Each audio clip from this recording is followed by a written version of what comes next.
morning, everybody. Brock and Salk show here on Seattle Sports on 710, seattlesports.com, the Seattle Sports app, podcast platforms, and then 97.3 HD2 and YouTube. Don't forget YouTube. Great way to watch the show. If you do today, you'll definitely get to see Daniel Jeremiah at 8:30. And, God, how long have we been trying to get Kyle Brandt on the show? Like forever, it feels like, right? We've been talking and trying to figure this out, and I think Brock had to go through multiple numbers or whatever, but one of the first two guys to be on this Seahawks team, right?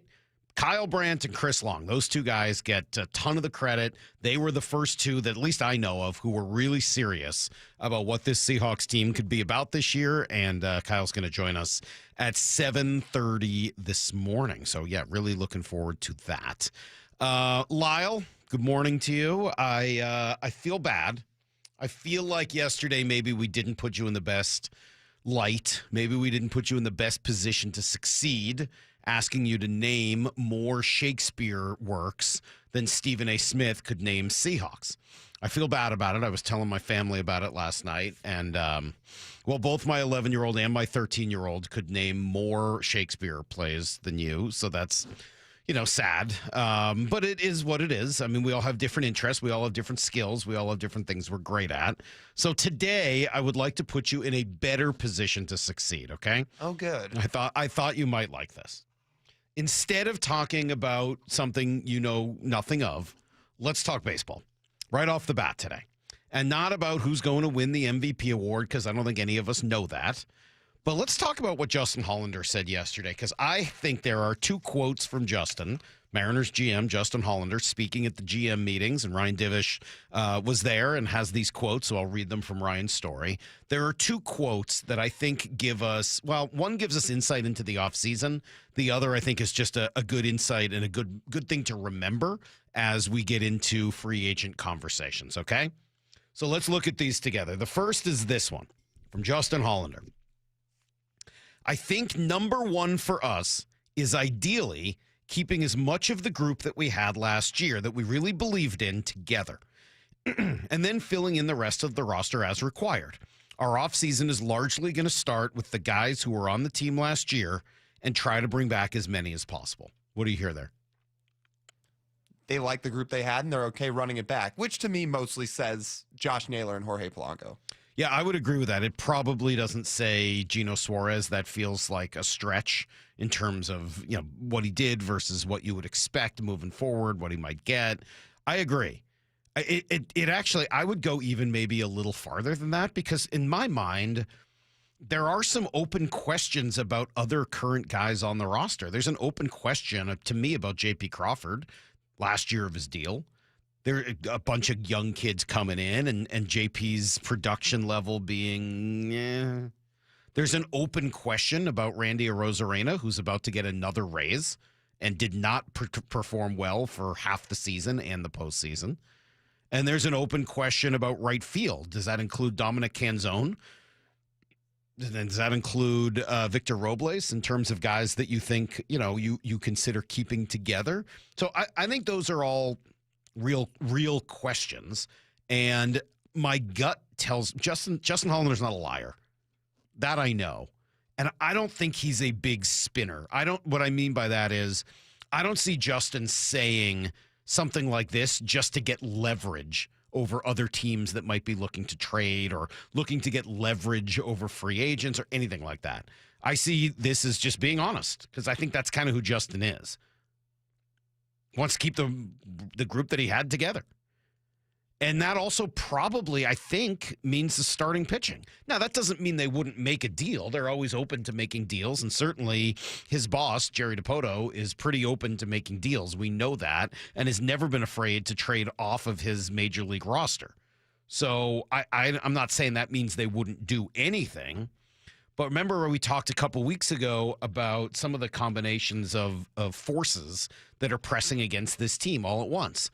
The desire to bring back a lot of what was good, the desire to bring in new talent that would make them better, and the desire to start to integrate some of the younger players that haven't really done much or have only done a little bit at the big league level. Those three forces kind of press up against each other all the time. So, yeah, I would say that when I hear this, it tends to make me think that they will lean more into trying to keep the team as similar to last year as possible, and maybe adding a little bit, but not trying to go crazy. Do I like it? Do I not like it? I don't know. We'll get to that. And I guess obviously that depends on names and numbers. But that's at least the start of what I get from Justin Hollander. Second quote. Let me get my glasses back on here. If you're not, this is again from Justin Hollander at the GM meetings, talking about free agency. If you're not prepared to get out of your comfort zone for free agency, then you're probably not prepared for free agency. Like, you have to know that it's not a crowdsource, it's an auction to some degree. Players will not always take the highest bid, but sometimes they will, and you have to be prepared for that. And markets for players aren't always in line with spreadsheets. What do you hear there? That they're committed to the guys that they're truly invested in. And I think it's nice to hear that. It's nice to hear that they understand that sometimes you have to overpay for a free agent. Sometimes you have to understand that the front load of a deal is more important than what the back end of a deal will be in the final couple of years, because you're trying to win right now. Yeah, I think that's true. I agree with you. I think he is saying that. Hey, look, just because we value X player at Y money doesn't mean that that's what the rest of the league is going to say. If the rest of the league, not even the rest of the league, if one other team says, oh, okay, you think that guy's worth 4 years, $25 million a year? Well, we think he's worth 4 years, $30 million a year. Doesn't matter what his real value is. It's an auction. Whoever is willing to drive up that price, that is how it goes. It's not crowdsourced. To Brock's point of, hey, did these guys all get together and discuss how much everyone is worth? Yeah, football is very much, I love the analogy he makes. Football is very much crowdsourced. Safeties are worth X, and linebackers are worth Y, and quarterbacks are worth Z, and wide receivers are worth A, and someone else is worth B. Like that's how football is determined, via essentially crowdsourcing. But baseball's not. It's an auction.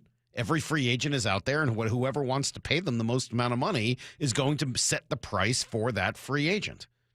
And you do operate in a world where there are certain owners like Stephen Cohen and others who will just step in and say, well, I want him. Pay whatever you got. Mike Ilitch used to do that as well when he was the owner of the Tigers. Well, I want him. Well, just pay whatever. I don't care if it's too much. Like, that's the guy I want. And it didn't always work. It certainly hasn't really worked for Stephen Cohen. I would argue it was 50-50 for the Tigers. They never won a championship. But sometimes owners will just step up and say, that's the guy I want. I don't care what it costs. I love that guy. So I think that's what I'm hearing there from Justin, is kind of simply like, just because Jim Bowden or Buster Olney or anybody else says, hey, this is what I think the market is for this player, it doesn't mean that that's the real number that player will go for, because that player goes for whatever somebody decides to pay him. Right? It's not as simple as just, yeah, no, I want this guy, I want that guy. Well, okay. That's not the real price. That's the price that somebody thinks, somebody estimates. So just worth remembering as we go through it, and obviously worth remembering for them as they go through it as well. So last thing on here, I don't know whether we have time to play this throughout Need to Know, but let me play it here. John Morosi on yesterday with Wyman and Bob, because as we talk about, teams trying to get better, and if you do want to think about the Mariners doing something huge, we have talked at least about the idea of Tarek Skubal being on the market. Here's what Morosi said yesterday. I spoke with Tigers GM Jeff Greenberg, and I asked him 2 questions about this exact topic, and he did not give me an illuminating answer to either of them. So let the record reflect. I gave him the chance to say, no chance, we're not listening, he's not going anywhere. He was given 2 opportunities to say that, and he did not say that. So I'm reading between the lines here a little bit. Why would they do that? I think that they would do it if they look at his situation and the fact that there is zero indication that they're going to sign him long term. That you then have to say, okay, if we're not going to be able to sign him after this year, is there a way that we could trade him somewhere and get back enough young players that allow us to still compete in 2026 while trading Tarek Skubal? It's a high bar, because they're not going to punt on next year. They're too good of a team. Yeah, I think that's right. They're not going to give away Tarek Skubal. They don't need to do that. But if the market is right for them, I think that makes perfect sense for them to try to maximize the value rather than having just one more year of a guy who's definitely going to walk on them at the end of the season. Also, by not giving an answer, he's giving an answer. That's he right. didn't shut it down. Yeah. That means he's out there and being floated around. I totally agree. I agree with that 100%, Lau. Let's see, a couple of texts. One says they also must understand that a player like Naylor is an excellent fit for the Mariners. Naylor shouldn't be made to feel the Mariners are an excellent fit for him. The only way to show him that is through the money offered. Yeah, and I think they're going to offer Naylor a lot of money. That would be my guess. I don't see them necessarily getting drastically outbid on Josh Naylor. That's what I'm hearing there from Hollander. But that doesn't mean Josh Naylor wants to do this. Like, we don't know whether this is where he wants to be. He went on to say sometimes, free agents will take the most money. Sometimes they won't. In fact, I read that here. Players will not always take the highest bid, but sometimes they will. That means maybe you give the highest bid to Josh Naylor and he decides to go elsewhere. Or maybe it's the other way around. We just don't know. We don't know what motivates all of these guys yet. Yeah, we'll see. The last one, who was this person who was mad at me? Salk, if you wanted to model what Justin Hollander did and be honest, own up that you brought Shakespeare and Yesterday up again, really just so you could slam your boy again with your daughters instead of a real segue to baseball talk. Yeah, I'll be pretty honest about that. I absolutely did that. That was kind of fun. Let's be honest. That's very East Coast of you. And who you are, and why not all of us would mind if you found 4, 6, or even 12 months a year to go someplace else and provide your brand of talk. Hey, man, you want to pay for me to go to a nice warmer climate where it's not pouring rain when I walk to my car this morning? Let me know. I will take the cash. I will take the payout. Although then I'd probably just do the show remote anyway. All right, we'll be right back. We'll give you guys everything you need to know next. And then, as I said, Brian Baldinger this morning. Great interview from yesterday. And even better, Kyle Brandt, who we've been talking about getting forever, and Daniel Jeremiah as well. Huge Seahawks day. It's Brock and Salk, Seattle Sports on 710. Bump and Stacy, weekdays 10 to 2. It's a slightly different day for Sam Darnold than it was against the Commanders, where he was all but perfect. Sam Darnold was typically the guy who was the organizer, who gets everyone going, and he still was in this game.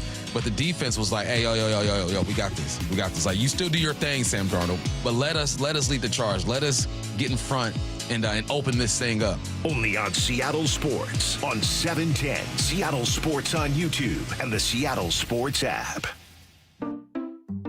We just want to have enough money for retirement. And travel to visit our grandchildren. I understand. That's why at Fisher Investments, we start by getting to know each other, so I can learn about your family, lifestyle, goals and needs, allowing us to tailor your portfolio. What about commission-based products? We don't sell those. We're a fiduciary, obligated to act in your best interest. So how do your management fees work? We have a simple management fee based on the value of your portfolio, so we do better when you do better. We appreciate that kind of transparency.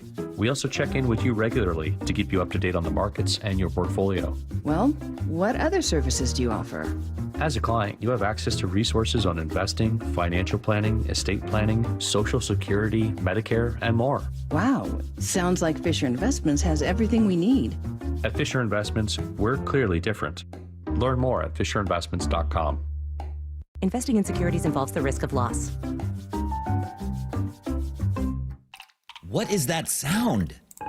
Ugh, that sounds like a plumbing sound. Luckily, there's a company that fixes all the plumbing sounds across Puget Sound. That's All Sound Plumbing. Puget Sound's plumbing experts. Have a sound? Visit allsoundplumbing.com. Are your investment dollars working as hard as they should be? You've spent years building your future. Don't let outdated advice put it at risk. Hi, I'm Jeff Jr., founder of Trajan Wealth. We're a veteran-owned firm proud to bring a new standard of financial care to the Seattle area. Our nationally recognized advisors are fiduciaries, ethically bound to put your interests first. That's the highest standard of care in the industry. As a privately held company, we answer to you, our valued clients, not shareholders. For households with $500,000 or more, let us build you a customized plan. From Bellevue to Tacoma, get advice you can count on. It's time to take a fresh look at your financial plan. Call Trajan Wealth, 206-466-3300. That's 206-466-3300.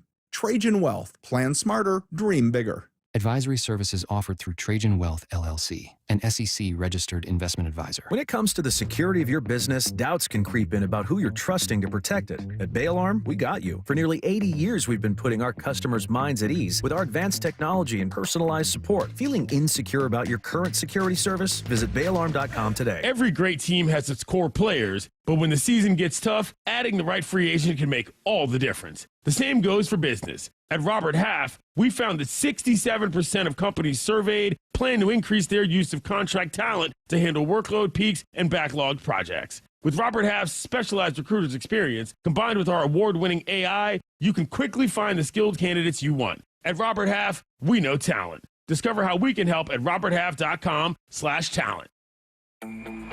Hey, it's Desmond Howard. You want to win the weekend? It all starts with the tailgate. And for me, that means Kingsford Charcoal. They've been bringing the flavor, the smoke, and the heat since 1920. No wonder they're still the gold standard of grilling. So fire it up, feed your crew, and let the smoke do the talking. Kingsford, the king of the tailgate. Get it today at the Home Depot. Outdoers get more done. Heading outdoors or on the water this weekend? Check in with Joey and Nelly on the Outdoor Line from 6 to 8 a.m. every Saturday on Seattle Sports and the Seattle Sports app. It's freezing outside and your home's heating just quit. Repairs, replacement, pricey. Hey, it's John Curley. With unmatched savings and financing from Home Comfort Alliance, now is the time. Federal tax credits expire soon. Save up to $2,000. Utility rebates up to $2,500. Home Comfort Alliance warehouse clearance sale, another 25 to 75% off. Plus 18 months, 0% financing makes paying easy. Act now for the best savings. Visit homecomfortalliance.com today. It's game time, and Toyota of Kirkland and Toyota Renton are lining up with a roster that's built to dominate the field. The gas-powered RAV4, built to power through every drive, rain or shine. Or switch up the play with the hybrid RAV4, versatile, efficient, and always moving the chains. The Tacoma, tough, dependable, and clutch when it counts. And now, taking the field, the all-new 2026 Toyota Tundra, redesigned, powerful, and built for the big moments. Whether you're in the north or the south, Toyota of Kirkland and Toyota of Renton have your winning ride. Visit toyotaofkirkland.com and toyotaofrenton.com. O'Brien. If you've been in a wreck or a fender bender, you have the right to take your vehicle to any repair facility, not just where your insurance company tells you to go. Accurate Auto Body has been family owned and operated since 1994, and they work for you, not your insurance company. With over 25 years of auto repair work, they'll exceed your expectations. we meet by accident, fixing every last bit. Accurate Auto Body.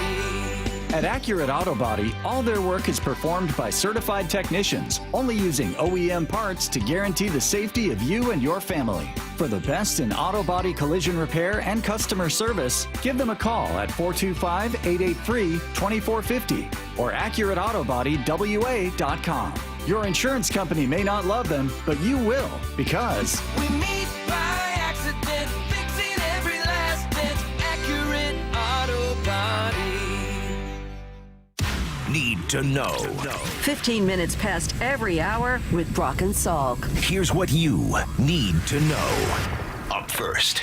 All right, Seahawks getting back to practice yesterday. Injury report looked actually pretty good. I know it was just a walkthrough, so it was all an estimate, but Jalen Sundell, the only real non-participant, which was not a surprise at all. So that means Ernest Jones, Torrey Horton, Josh Jobe, all at the very least limited, so at least possibilities that all three of those guys will be ready to go this weekend. Any of the new additions that were on the report were all full participants, so likely nothing too serious to worry about. So love all of that news. On the other side of it, I would say here's what we know about the Rams. Davante Adams looks like he's going to play, according to Lindsey Theory. And Matthew Stafford certainly hopes he has one of his best players out there to do it. I was just out at practice. No Davante Adams. He is dealing with an oblique injury. He is not practicing today, but Sean McVay says that Adams communicated to him that he will be available on Sunday. All right, good to hear. And Lindsey covers the Rams for ESPN. As for the battle here, love the idea of the chess match between Mike McDonald and Sean McVay. But according to Mike, we probably make that up and build it up a little bit more than he does. My job is to help design a plan and coach the heck out of it with our guys and organize it with our staff and so they can go play great football and keep it simple and keep in our wheelhouse and against anybody we play. Sean's a tremendous play caller. He's a great offensive coordinator. They have a great offense, but the approach is the same every week. Well, we'll see. This is going to be great. I am, it's getting closer and closer. We have a ton to discuss today with this matchup and with these two teams. So stick around because that's going to be a big part of our morning. Here's the second thing you need to know. And no real surprises in the baseball awards awarded yesterday. Cy Youngs went to Paul Skeens and Tarek Skubal. Skeens, a unanimous winner for the first time, while Skubal won his second straight. Here was his reaction. Yeah, I mean, it's an individual award, obviously, but, I'm proud of our team. I'm proud of the way that we competed this year. Obviously, went through some adversity late in the season, but, came back in the playoffs and competed and obviously come up short. But, a lot of credit for this award goes to the guys that play behind me and the guys behind the dish, too, and just our organization. I think a lot of credit needs to go to those people in moments like this. Certainly saying the right things. I mean, I think it's still an individual award that goes to the best pitcher, and he was the best pitcher by far in the American League this year. Brian Wu did finish 5th in the American League voting. So after Skubal, it was Crochet, Hunter Brown, Max Fried, and then he came in 5th. Highest Mariner has finished since Felix in 2014, who was 2nd. Luis Castillo was 5th also in 2023, but had fewer votes to get there. After all the talk, we will finally find out if Cal wins the MVP today at 4 o'clock. I just hope this is at least decided by first place votes. I hope there's nobody out there who didn't put Cal in their top 2. And so because of it, Judge ends up winning by like a squeaker or something like that. That would be a huge bummer. Don't put Cal 3rd or 4th or just sort of ignore the whole thing because you're not sure what happens way out west here in Seattle. I hope at the very least it's decided by, whoever had the most first place votes. Here's the third thing you need to know. Kind of weird. Wazoo AD Ann McCoy fired yesterday. Initially moved to that role on an interim basis, but then promoted to officially become the AD in March.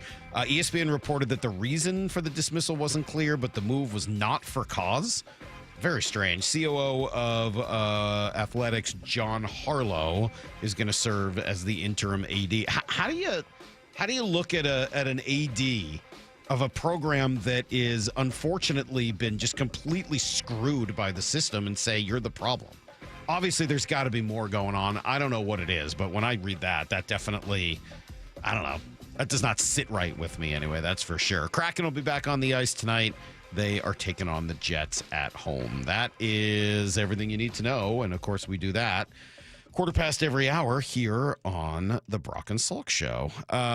Yes, Lindsay Theory, also from Seattle, and used to work at Root. She's great.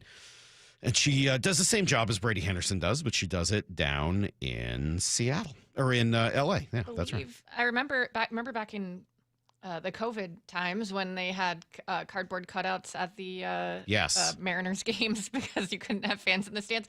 I believe because Larry Stone had reached out to do a story on, I have a cousin who has a son that has spina bifida, and he had done a cutout, but they also did one on Lindsay Theory's dad, who I believe is a police officer at T-Mobile Park for a long time. Oh, really? Yeah. I didn't know that. Very cool. See, I learned something every time I come in here.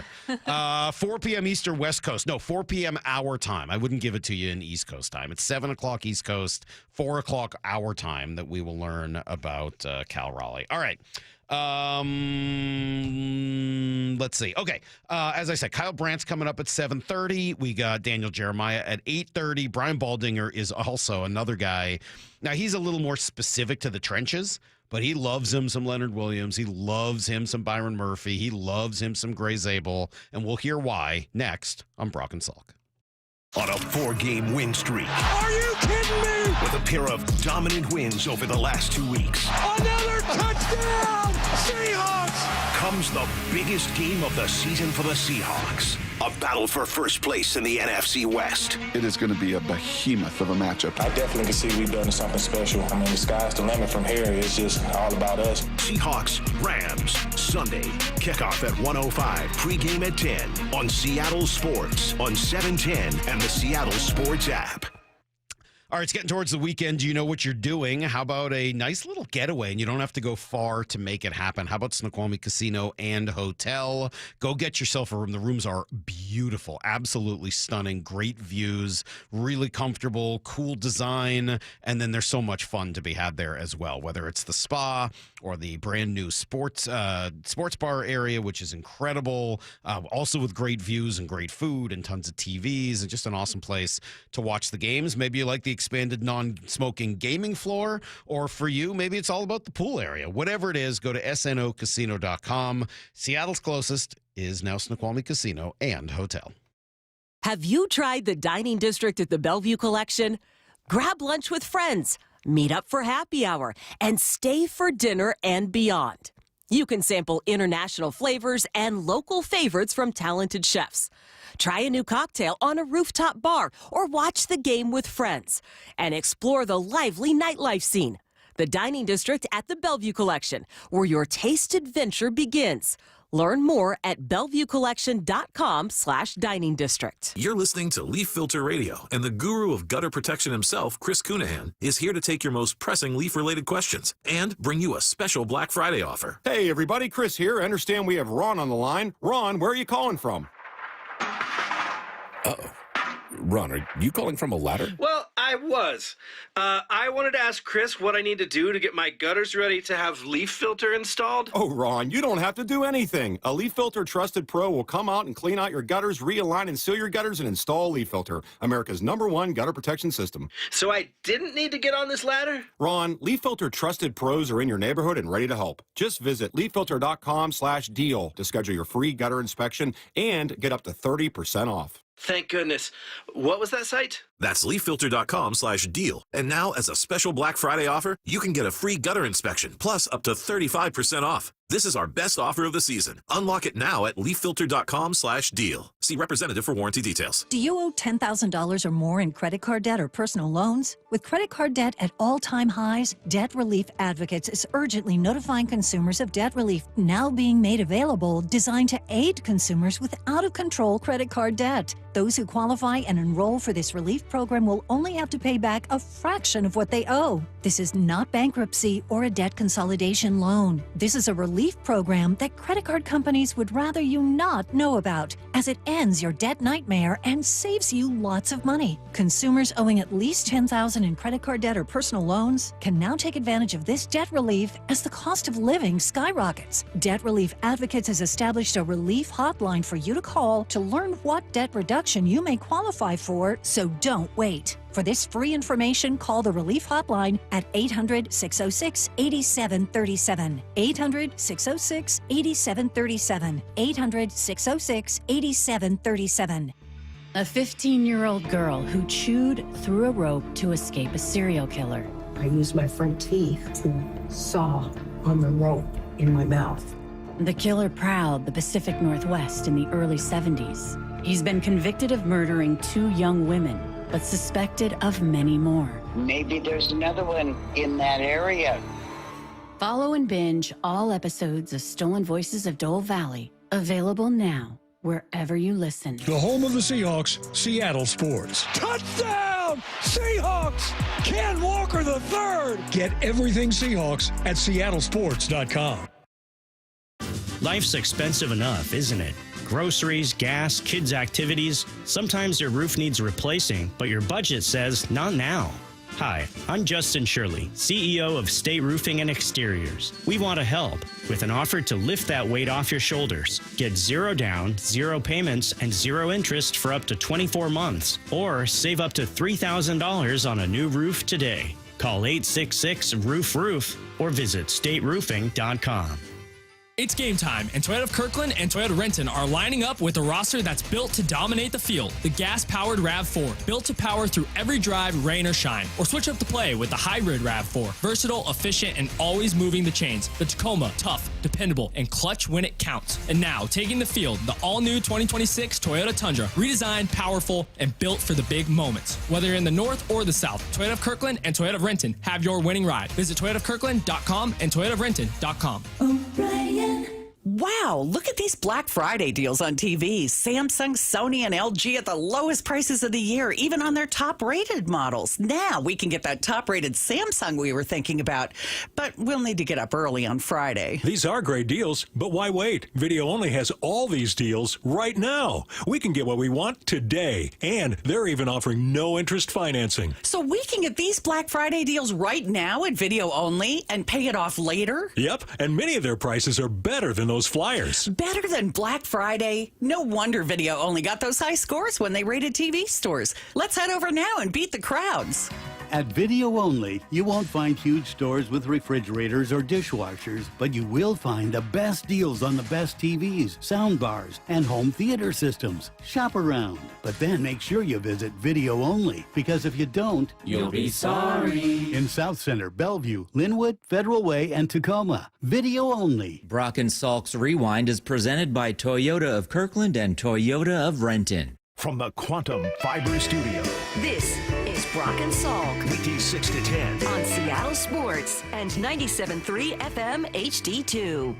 That's quite a picture, man. Northern Lights last night all across America. Supposed to be more of it tonight as well. I don't know if it's going to be clear enough for us to see, but I wasn't able to get outside last night. I heard it was pretty awesome, and some of the pictures, Brock, that picture you sent is pretty incredible. Let's go to Brian Baldinger right now. Make sure we have enough time to chat with him.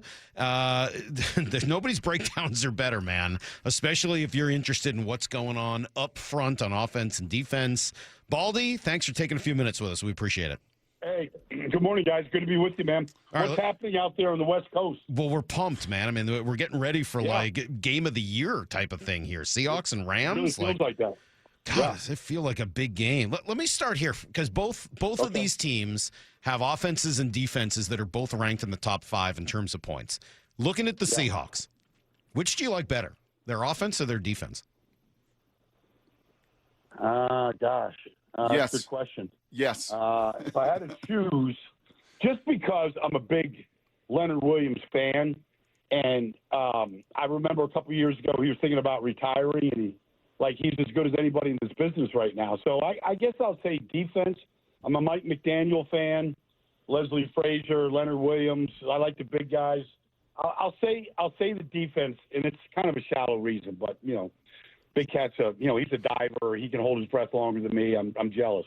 So I'll go defense. When was he thinking of do we know that he was thinking of retiring? Yeah, I remember hitting him up last year. Like he had a great year last year. I remember hitting him up, and he was like, "Yeah, maybe I won't retire now. Things are going pretty good." So he was definitely crossing his mind. He got married this year. Maybe he just wants to open a sushi restaurant or catch tuna and make play with toys and stuff that he does. But I don't know. I think you should still hunt quarterbacks. Were you disappointed at all, Baldy? I mean, when Sunday Night Football had to empty the tank, and they had to empty every possible story they had on every Seahawks player, were you a little disappointed in the spearfishing videos and pictures that Baldy wasn't involved in those ones? No, I wasn't. I wasn't disappointed. They should, make the main thing, Brock.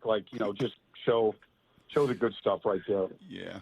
Well, the good stuff has been this offensive line, Baldy. We've had you on for years and years, and it's always been lamenting this line and, oh, my gosh, and how can they get it right? And they're always so overwhelmed, and it's 50 sacks a season and 40 sacks, and all of a sudden, man, this thing has come together up front. You study it every single week. What jumps out to you about the group up front offensively?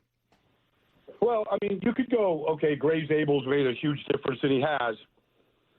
I think it's just the way that they're all playing together, right now. I think, as a group, they're playing well, including the tight ends. AJ is a really good blocker.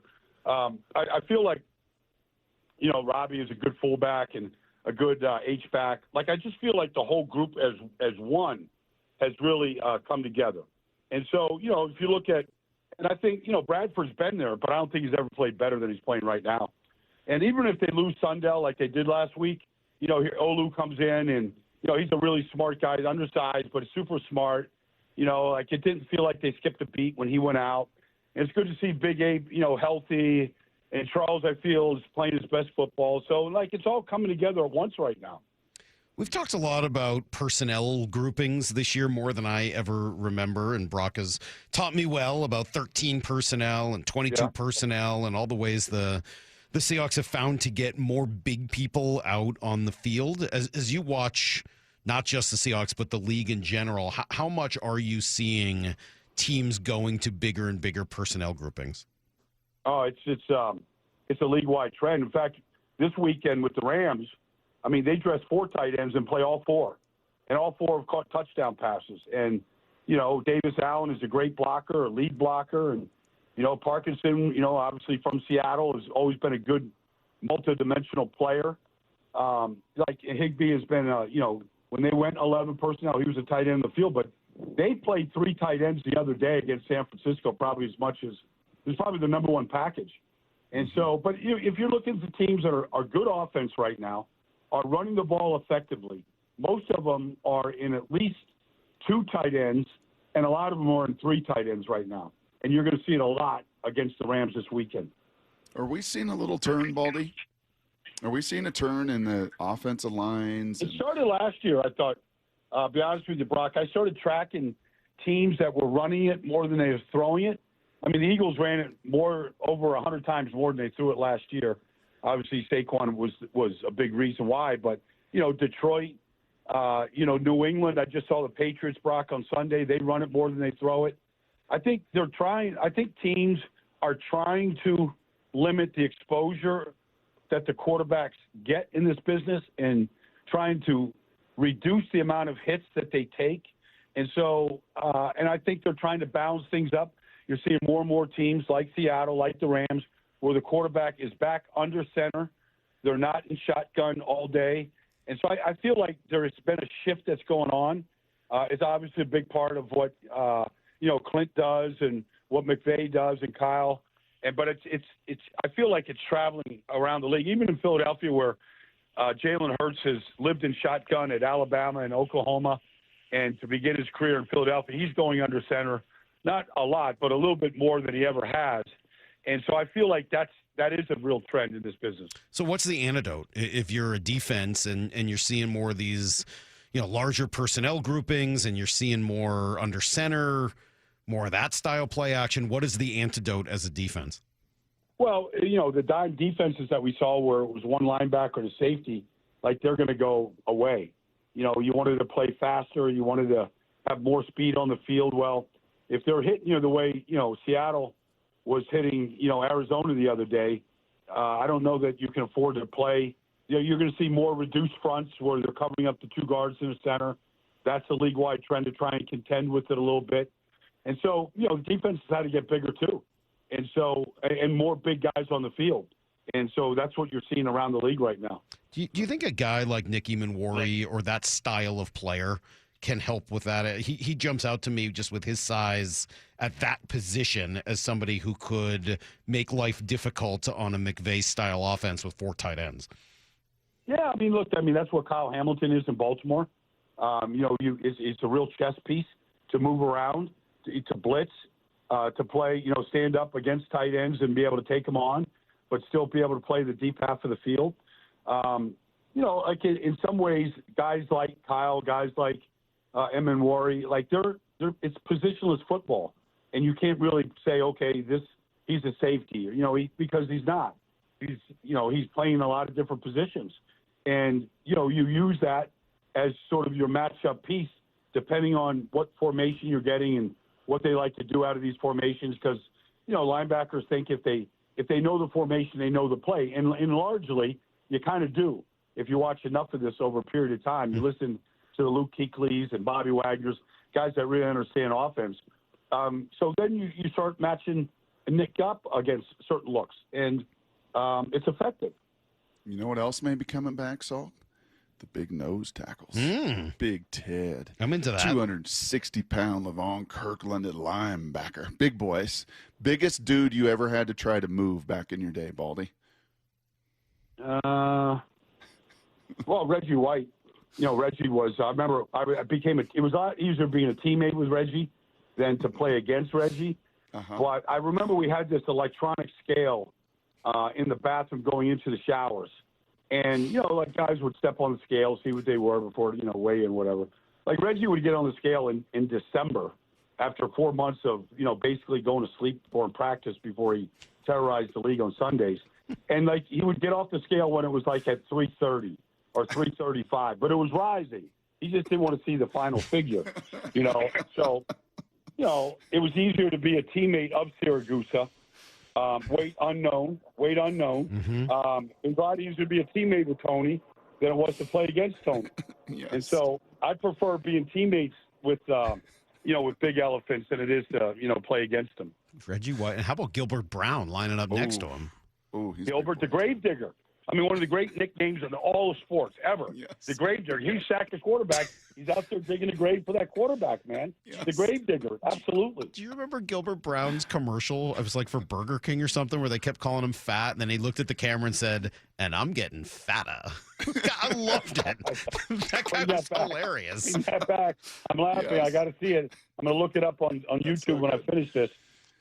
So a couple of the biggest keys, Baldy. Last couple minutes here with you. We always love. I love the time, and everybody loves your breakdowns. And I'm glad you and DJ are doing a podcast. DJ's a guest of ours every week, and just love all the content you guys create. So if you look at it now, what is today? Wednesday, Hump Day, first day of the week of work for the guys, and you kind of project to Sunday. What will be a few of the biggest keys, you know, really to the outcome for a monumental game here for both? Well, I'm not going to, you know, make a revelation here, Brock, but honestly, like I think the weakness of this Rams team are the corners. And I expect Jackson Smith and Jigba, just like he did last week. You know, I mean, nobody runs routes like that, or very few run routes like that. I mean, I would attack those corners on the outside. Rashid Eid, they already have a package for him. Like, I would attack those guys, number one. If you don't get to Matt Stafford, he's going to get to you. Like, he's going to find the open guy. He's going to throw it with anticipation. He's going to be highly accurate. So you got to figure out ways to get to Stafford. You know, if you let him set his feet, or at least move a little bit where he can set his feet, he's generally not going to miss. So how are you going to, you know, what's Mike going to do here this week in order to get free hitters, to speed him up, to heat him up? Like, that would be that. And I think that, look, they're going to run Kyron Williams and Blake Corum in some level of combination. They're both really good backs. They're good between the tackles. Like, you can't give those guys alleys to run through. They're really good physical backs. Like, you got to limit those spaces that they can get to, because they will feed those guys enough for the play action pass to really take off, and that's ultimately what they end up doing. So Leonard Williams is my favorite player on this team. I just love watching him, and I'm glad we've talked about it. And I know that you've got the spearfishing relationship with him. But I've got a guy that is fast becoming a competitor in terms of my favorite player on this team, and I did not think it was going to be the case when they signed him this offseason. But DeMarcus Lawrence has just been – I just love watching him. Have you done any breakdowns on DeMarcus Lawrence and what he does? Well, I showed, like, scooping and scoring 2 touchdowns last week. I mean, that was pretty obvious. But the one thing about Tank, and that, you know, that's his nickname. And, you know, I mean, I remember when he was in Dallas before he got a second contract, and I didn't think he played. Not that he didn't play as hard when he got a second contract, because he had injuries, because he's undersized, but he has unbelievable movement. He's a very difficult guy to stay in front of, and he plays the game really hard. Like, Tank is a really good player. I think he needed a new space. Like, I thought, you know, look, Dallas has their issues. Sometimes you're a part of those issues. Sometimes you could be a culprit. But at the same time, like, his effort and the amount of football he has seen allows him to play really fast. Mm-hmm. So it was a good sign. He's been healthy. That hasn't always been the case the last few years. But nobody can deny the effort that Tank plays with.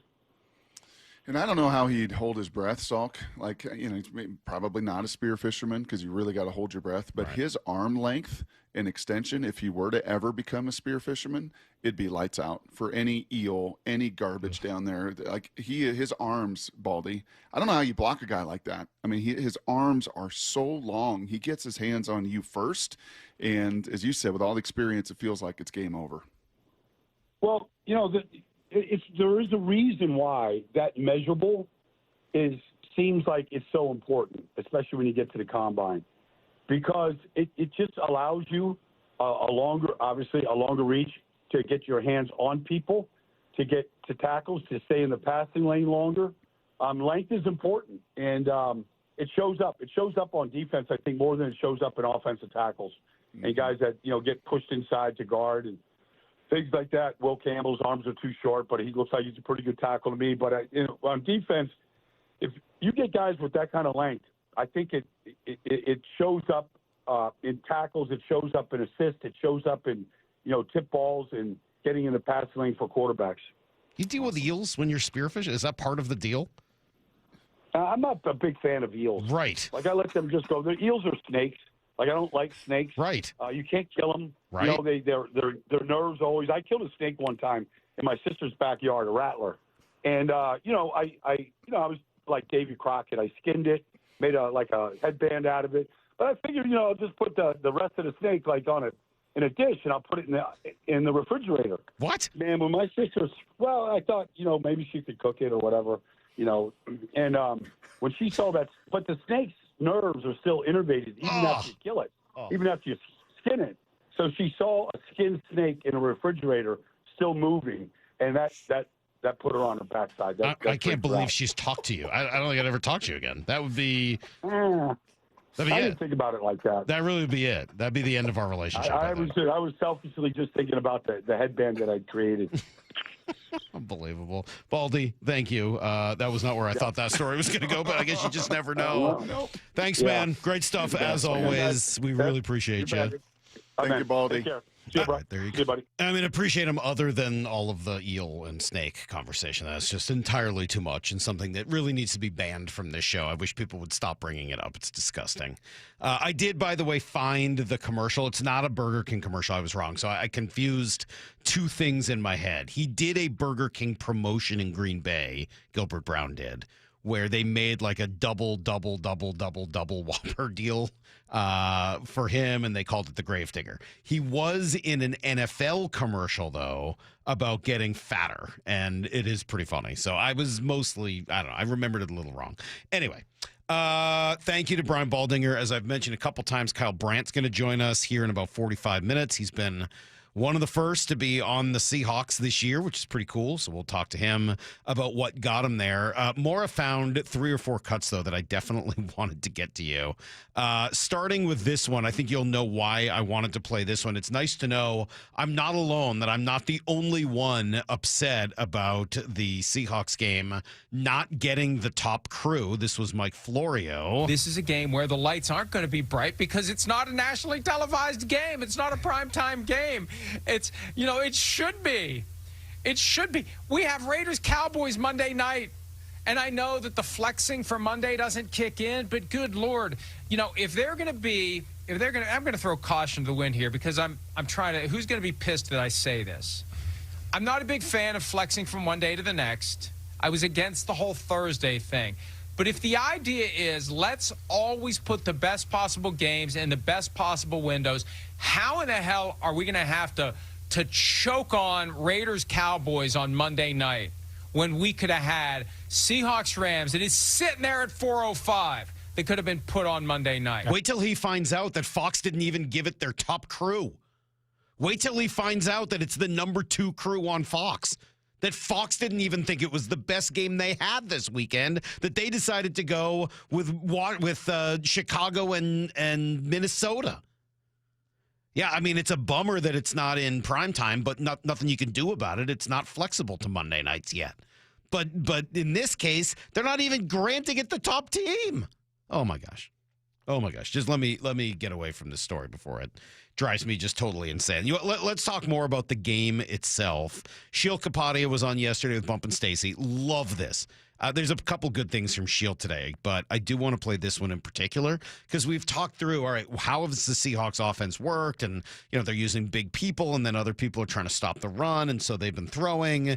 And I don't know whether that's exactly the way the Rams are going to handle it. Sheil kind of agrees with that. Their whole offense is predicated on we're going to go with big personnel, multiple tight ends on the field on early downs. And then if you're a defense, you say, all right, well, we better put our big guys on the field to stop the run. And then they hit you with the play action and create explosive plays downfield. So it's going to be interesting to see, will defenses continue to play them that way?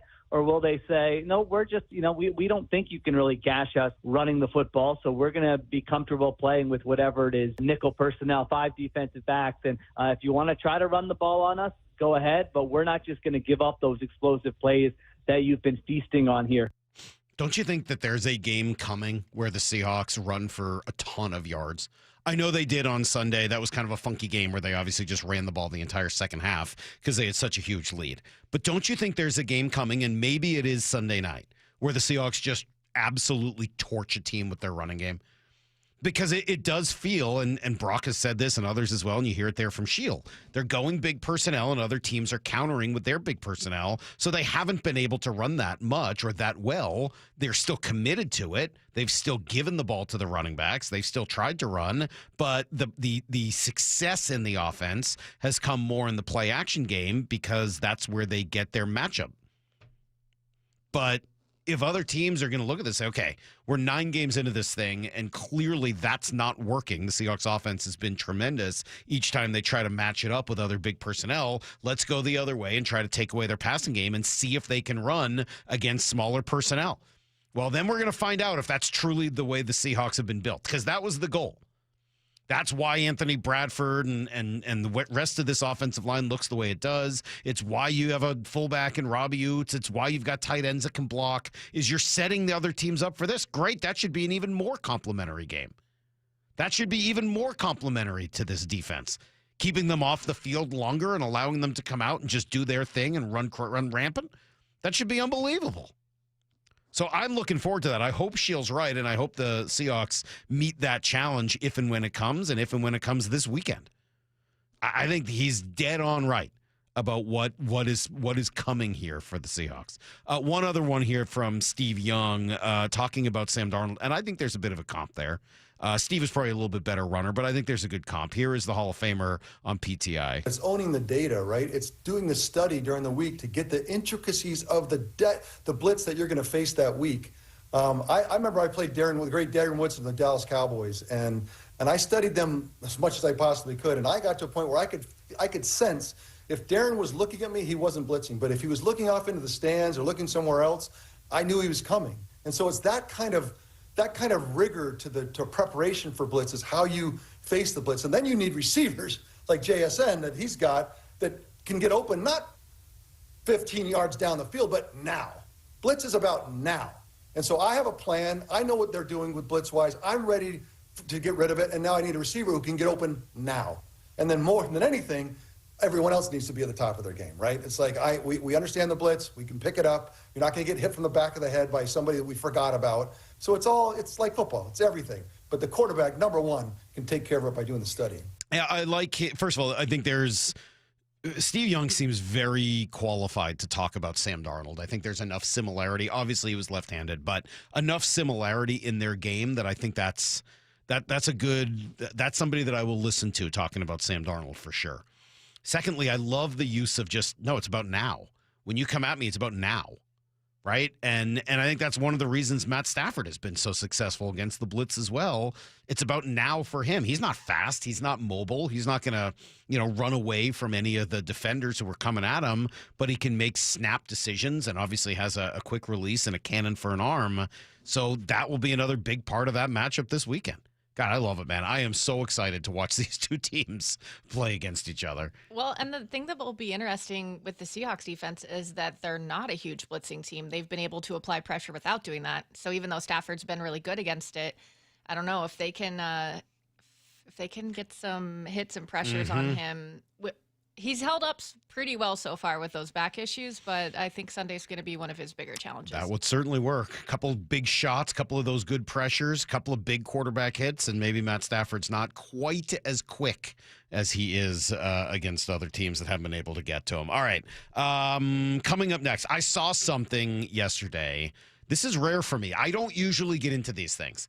This is not something that usually appeals to me. But I saw something yesterday on the Seahawks' main social media account that I think perfectly sums up this team and why I like them a lot. It's next on Brock and Salk. Hawks Live. This should be fun. Presented by the Dining District at the Bellevue Collection. Tonight from 7 to 9 p.m. live from Bellevue Square Center Court. Come on by and join hosts Michael Bumpus and Paul Moyer with this week's guest, Seahawks wide receiver Rashid Shaheed. Hawks Live, tonight from 7 to 9 p.m., exclusively on the home of the Seahawks, Seattle Sports, on 710 and the Seattle Sports app. If you're 55 or older and into that whole saving money thing, T-Mobile has an exclusive phone and internet bundle just for you. Right now, get 2 unlimited phone lines plus 5G home internet for just $30 each per month with autopay, plus taxes and fees. And with 5G home internet, setup is easy with just 1 cord and no technician needed, which is great if you're also into that whole keeping it simple thing. Switch now and experience the best mobile network in the U.S. Visit your local store to start saving. T-Mobile, it's better over here. Based on analysis by Ookla of speed test intelligence data Q4 2024 to Q1 2025. Ookla trademarks used under license. Unlimited on our network. Customers on voice plan may notice speeds lower than other customers and further reduction if using more than 50 gigs a month due to data prioritization. Video streams and SD on this plan. Home internet pricing after $20 a monthly bill credit plus $5 per line without autopay. Debit or bank account required. See 5G device coverage and access details at T-Mobile.com. Every time I turn around, my friends at Pure Talk give me one more reason to feel good about switching. This month, for instance, they're supporting Canines for Warriors, a terrific organization that trains rescue dogs and then pairs them up with combat veterans struggling with PTSD. The result? They're saving lives on both ends of the leash. This is why I switched to Pure Talk. I like being in business with an American wireless company who shares my values. Yeah, I appreciate unlimited talk, text, and plenty of 5G data for just $25 a month, and I bet you will too. But I think you'll really appreciate doing business with a company who gives back to the men and women who volunteered to defend our country. Just dial pound 250, say micro. With Pure Talk's U.S. customer service team, you can switch in as little as 10 minutes. Again, dial pound 250, say micro, to switch to an American wireless company who actually stands for something. Pure Talk. Hi, I'm Justin Shirley. We offer 0 down, 0 interest, and 0 payments for 24 months on new roofs. Call 866-ROOF-ROOF now. State Roofing and Exteriors, held to a higher standard since 1968. The Home Comfort Alliance Warehouse Clearance Sale ends soon. Save 25 to 75% on heat pumps, furnaces, and air conditioners. Also enjoy 18 months, 0% financing. Visit HomeComfortAlliance.com today. When you're at home and next to your windows, do you notice cold air or a draft when the wind blows? How about moisture or leaking during a rainstorm? Dave Wyman here, and after 20 years in our home, our window seals started breaking. A failed window can do major damage to your home, and the older the window, the more likely it is to fail. That's why right now is an excellent time to have Harley Exteriors come by for a no-charge consultation. That's exactly what I had done over the summer, and not only were they extremely knowledgeable about all things windows, I found them to be polite, professional, and respectful. In other words, people you want to do business with. Harley Exteriors has a special offer for Seattle sports fans. Buy 3 windows, get 1 free. No payments or interest until 2027. And take an additional $200 off your project. Call 833-HARLEY or go to harleyexteriors.com. Schedule your free consultation today. They'll give you an honest assessment and quote. Go to harleyexteriors.com. Guys, want long-term health you can count on? It starts with knowing your numbers. Right now, Revive Men's Health Washington is offering a comprehensive wellness panel, a $400 value for just $99. It checks your testosterone, blood sugar, cholesterol, kidney, liver, thyroid, and heart health. Take control of your health today and stay strong for the long haul. Offer ends November 30th. Call 206-529-1111. That's 206-529-1111. Or visit ReviveMen'sHealth.com today.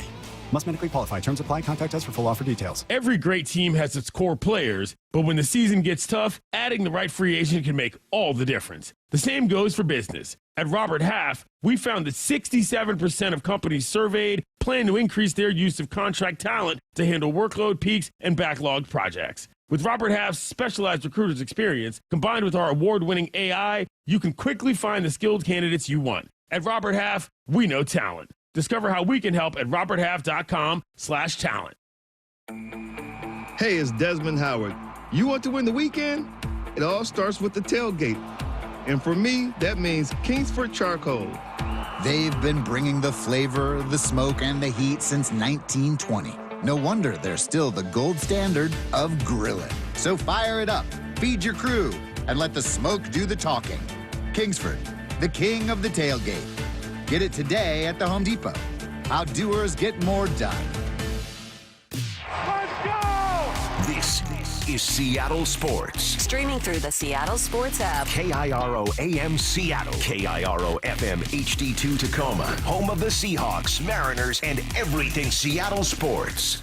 This hour of the Brock and Salk Show is powered by Star Rentals, preferred supplier to the West's best contractors. Get me a freaking auto! From the Quantum Fiber Studio, this is Brock and Salk on Seattle Sports. Brock Ewert is my hero. Jay Buhner just punched me in the kidney. We're going to accuse you of manners. Doesn't really work that way, Sherm. This is a show that has my name on it. It kind of does, though. Now here are your hosts, Brock Ewert and Mike Salk.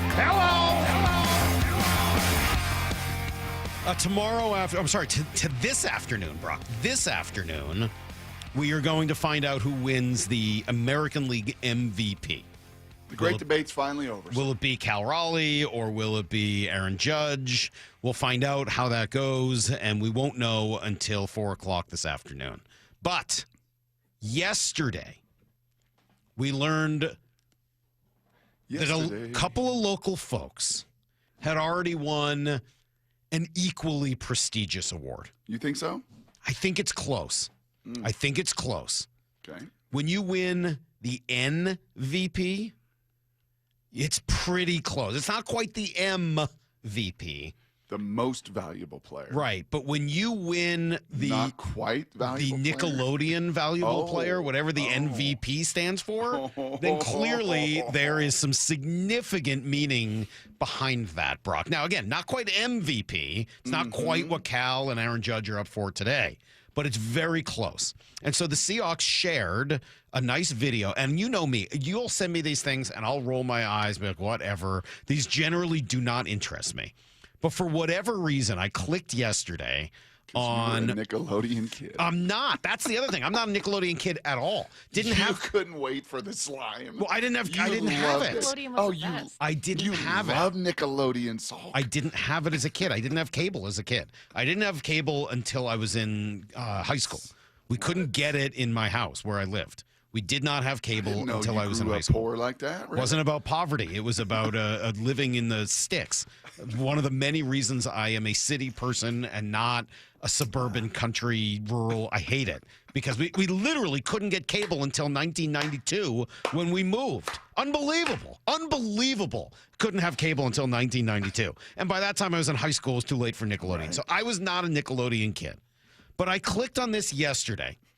And DeMarcus Lawrence and Tyrese Knight were being honored with the MVP and they're in this video along with Byron Murphy and Leonard Williams, and they are covered in slime, and they're wearing slime hats, and they're throwing slime at each other, and they just seem to be having the world's greatest time. There is sound, but it's not worth playing for you guys because it just doesn't sound all that good on radio, but go find it. It's at Seahawks on their Twitter feed. I'm sure it's on their other social media accounts as well, and you can see these four guys just being clowns.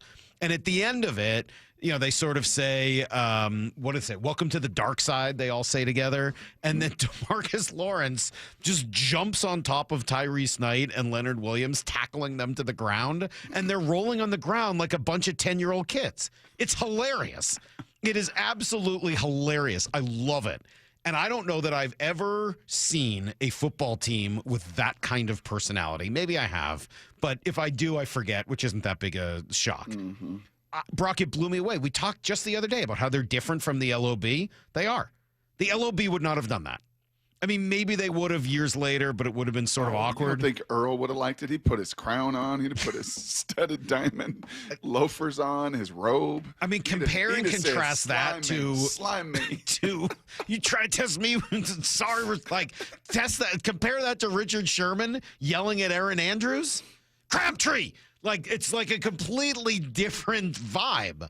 This is four guys, and I know it's more than that, but four guys in this video just being silly and having fun and not caring and shouting out Nickelodeon and giving a little heart sign and just, I don't know. I'm not saying that other teams couldn't do that and that other personalities wouldn't be able to do that, but clearly there is something with this group that allows them to ditch the machismo, and maybe that's easy to do when you're as hard-hitting as they are, and just go and be silly and have fun.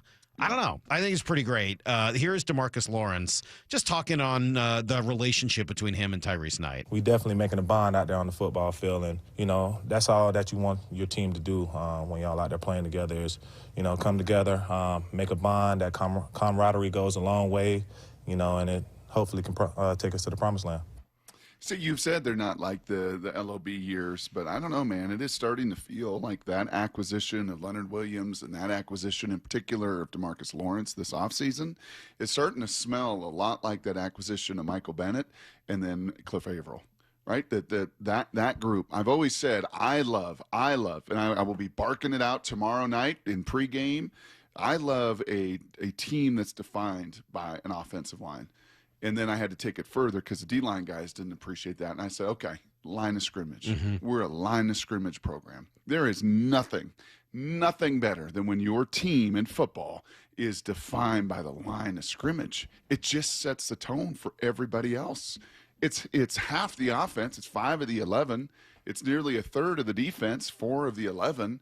And when that group is right, man, does it have, in my life experience, a tremendous impact on all the other littles, on all the culture that you're trying to establish. I think it was D-Law earlier this week that also said, we know that I'm here to feed your family and you're going to feed my family. Like that's what we do as D-line. Like we work off of each other, we work for each other.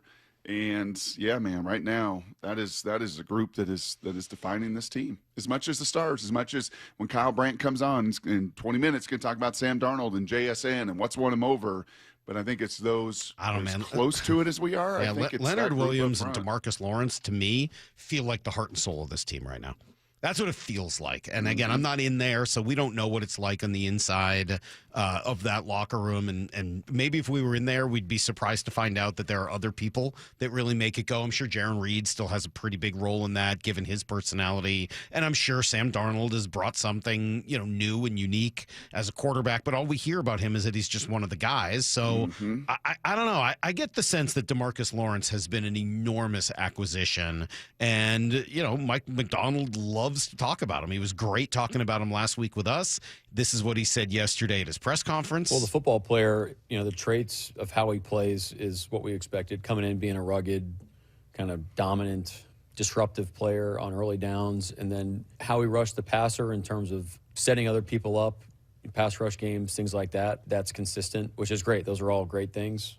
How he gets it done, you didn't know what his day-to-day approach was and the mentality that he had. So I think that's really helped, and it's been I wouldn't say it's a surprise. It's just you just don't know. You just not familiar with the person.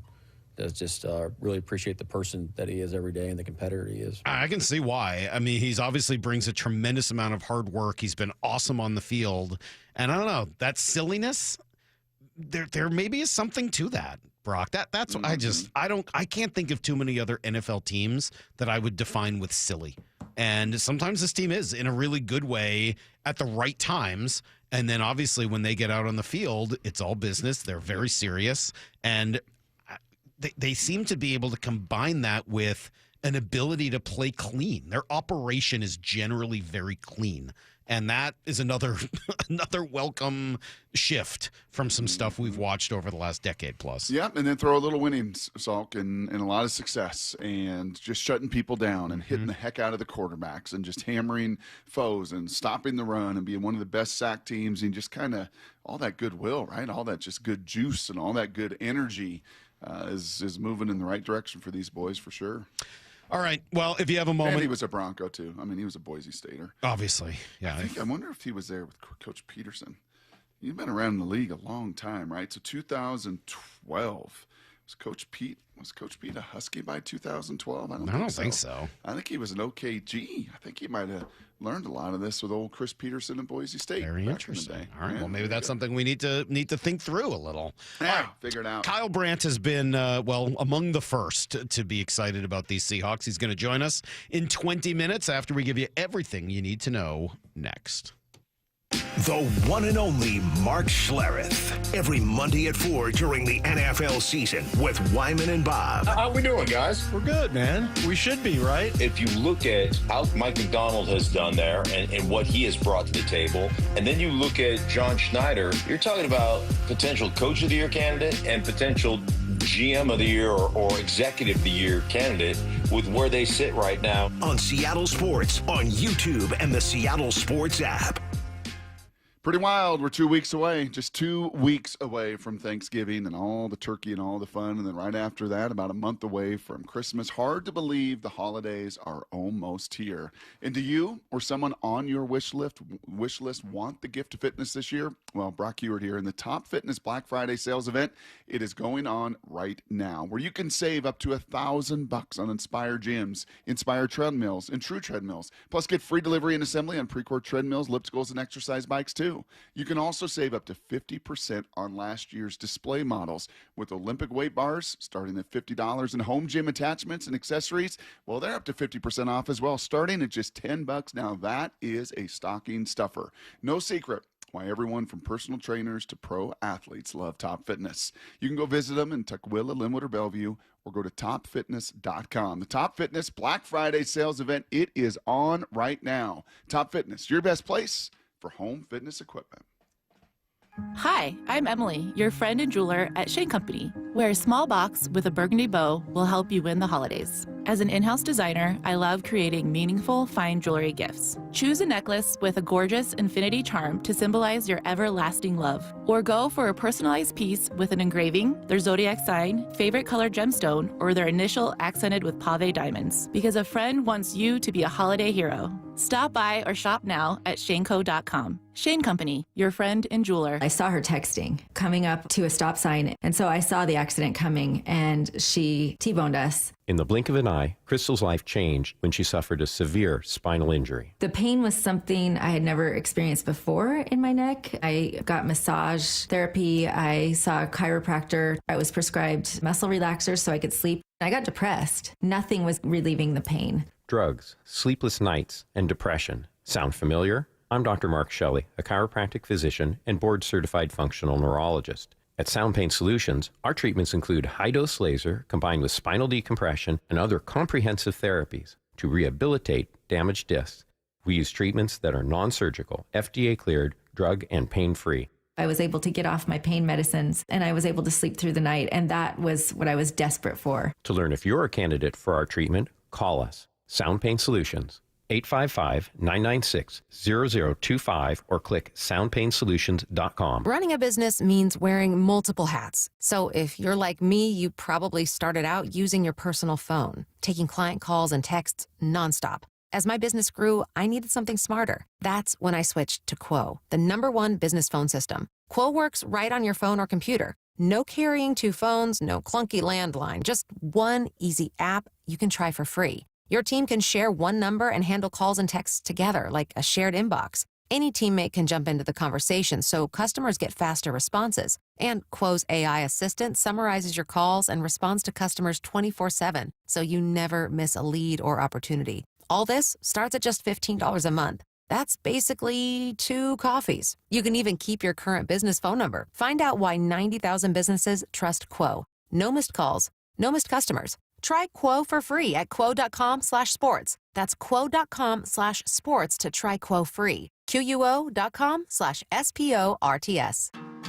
Headed outdoors or on the water this weekend? Check in with Joey and Nellie on the Outdoor Line from 6 to 8 a.m. every Saturday on seattlesports.com. Got neighbors? Big Trees can help. This is Nancy Penrose, owner of Big Trees in Snohomish. If you've been considering planting trees to add privacy, look no further than Big Trees. Privacy trees fill in empty spaces, help to define property lines, and add curb appeal. Learn more about Big Trees' big supply of privacy trees at bigtreesupply.com. Beauty, privacy, instantly. Big Trees. At Washington Energy Services, we take the time to get to know you and your home. we have the passion and commitment to see each project through and to treat our work as more than just a job. For over 65 years, we've offered award-winning home services, from heating and cooling, plumbing and electrical, to windows and doors. Complete home improvement handled from start to comfort. For peace of mind when you need it most, count on Washington Energy Services, bringing good energy to your home. Sounds like your sleigh's about to get prepped for the season. And at Valvoline Instant Oil Change, we don't just change your oil. We also check your tire pressure, battery, wipers, and lights, all in about 15 minutes. Just stop in at one of our 2,000 locations, stay cozy in your car, and let our trained pros handle the rest. Oop, sounds like your sleigh's ready to roll. Valvoline Instant Oil Change. Oil changes in about 15 minutes. No appointment needed. Lowe's knows pros want more. Join My Lowe's Pro Rewards for free to get $20 off your first qualifying purchase of $100 or more, just for signing up. Plus, enjoy free standard shipping and more ways to save on your next job. Lowe's, we help, you save.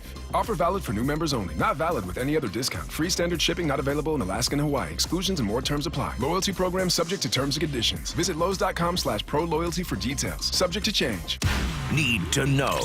15 minutes past every hour with Brock and Salk. Here's what you need to know.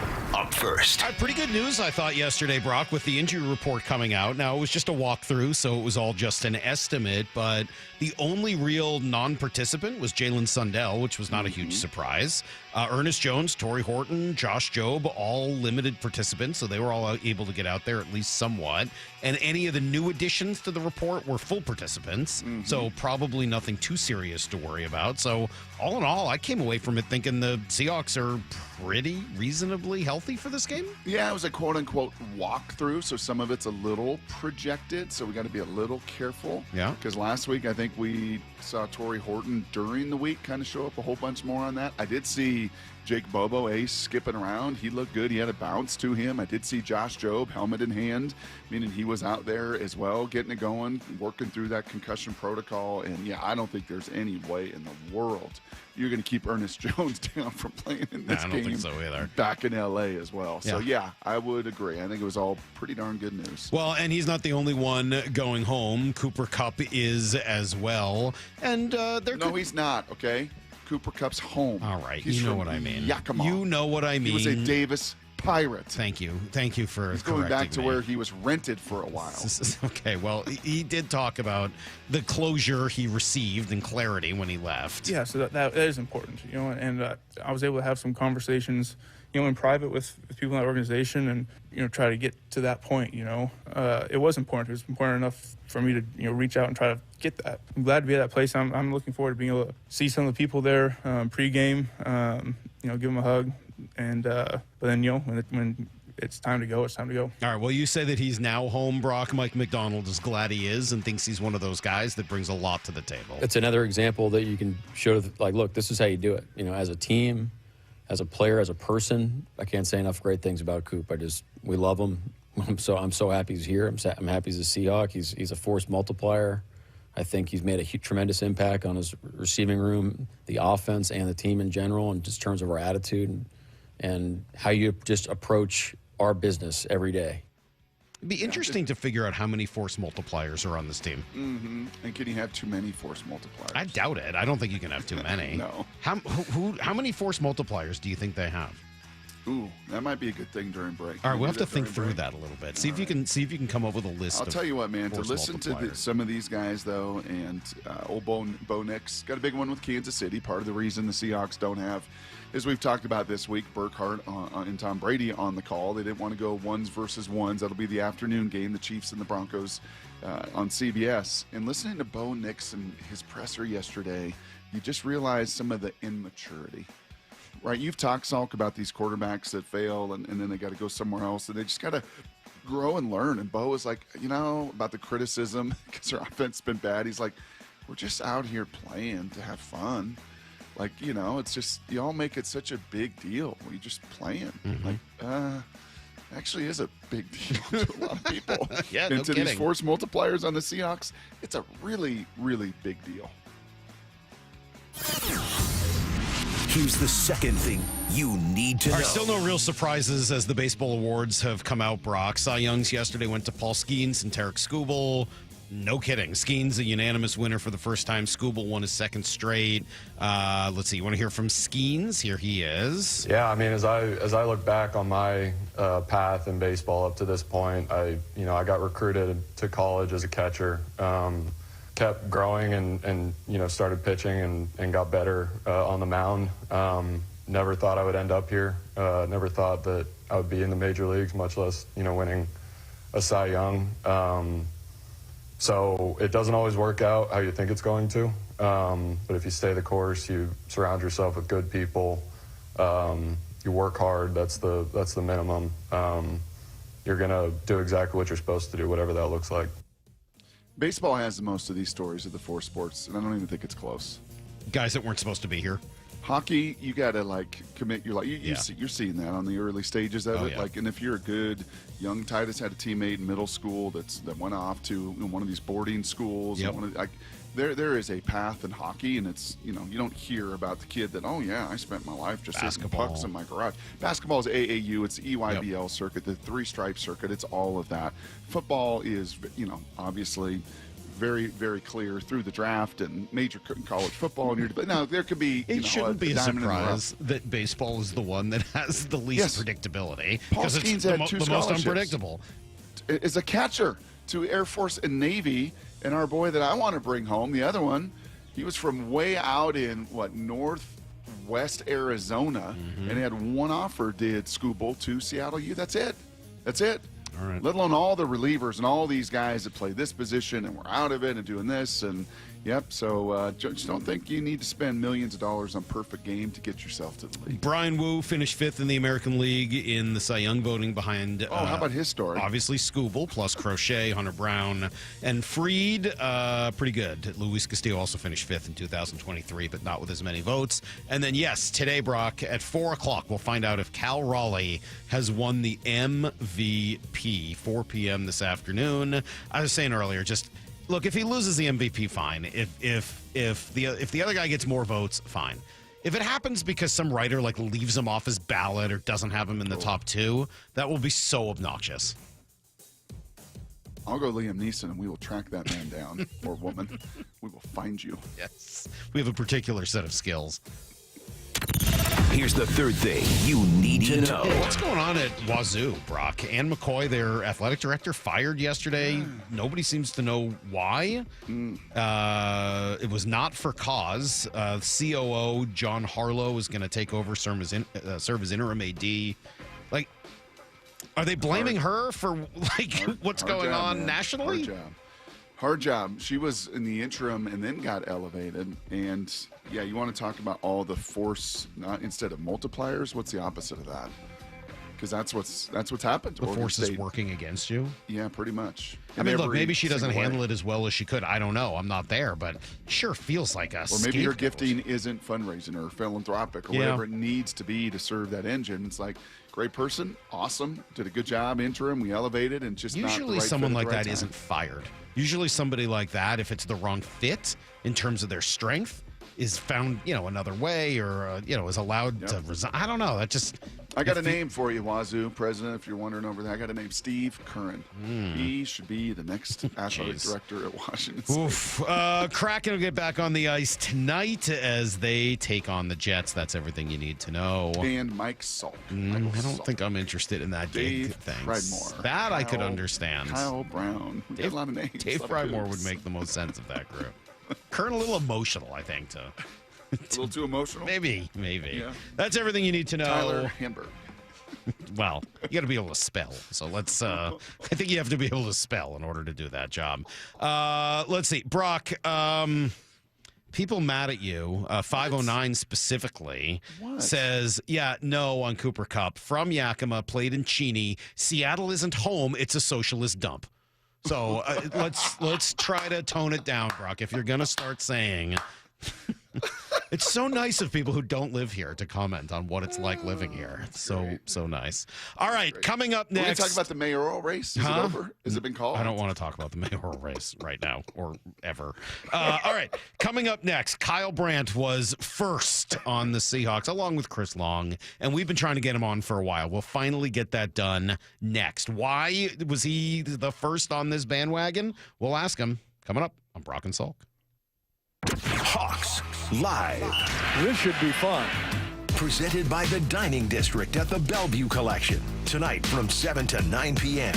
Live from Bellevue Square Center Court. Come on by and join hosts Michael Bumpus and Paul Moyer. With this week's guest, Seahawks wide receiver Rashid Shaheed. Hawks Live. Tonight from 7 to 9 p.m. Exclusively on the home of the Seahawks. Seattle Sports on 710 and the Seattle Sports app. All right, well, we know it's getting colder. It's certainly getting rainier. It's definitely getting darker. And all of those factors this time of year can lead to some real internal issues, right? Mindset, health, maybe even your weight going up.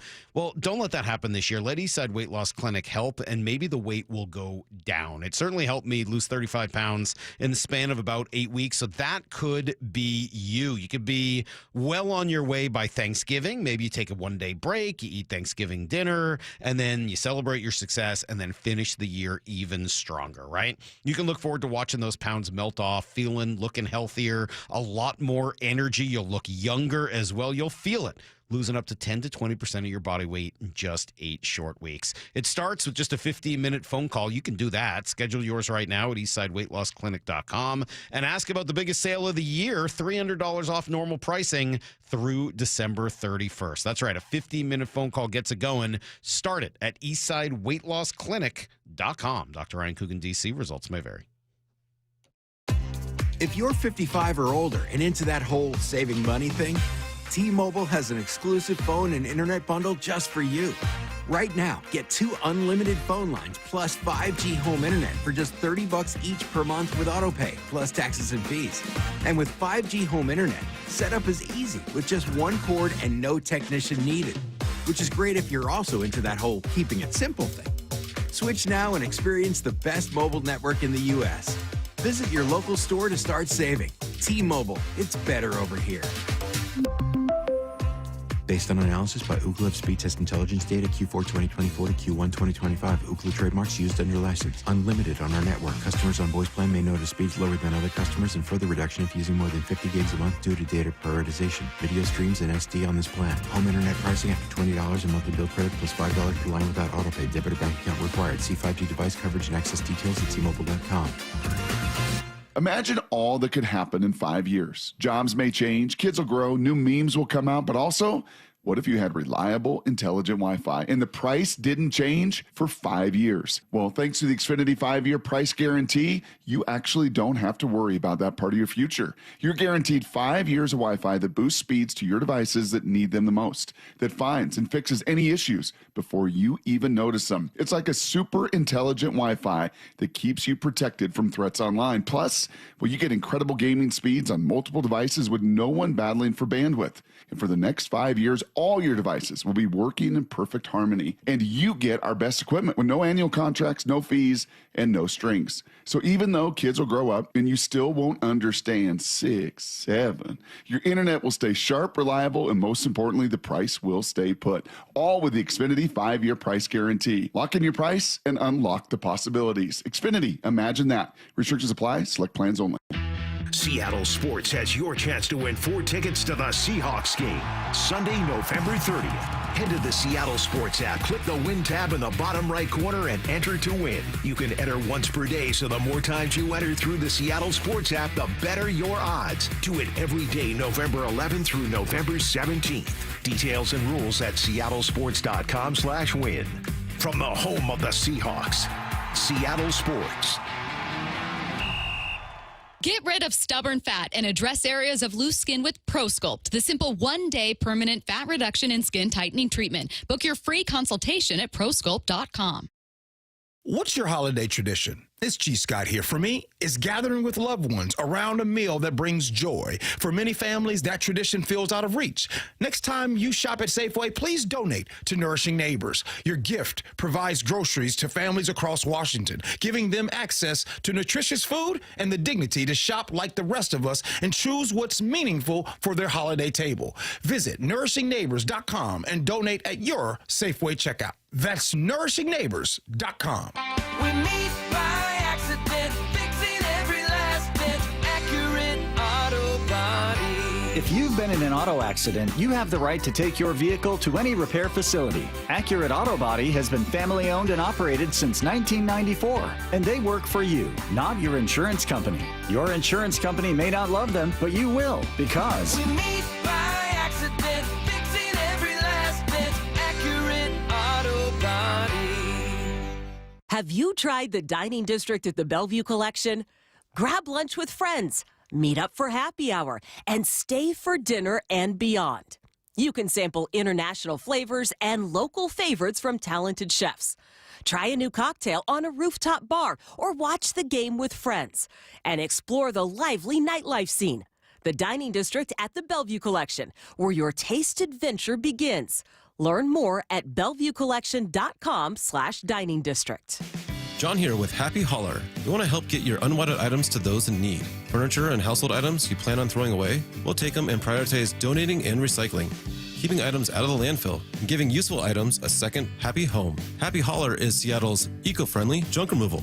We work with over 20 nonprofits all over Western Washington to donate used items. Make yourself, your community, and the planet happy. Reclaim your space. HappyHauler.com, hauling with a heart. From the Quantum Fiber Studio. This is Brock and Salk. Weekdays 6 to 10. On Seattle Sports and 97.3 FM HD2.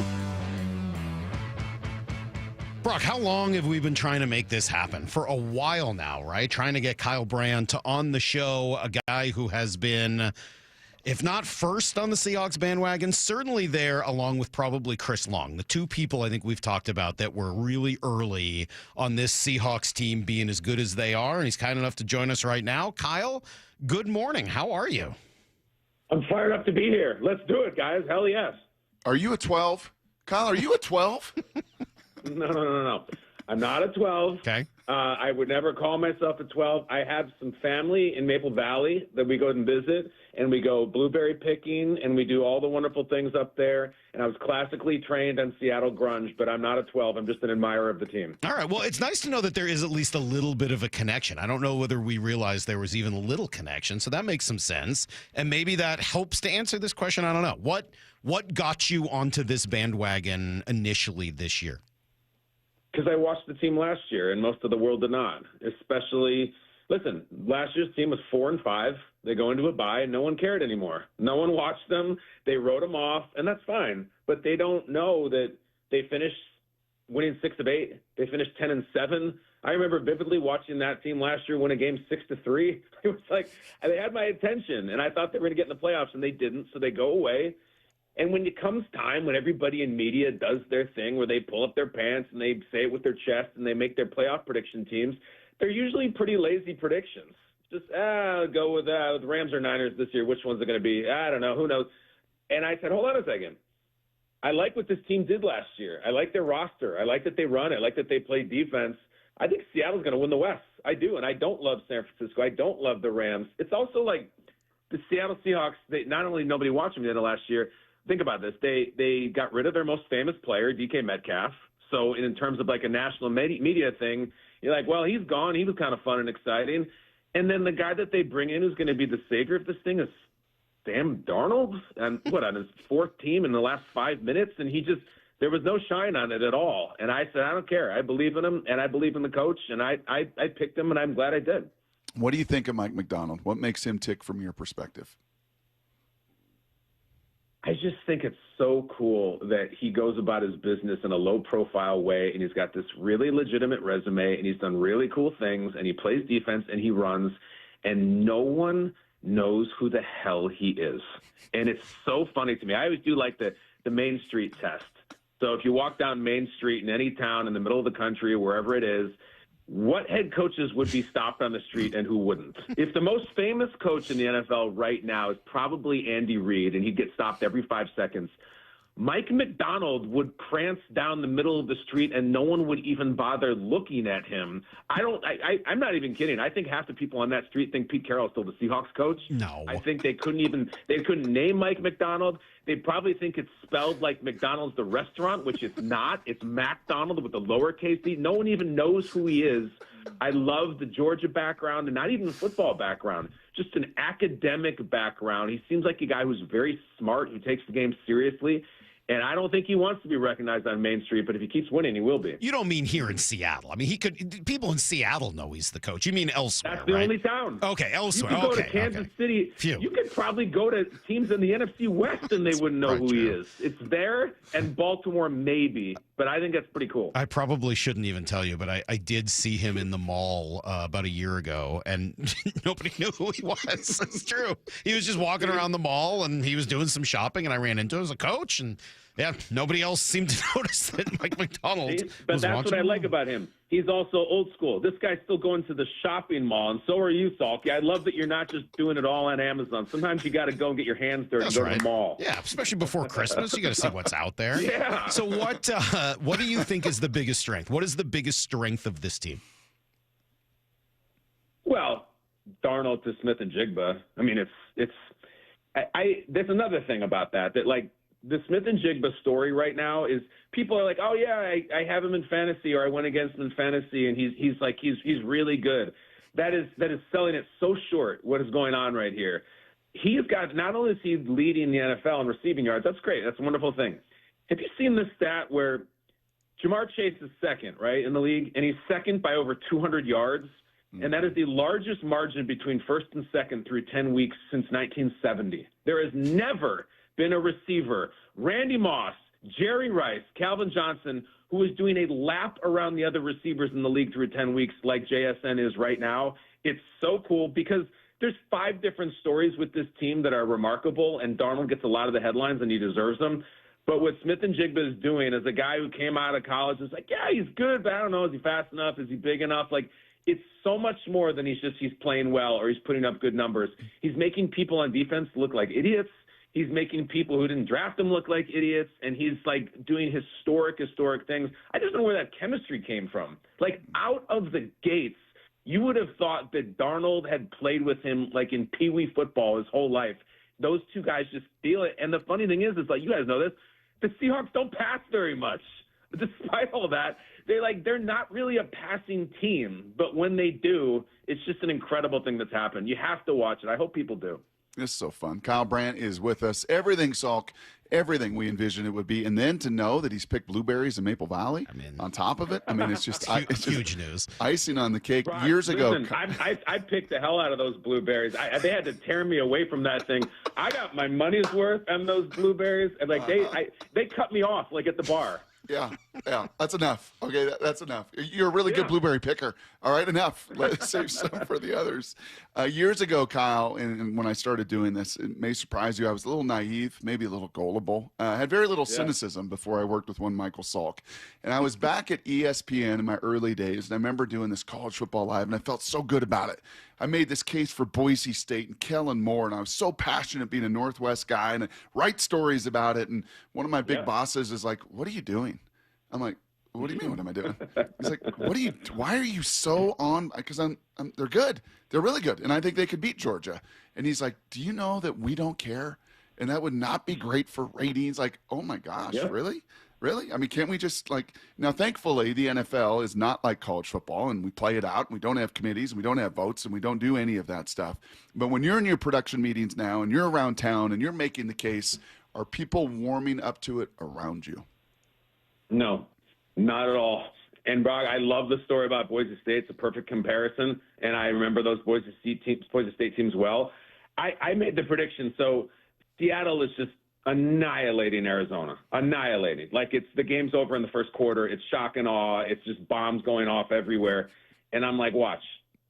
ESPN tomorrow morning will cover this game, and the story will be, should the Cardinals have stuck with Kyler Murray? Because Kyler Murray is reactive and people talk about him, and it won't be about the Seahawks. It's a perfect storm Sam Darnold seems kind of milquetoast to people, and Seattle. Here's the part I don't get. So I've referred to it as the supposedly sleepy Pacific Northwest. It's not like we're talking about, this isn't Topeka, Kansas here. This is a major metropolitan city has been in Super Bowls. This is not an expansion program. Like, I don't know why there's such a loathness and talk about this team, but when I see things like Boise State and the Seahawks, even as a guy in media, I'm like, I like it because I'm not operated to just cheer for the Cowboys all the time. I would love, you know what I want to see in the Super Bowl this year? I want to see people's heads explode when it's Sam Darnold versus Daniel Jones and just eat it. Take it. I don't care. I want that.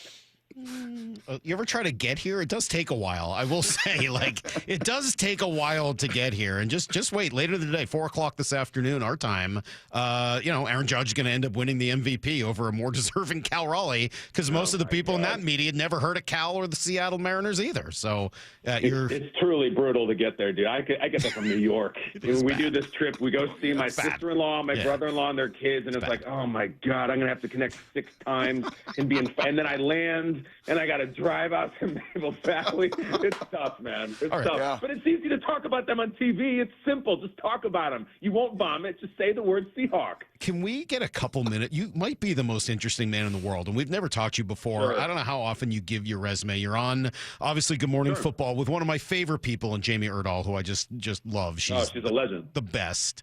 But your story is insane. I mean, from going to an Ivy League school to the real world, to Days of Our Lives, to the Jim Rome show, to how in the world did you make that transition? Can you give us the 1-minute version of how the hell that happened? It's a fair question. I mean, it's absolutely nuts. I always say my resume is weirder than yours. It's not better. It's just weirder. The short version, I grew up in the Chicago area. I got to play in the Ivy League. I played football. I played running back and kick returner in the Ivy League. When I was about to graduate, 3 weeks before graduation in 2001, the Real World came and did an open casting call right to my campus. I went to it. They picked me. It happened to be in my hometown of Chicago. I went on this 4-month acid trip called the Real World with Stop Being Polite, Stop Being Real. I moved to L.A., Days of Our Lives with Bo and Hope and Marlena and John. They're like, we want to give you a 3.5-year deal. I did it. I left the soap opera because I thought I was going to be Matt Damon or Chris Evans. Then I went broke and I lost my mind. And then I woke up one morning. I checked my BlackBerry Curve, and I have an email from Jim Rome being like, hey, I was reading your blog. It's some really good stuff. Do you want to meet? And then I worked in radio for Jim Rome for 9 years. At the end of that, the NFL Network was putting together a new morning show. They're like, you seem kind of nuts and kind of like an X Factor. We could use you. You want to move to New York? And I said, sure. And I've been here ever since. That's the version. How many times did you have to hear about the Rome family dog holocaust? Dude, that's a deep cut Rome reference. Well, when I first got into this business, I did sports updates for a 5,000-watt station in Boston that faced the ocean that no one could hear. Mike Felger, though, was the big afternoon host on that station, but I did morning updates during Jim Rome and during Cowherd, and I got to hear the story of the Rome family dog holocaust, I don't know, about 100 times, so I can't imagine how many times you'd hear it as the producer. That always killed. And then you could talk about the Jim Rome rat family and the bum smack and all kinds of stuff. Dude, listen, I cut my teeth in radio. I was like the junior producer. And this is after I had been a soap star for 4 years. My first job in radio was screening text messages, not calls, not emails.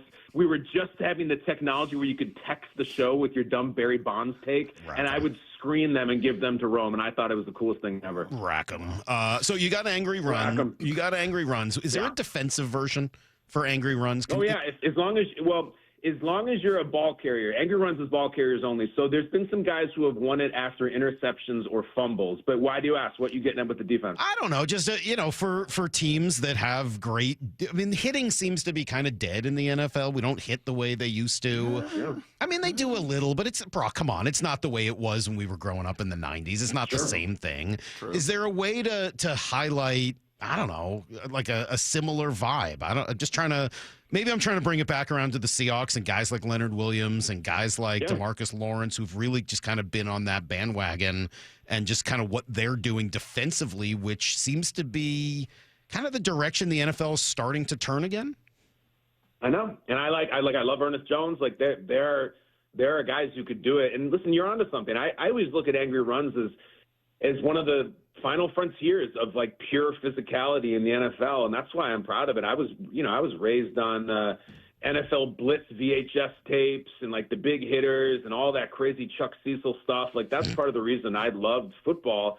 And we have rules in Angry Runs. Like if there's a penalty, we can't run it. If there's an injury, we can't run it.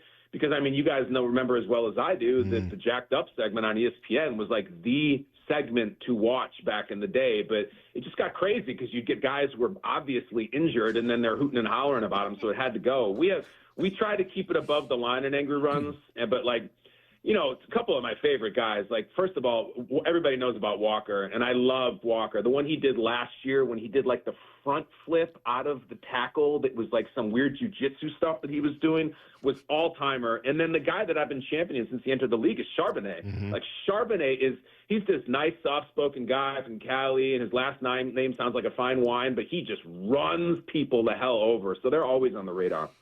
Last thing, Kyle, thank you so much for doing this too, and all the time. Man. And folks at Maple Valley are going crazy. If you want to give a shout out, not to just Blueberry Maple Valley, Farm. man. Our text line right now. I'm not fancy enough to have a screener like Jim Rome does, but just looking at the text line myself, it is very positive about Kyle Brandt right now. I'll say hopefully that. we can do this. Hopefully we can do this again, maybe in a playoff kind of run. But just give me your forecast for Sunday. This is going to be, I think, a terrific matchup. Mirror images in so many ways. Really good organizations, top-notch development, great young players, great scheme. Mike McDonald was brought here to beat Sean McVay, to disrupt this division. In talking to John Schneider, how does he do it if he can do it on Sunday? It's such a good question, and it's the game of the week. And yet, I was just talking about this on Good Morning Football. The stakes of it feel a little bit low to me, and just hear me out. Like, they're going to do this game, then they're going to do it again, and there's a really good chance they'll do it a third time. And this season for the Seahawks is going to live and die with Sam Darnold late in the season. As much as I love him right now, and I got to meet him at the Pro Bowl last year. Oh my God, Seahawks fans! If you never got a chance to say hello to Sam Darnold at an event or something, I meet football players for a living. I have never met one who is kinder, more generous. My son was there. He was like an unbelievably nice person. And we'll see that means nothing in January where they're headed. Here's the deal. Last year with Minnesota, he puts up this great record against Detroit and against the Rams, both on the road. It's not just that he didn't look good. He looked overwhelmed. It looked like he wasn't up to the moment. So they win this game this weekend, great. But this season is going to come down to maybe winning a game in a place like Philadelphia, maybe winning a game in a place like Detroit. That is how it's going to go. And it's not that Darnold's not going to be ready. It's just I don't want to see those passes getting sailed. I don't want to see him short-arming things. I think it got a little tense at the end of last year. He's been excellent, but like there's so much more that he still has to prove, and he's going to prove it 6 to 7 weeks from now. So was it instinct, or was it just that rugged running style? What made you such a dominant blueberry picker? Like as you now look back at it. It's a great question because it's a nuanced art. You got to be able to dig deep into the branches because sometimes those real first-round talents, like you got to go deep to the smaller programs, which are in the inner branches. All the outer branches are like, Georgia, Ohio State, Alabama, and they're right there. There's nothing wrong with those. Nope. But I like guys from programs that maybe you have to do a little bit of digging for, and those are the blueberries that I want to go to war with. Like it. Well, we got to do this again. I got to tell you, man, that is a 17-minute just burst of energy that I would like a lot more of in our life. I know everybody loves you. Thank you for having me on. I'm not kidding. And like, Brock, I remember being in college, and I think there was a weekend where it was you and Damon were starting in the NFL in the same week, and it was a big deal in the media, and that was like the first time that had happened. And I was a senior in college playing football. I just remember thinking that was a really cool deal, and I've always admired you guys. It's a good trivia question. Yeah, who were the first? Because there were the Mannings, there were the McCowns, there were the Hasselbacks. You guys were first? Who were the first? I have been working with you for 17 years. I don't think I realized that you guys were the first. Come on, Salk. What? I know all about where Brock went to elementary school and Ezra Meeker and Puyallup being the land of friendly people. Believe me, I know a lot of Brock Heward trivia, but somehow that one unfortunately escaped me. Man. Hey, thank you so much. This was awesome. We'd really love to do it again. Appreciate you. Thanks for having me, guys. All right, guys. You can see Kyle, of course, on Good Morning Football and now more on ESPN. And that was was a powerhouse. Supposed to be 15 minutes, went a little long, and for good reason, man. That is a lot of energy. Fun. I really enjoy. Between him and Joe Fortenbaugh yesterday, those are two guys who can bring it. You just love guys that love what they do. Guys who give good guests. And that is such a reminder right there. Honestly, just like we talked about with the Cy Young. And I'm not going to get on my little pedestal here and preach to all of you out there, but like, oh, I don't know. I don't have this and I can't do that. And I'm not going to be afforded this opportunity. Make your own way. Paul Skeens had 2 offers. Tark Skubal had 1 offer. One was a catcher at Air Force and is now the Cy Young Award winner. One was an Ivy League running back turned soap opera actor that went broke, that then just grinded because he loved sport and he could feel the passion in it. That was pretty darn fun. This is Brock and Salk's Blue 88, powered by Xfinity. We're going to go red, right, tight, close, sprint left, G, U corner, halfback, flat, on one. Ready? Brock Heward tackles 3 football questions as only he can. Blue 88. Now here's your hosts, Brock Heward and Mike Salk. All right, got to go quick. 4 minutes here, Brock, for Blue 88. 3 questions, starting with this one. How much better has Stafford really been this year than the guys that the Seahawks have already played? Yeah, I think a couple weeks ago we talked about this being more substantial and real for the Seahawks because of who they played. They haven't played the Bo Nixes, the Jacoby Brissetts of last year, Skylar Thompsons, all of that stuff. But you look at it, Stafford's at a different level than all the rest. Stafford's passer rating right behind right behind Sam Darnold. He's 4th in the league. He's number 1 in the league in touchdown passes with 25. Number 1 in the league. The next highest rated QB they faced, Baker Mayfield. And we knew how that went. That did not go good at home. And obviously, there's a lot more to that story of injuries and who was available and game plan and yada, yada, yada. But he was 10th. He is 10th in pass efficiency. Aaron Rodgers 14th, and it goes down from there. So they have not seen the top 10 passer rating guys this season. Right, this season they faced Jaden Daniels, they faced big names, but guys that not really playing anywhere near the level that Stafford is, and it's the processing, man. That's the biggest thing.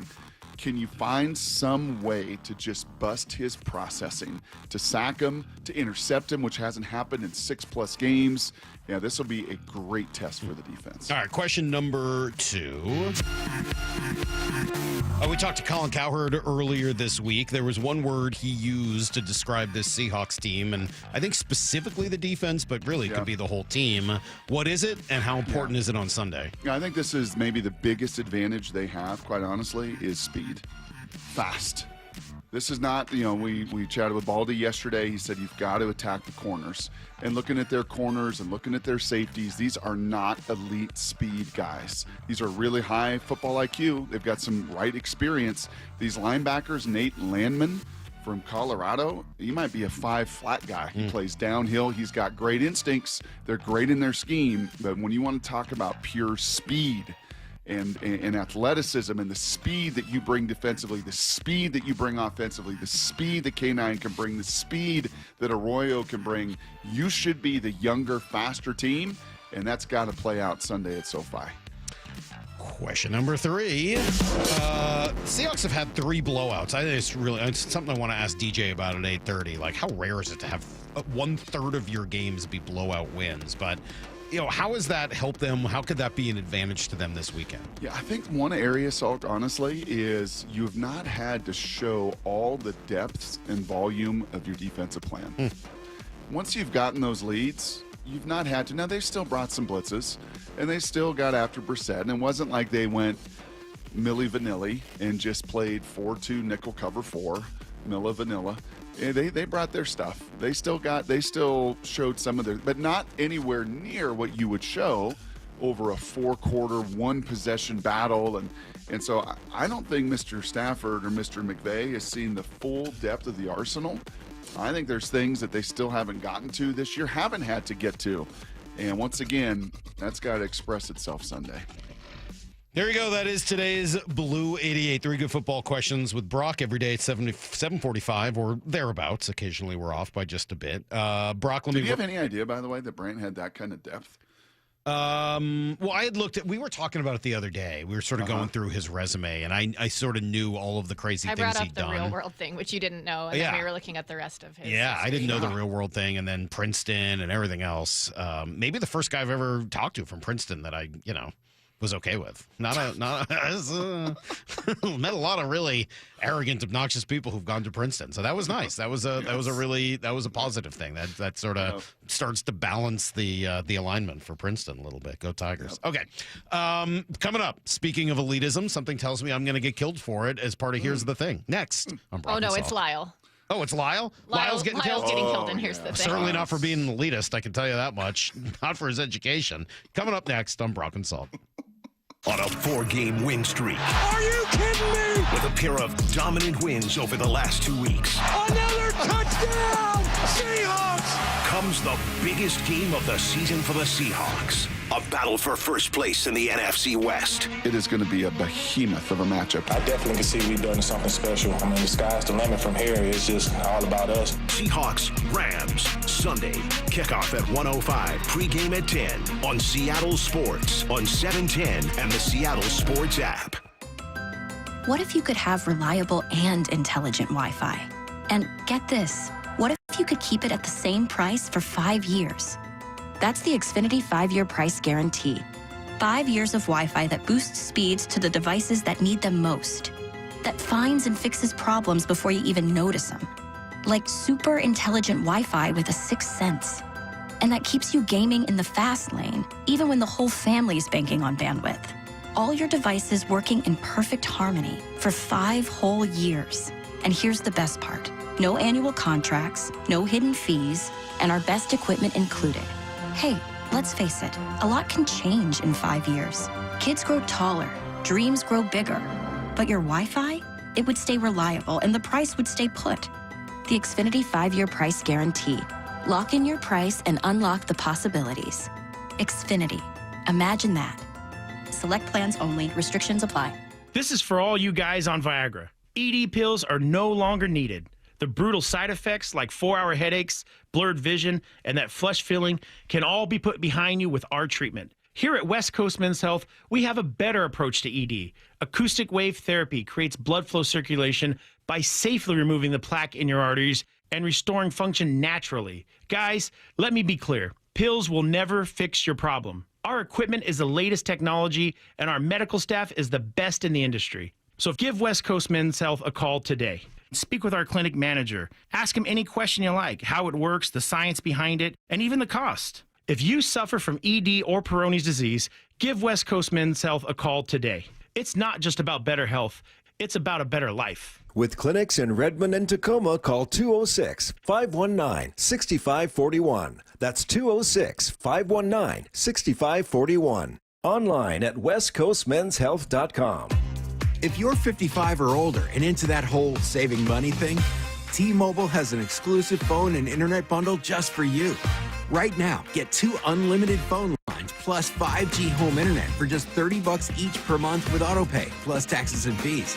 And with 5G home internet, setup is easy with just 1 cord and no technician needed, which is great if you're also into that whole keeping it simple thing. Switch now and experience the best mobile network in the U.S. Visit your local store to start saving. T-Mobile, it's better over here. Based on analysis by Ookla of speed test intelligence data Q4 2024 to Q1 2025, Ookla trademarks used under license. Unlimited on our network. Customers on voice plan may notice speeds lower than other customers and further reduction if using more than 50 gigs a month due to data prioritization. Video streams and SD on this plan. Home internet pricing after $20 a monthly bill credit plus $5 per line without autopay. Debit or bank account required. See 5G device coverage and access details at T-Mobile.com. So my mother is thinking of switching from Verizon to Pure Talk, but she's worried the deal sounds too good to be true. Michael, she said, how can those Pure Talk people offer me the same basic service as Verizon for so much less money? I said, Ma, go ask Google how much Verizon spends on advertising and promotions. A few seconds later, my mother said, oh my goodness, $12 billion a year? That must be a typo. I'll tell you what I told my mom. It's not a typo. Verizon spends $12 billion a year on advertising and promotions, and their customers are paying for it. Well, Pure Talk doesn't spend that kind of money on commercials. Trust me, I would know. That's why they can offer you and my mother unlimited talk, text, and plenty of data on a crazy fast 5G network for just $25 a month. And if you're a business owner, you could really save a fortune. Dial pound 250, say the words Mike Rowe, and you'll get an additional 50% off your first month. That's pound 250 Mike Rowe. Pure Talk. Everything you need and nothing you don't. Stacy here. And if you're in the market to sell your car or explore getting a new one, I have to tell you about the coolest thing. It's Wayscar Ford's vehicle profit sharing program. Here's how it works. You sell them your old car at fair market value. You can sell it that day, get paid right away. The whole thing takes about 30 minutes. Then when they resell it, they split the profit 50-50 with you. It's not a consignment. It's a way for a trusted local dealership to avoid things like auction fees and then split savings with an actual customer. Listen. I am someone who sold an old car years ago and got completely ripped off. It was also later involved in a crime. I don't have enough time to tell you about it. It's another story for another day. But I wish I would have known about this program, and it's why I'm telling you about it now. Other people are finding out Wayscar Ford just surpassed sharing over $1 million with customers who have sold them their cars. Sell your car for top dollar and get a share in half the profit when Wayscar Ford resells it. Why would you want to sell your car anywhere else? Wayscarford.com. That's wayscarford.com. Let's go! This is Seattle Sports. Streaming through the Seattle Sports app. KIRO AM Seattle. KIRO FM HD2 Tacoma. Home of the Seahawks, Mariners, and everything Seattle sports. This hour is brought to you by Trajan Wealth Management. Get his freaking auto! From the Quantum Fiber Studio, this is Brock and Salk on Seattle Sports. I don't read the internet, guys. Take the bull by the hands. And Brooke, you are. And Brooke, you are. Now here are your hosts, Brock Heward and Mike Salk.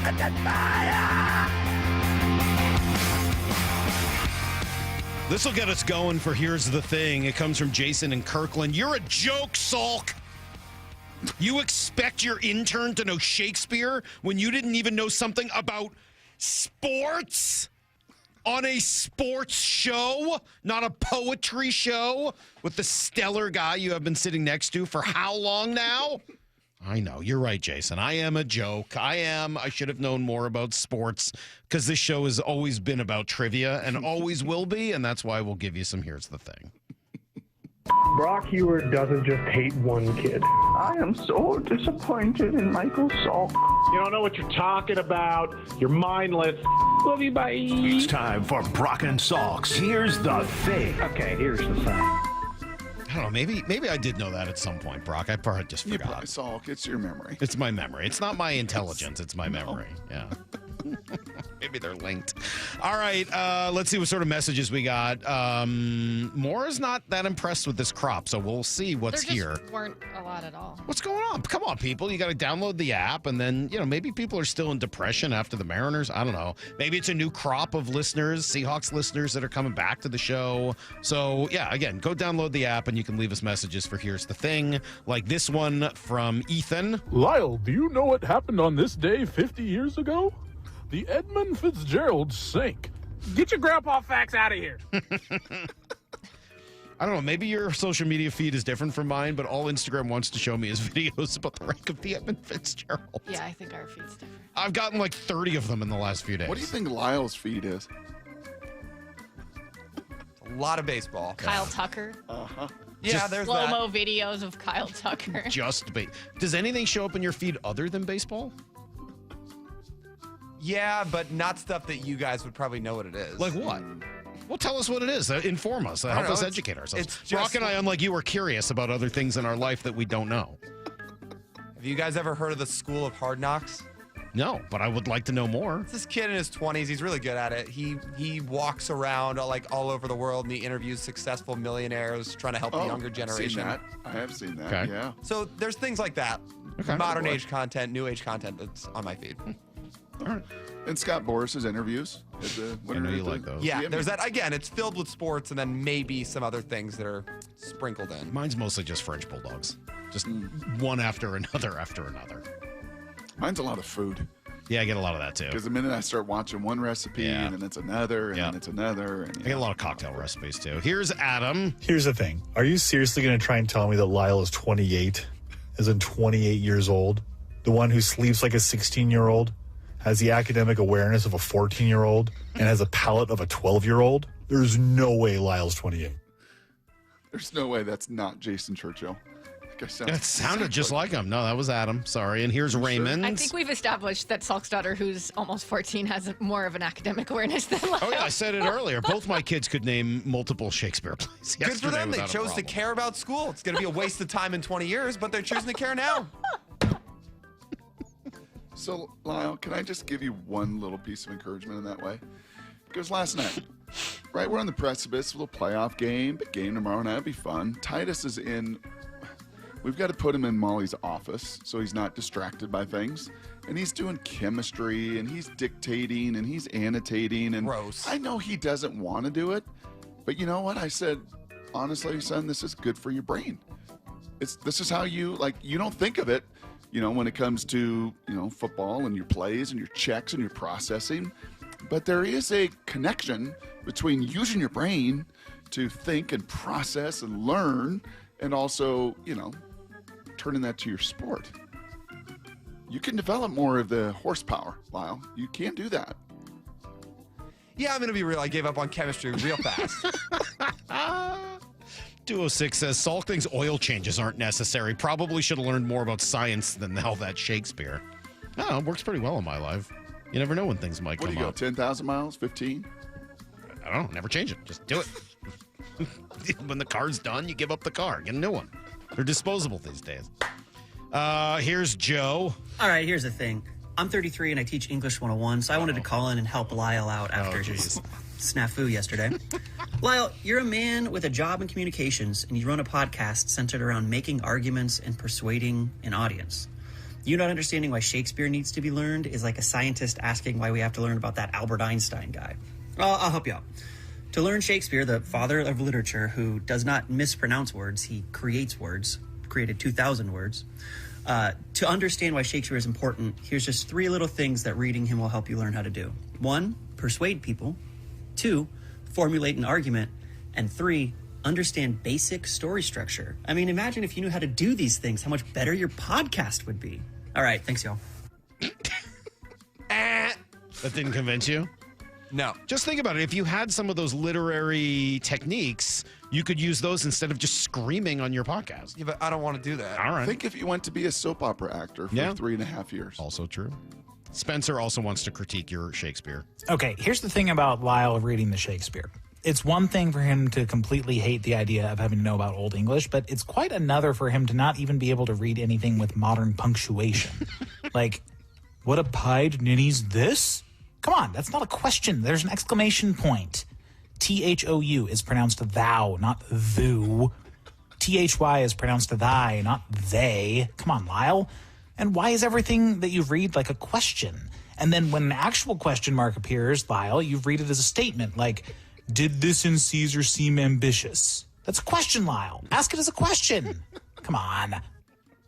You got under some people's skins. Except that you're reading things that people don't say anymore. So? It's like, it's incomprehensible reading. Well, it's comprehensible to a lot of people. It's just incomprehensible to you. People don't talk like that. Well, people you know. What if other people do talk I mean, like if we just gave up on trying to read anything that was written in older terms, we wouldn't understand any history, Lyle. Should we reach out to Tom Tagney? See if he can bring Lyle down to I would Asheville pay to the good money to Shakespeare watch Festival? Lyle and Tom have dinner together. I would pay good money for that. Here's Raymond. Here's the thing. Well, before we get to the thing, let me just say thank you. I've listened to your guys' show since like 2009, pretty much when it first started. Listen, religiously. Moved to Texas a few years back and listen to the podcast every day. Keeps me in touch with everything going on in Seattle sports. Even the period of time where, you guys are just doing a weekly podcast. I listen to all that. I love you guys. And I just want to say thank you for everything that y'all do. But I'm a little sick of hearing about how Jackson Smith and Jigba doesn't quite have the size. Oh, he's a crafty route runner. He doesn't have the top end speed, but he's crafty about how fast he is. Not the biggest, but he's either 6 foot or 6'1", depending on the sources that you look at. Listen to I don't know if I different can hear sites. the whole thing. Around I 200. gotta turn it off. I'm sorry. I can't do that anymore. That Maura, was did like you speed scrambling him my I didn't brain. do that. He did that to himself. Dude, that's like scrambling my brain. I can't. Basically, he went through a bunch of other receivers that are around the same size and says he doesn't understand why everyone says JSN so small. Gotcha. He went through like Jamar Chase and. Did you really talk that fast, or did he speed himself up when No, he he sped sent the message? he sped himself up. Why? Okay. I don't know, because it was long. Probably because he thought it was gonna be too long. Salk's a guy who doesn't put coolant in his car until summer because he thinks it's for the AC. That sounds made up also. Coolant. Just like chapstick. No, I use coolant. I know I use all it. It's just big oil, man, trying to get you to change your oil more often. You said one of the dads on the hockey Lyle, team you this use week. chapstick? Oh, that you want to talk about a scam. Chapstick's the ultimate scam. I don't think that's right. No, it is. Yeah, I use it, Brock. Yeah, Why? and because once you use it, you got to keep using it. It cuts up your lips, and then you gotta keep using chapstick. Better than having dry lips. Never used chapstick in my life. Don't Better have than dry having lips. like flaky dry. Never You're- have. You're They probably put- using chapstick. You're probably They put using the wrong fiberglass. brand. It's like using Hall's cough drops. Nah, Hall's that- cough drops are awful. There's That actual stuff brands is of cough drops that are that good. stuff is a complete scam. Don't ever Vaseline don't ever put that stuff in your makes lips. like a little tin of lip balm. That's the best. Total scam. Here's Brent to finish it up. Here's the thing. What a great day. Went to the beach with Salk. We went snorkeling. Salk played around with an eel. He ran his toes through the seaweed. He poked a jellyfish. And then we sat on the beach after gathering some kelp and made each other matching best friend headbands. Damn fine day. The kelp was the most realistic part. There you go. Nice job, Brent. That is Here's the Thing for this week. By the way, Lyle, Kathy's all in. Our boss, Kathy, says she'll buy that dinner with you and Tom. If we could get you guys to have dinner, Kathy says she's buying. It'd be quite a dinner. Send Justin to video the whole thing. Wouldn't you say, Tom, of all of our peers through all the years, there have been a lot of dynamic human beings in the building. Yep. But as far as talking sports to Shakespeare to art, most to erudite for sure. Gosh, he was just, and he had a joy. Yeah. And would listen to and celebrate all of those different things. 100%. Tom's the best. He's the antithesis of Lyle in essentially every way. But my favorite thing about Tom is that he would not watch games. He would only read about them. He loves sports, but wouldn't actually watch any of the games. He would only read critiques of the games and columns about the games in order to tell him what had happened, but he would not watch any of the actual games. And yet he followed everything religiously. It's hilarious. We got to be right back. We'll give you guys everything you need to know. DJ Daniel Jeremiah coming up in, 20 minutes? It's Brock and Salk, Seattle Sports on 710. For Down Territory, Michael Bumpus answers the top 4 football questions of the day. Why is play action so effective for the Seahawks, even though their run game isn't explosive? Everyone becomes an actor, and there are some great actors when it comes to this Seahawks offense. Also, the linemen are doing a great job of selling run. They are stepping down like it's zone blocking every single time. And then your tight ends make this thing go, because a lot of the times they are the read for the second and third level. Catch every 4 Down Territory on the Seattle Sports app. It's always such a pleasure for me to catch up with you, Shannon O'Kelly, President and CEO of IRG Physical and Hand Therapy. And as I understand it, calendar year is wrapping up. There's never a better time to take care of your aches and pains. Why? Well, it's always a great time to come see us here at IRG Physical and Hand Therapy. We'll take care of your aches and pains. We'll get you better. But particularly, Brock, at the end of the year, most people have met their deductibles. They may have HSA, may have FSA funds. So use the opportunity to use your insurance to treat those aches and pains so you're not taking them into the new year. So you're healthy, fit, and you're excited about the new year. That's what it's all about. Here at IRG, we are so dedicated to making sure our patients really understand the insurance because it's a complex world. So when you call us, we're going to help you navigate your insurance. But I will tell everybody listening right now, if you've met your deductible, get your aches and pains treated here at IRG. We'll take care of you. We'll take care of your insurance. We'll take care of your family. We'll take care of everybody. Clinics up and down the Puget Sound for you to go visit or see them online at irgpt.com. When it comes to the security of your business, doubts can creep in about who you're trusting to protect it. Are they a reliable service? How will I know if something happens? Are they keeping everyone safe? At Bay Alarm, we got you. For nearly 80 years, we've been putting our customers' minds at ease with our advanced technology and personalized support. Feeling insecure about your current security service? Visit bayalarm.com today to talk to a local security expert. You're listening to Leaf Filter Radio, and the guru of gutter protection himself, Chris Cunahan, is here to take your most pressing leaf-related questions and bring you a special Black Friday offer. Hey, everybody, Chris here. I understand we have Ron on the line. Ron, where are you calling from? Uh-oh. Ron, are you calling from a ladder? Well, I was. I wanted to ask Chris what I need to do to get my gutters ready to have leaf filter installed. Oh, Ron, you don't have to do anything. A Leaf Filter Trusted Pro will come out and clean out your gutters, realign and seal your gutters, and install Leaf Filter, America's #1 gutter protection system. So I didn't need to get on this ladder? Ron, Leaf Filter Trusted Pros are in your neighborhood and ready to help. Just visit leaffilter.com/deal to schedule your free gutter inspection and get up to 30% off. Thank goodness. What was that site? That's leaffilter.com/deal. And now, as a special Black Friday offer, you can get a free gutter inspection, plus up to 35% off. This is our best offer of the season. Unlock it now at leaffilter.com/deal. See representative for warranty details. If you've been in a wreck or a fender bender, You have the right to take your vehicle to any repair facility, not just where your insurance company tells you to go. Accurate Auto Body has been family owned and operated since 1994, and they work for you, not your insurance company. With over 25 years of auto repair work, they'll exceed your expectations. we meet by accident, fixing every last bit. Accurate Auto Body. At Accurate Auto Body, all their work is performed by certified technicians, only using OEM parts to guarantee the safety of you and your family. For the best in auto body collision repair and customer service, give them a call at 425-883-2450 or AccurateAutoBodyWA.com. Your insurance company may not love them, but you will, because We meet by accident, fixing every last bit. Accurate Auto Body. Heading outdoors or on the water this weekend? Check in with Joey and Nelly on the Outdoor Line from 6 to 8 a.m. every Saturday on Seattle Sports and the Seattle Sports app. Eric Johnson here. I spent the past 30 years working to help make our community better informed, better protected when it comes to consumer issues, and better equipped to take on whatever life throws at us. That's why I love the free Washington Accident book series from Davis Law Group. These books keep us better informed about the law, better able to protect ourselves on and off the road, and better off when all is said and done after an accident. Chris Davis didn't have to write these books. He did it because he saw a need.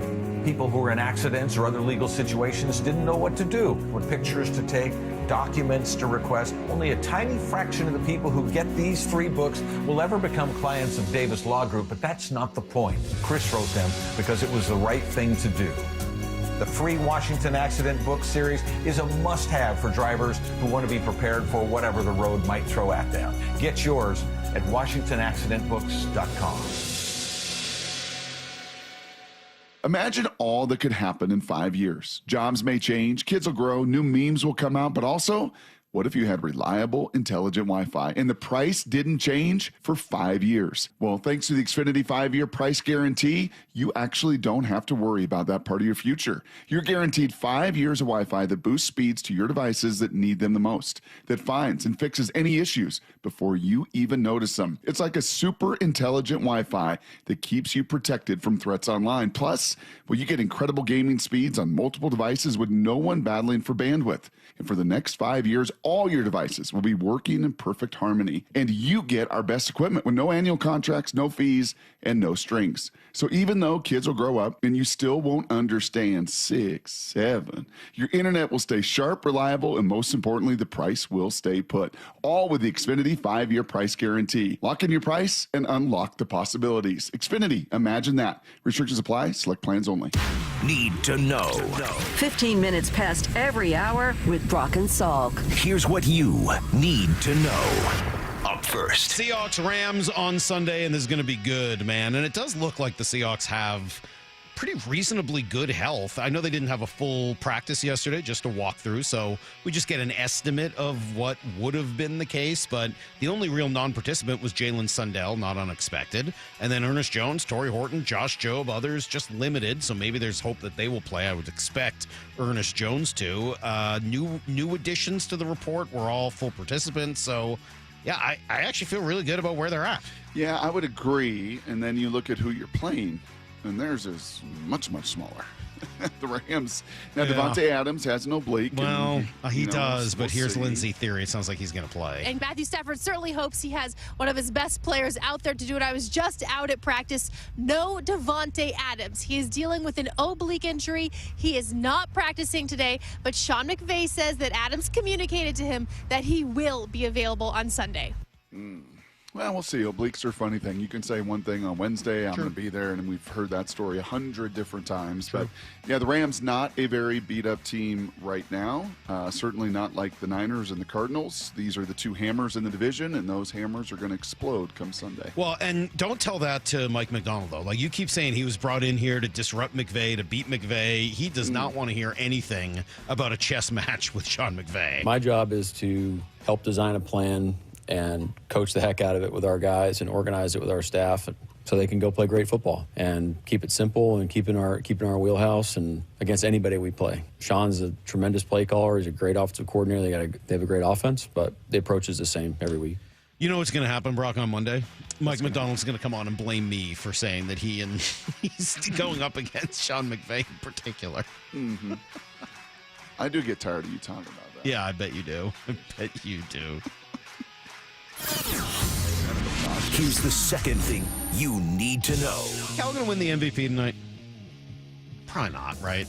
So is this just you being Lou Holtz, you being pessimistically optimistic so you can be pleasantly surprised? It's just a person who listened to guys like Kyle Brandt earlier, and the way that this city is thought of, it's just hard for me to imagine that baseball writers are not going to take a guy who has a deserving season from the New York Yankees. We it's just talked hard about for me it to imagine ad that. nauseum through July in the home run derby. I mean, if you didn't have the home run derby, Salk, I don't know.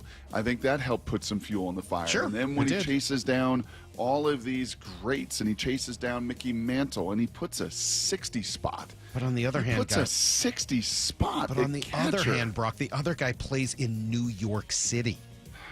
Did you not know that? He's in the Bronx. Here's John Morosi. Salsa is made in New York City. John Morosi giving his final projection on what he thinks happens. It does seem as though the conventional wisdom is that Judge will win, and certainly Aaron Judge, a very deserving winner if he wins it. I think Cal Raleigh would be a very deserving winner too. I would have cast my ballot for Raleigh. I just think that the historic nature of his season as the leader and the engine of a division champion, what he did on both sides of the ball, no pass balls during the course of the regular season, all of those things, I would have put as Cal Raleigh as my choice, but there are two correct answers on this one, in my opinion. It seems as though that there's this groundswell that it's going to be Judge, and if it is, that's great. I think Raleigh's season is getting a lot of recognition, even if he doesn't win the award. I don't know whether it's still great. Like, it'll be kind of annoying. Yeah, this feels a little bit like the Heisman race a year ago. Now, the Heisman race is very different. I think there's 1,500 voters or something like that all across the country. Baseball is 30, and they're supposed to be the most esteemed. But last year in the Heisman race, it was Ashton Genty, who would have been the corollary to Aaron Judge, like putting up just 2,000 yards. Like, what? I mean, just so much better than everybody else, just historic production and just like the raw volume and stats and numbers. Like, come on. And then there was Travis Hunter doing things no one else has ever done before. No one else has played both ways. And nobody else was that explosive. And no catcher had ever even touched 50 home runs, let alone 60 home runs. Is like the third most in the history of the American League. And my guess is the East Coast media says, cool story, bro. We're going with the guy from New York. Here's the third thing you need to know. Kraken will get back on the ice tonight, and Wazoo fired their So hold athletic on director. a second. These 30 MLB writers, they're all from the Northeast? Yes. Are you serious? All of them. No, they're not. I don't know. I don't Stop know. it. I don't even know who's voting. How would I know that? Well, then why would you make that assumption? That Well, they're all from baseball the writers. Northeast? There's a decent chance they're from the Northeast. You know what? I'm going to check with Divish on this. Like, even if they're not currently in the Northeast, there's a good bet that they're from there, don't you think? Didn't one of those kind of, I don't want to say, I'll just say proud Mariners beat writers, wasn't he one of the voters some years ago?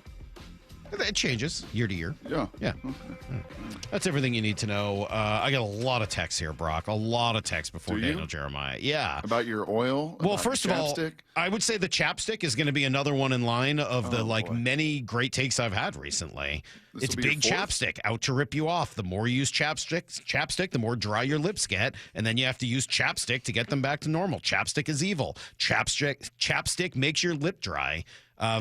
It's on and on, man. There's like 100 of these here.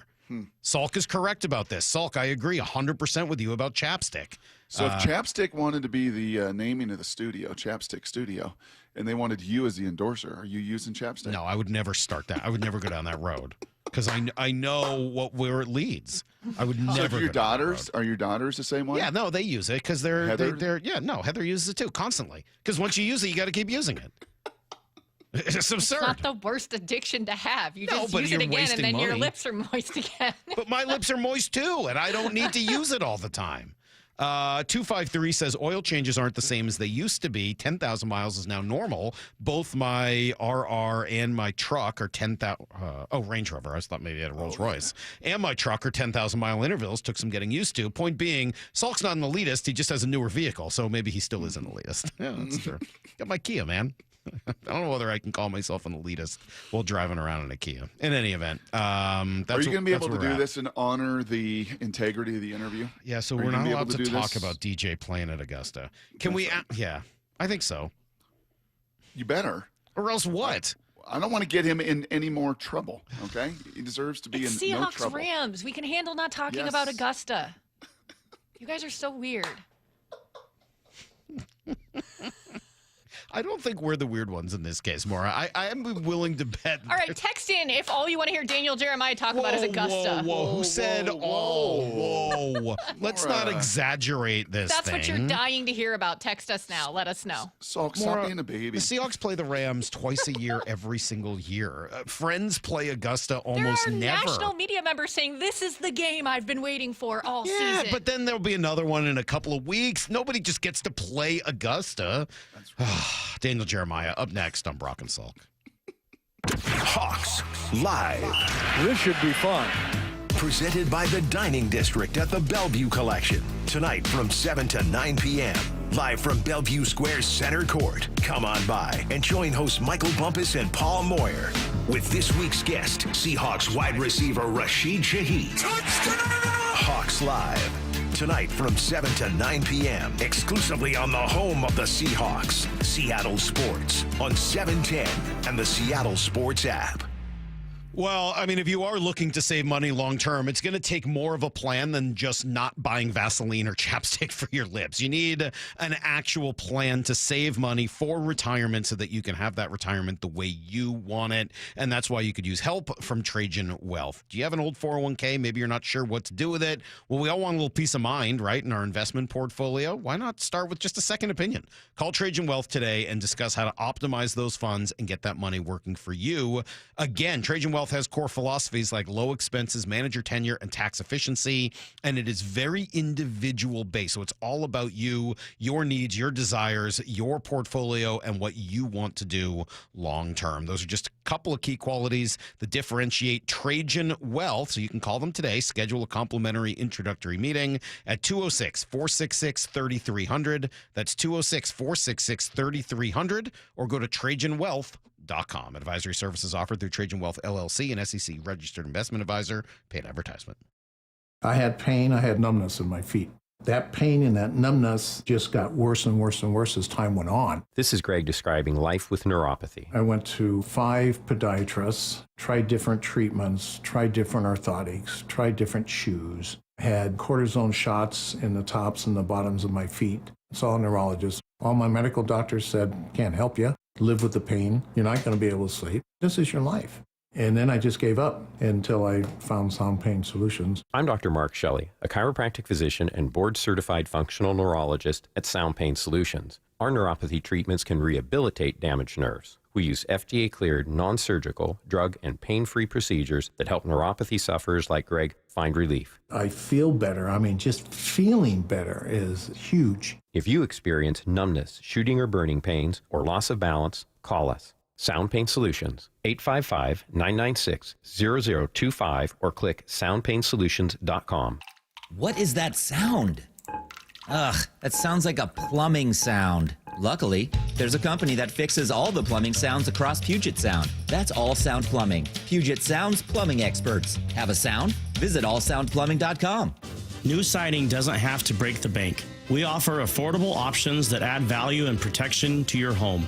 This is Justin Shirley, CEO of State Roofing and Exteriors. And while we're at it, ask about our roofing, windows, decking, and gutter services for even more savings. Call 866-ROOF-ROOF or visit stateroofing.com today to schedule your free siding inspection. State Roofing and Exteriors, held to a higher standard since 1968. State Roofing, the best roof you'll ever need. Join us Sunday, November 30th for the UW Medicine Seattle Marathon. Volunteers are needed to support runners of all ages for this family event in downtown Seattle. For more info on volunteering, go to seattlemarathon.org or email volunteer@seattlemarathon.org. Bonneville International radio station contests are open to participants 18 years of age or older that are residents of Washington State unless otherwise specified. Employees or agents of the station, Bonneville International Corporation, other area radio stations, or any entity associated with the contests are not eligible to win unless the station otherwise specifies at its own discretion. Persons who have won in the last 60 days from a station contest or event may not be eligible. Full general contest rules are available on seattlesports.com or in person at the station during regular business hours. Want more Seahawks content? Join me, G. Scott, on The Reset. New episodes of the podcast every Monday and Thursday on YouTube or on the Seattle Sports app. The LJ way is. You look at stuff like this and it's like, I don't want to come into an industry and work on a place that is going to compromise how I feel about myself. I get to go to work every day with good people and I get to enjoy what I do because I'm out there just trying to do right by people I care about, which is our community. We're going to see them at the grocery store. I'm going to see them at the sports tournaments. Two friends of our daughters came in last night just on the lot, didn't know I was there. And it was cool because you got to take them through and they're going to buy a car for their first driver and a car for their kid going to school soon. These are the people that you're going to work with.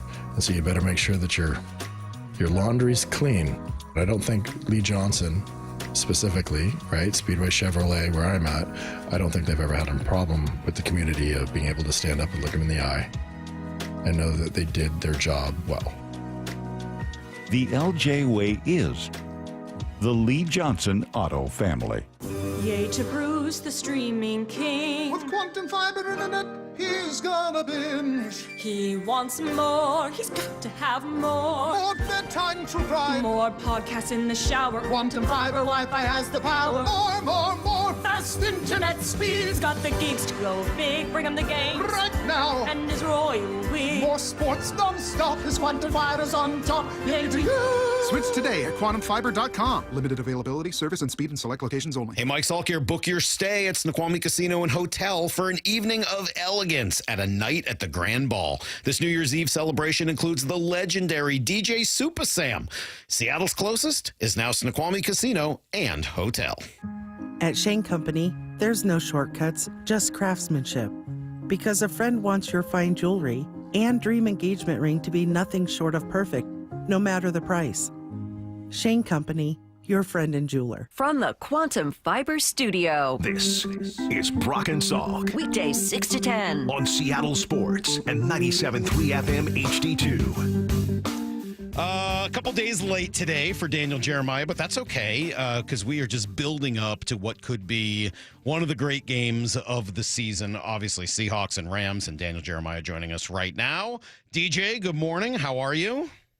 I'm doing great, man. I want to see get your honest opinion from two of my friends here. So my eyes are starting to go a little bit. Sure. And so I asked my wife, can you just give me some readers so I can use those? And I've never felt more like Sally Jesse Raphael. I know they're blue and not red, but I don't think I can pull that off. I think I just have to go blind. I say go down low on the nose. That's what I've been doing, is the low on the nose thing, so that you can see normally up top and then you look low at the paper. So that's kind of become my thing now. What do you think? work in progress. I don't think you look great there. to be No. honest, but Let me just tell you that a this, scouting DJ. grade? Let me tell you this, and I can say this, and my wife never listens to the show, thankfully, and my in-laws used to, but they moved to Arizona, so they're not watching either. They got me because my grandma wears the readers, because Grandpa wears them. They click behind the neck, so they're constantly like a necklace. And so they got those for me for Christmas because I'll have my readers, and I'm like, over my dead body, might as well throw those in the trash right now. I will never stoop to that level. Like, because then it's not just a vanity of, okay, I wear my readers, but then it's like my memory too. It's like, oh, your memory sucks, so you got to wear these things around your neck and your eyes. Yeah, suck. you got to just throw readers all around your house. Have one in every room. Whenever you're in there, you just pick them up, and that's how you get old. I think Brock might be 2 weeks away from life alert around his neck based off of that. DJ brought you, of course, by Marquee Data. How was your week? I know that there's only certain things you can say, but how was your week? Yeah, that's a magical place. If you ever get a chance to go to the Masters, I would highly encourage people to do it just to see the grounds. There's very few places that you can personally, I was just kind of in awe. Like, you just kind of look around and it's just breathtakingly beautiful. It was a magical place, and I did better than I expected. So I'll leave you with that. But it was a really cool experience. Have you talked to Joel Klatt since? No, I want to do that in person. I want to feel that reaction. I don't want to just hear it over the phone. He was really mad. I mean, he was on with us, and he was like furious. Like, his eyes popped out of his head. He was not pleased at all when he heard about it. Did you see his face? I sent a picture, I think, I don't know if you were included on it. He was like, his face bug-eyed. was Eminem with Musburger and Herbie in the booth when Eminem came on and had that look like. Yeah. When we told him, he was perplexed. Yeah, he was upset. I'm looking forward to that in person. Yeah, I'm going to share that with him.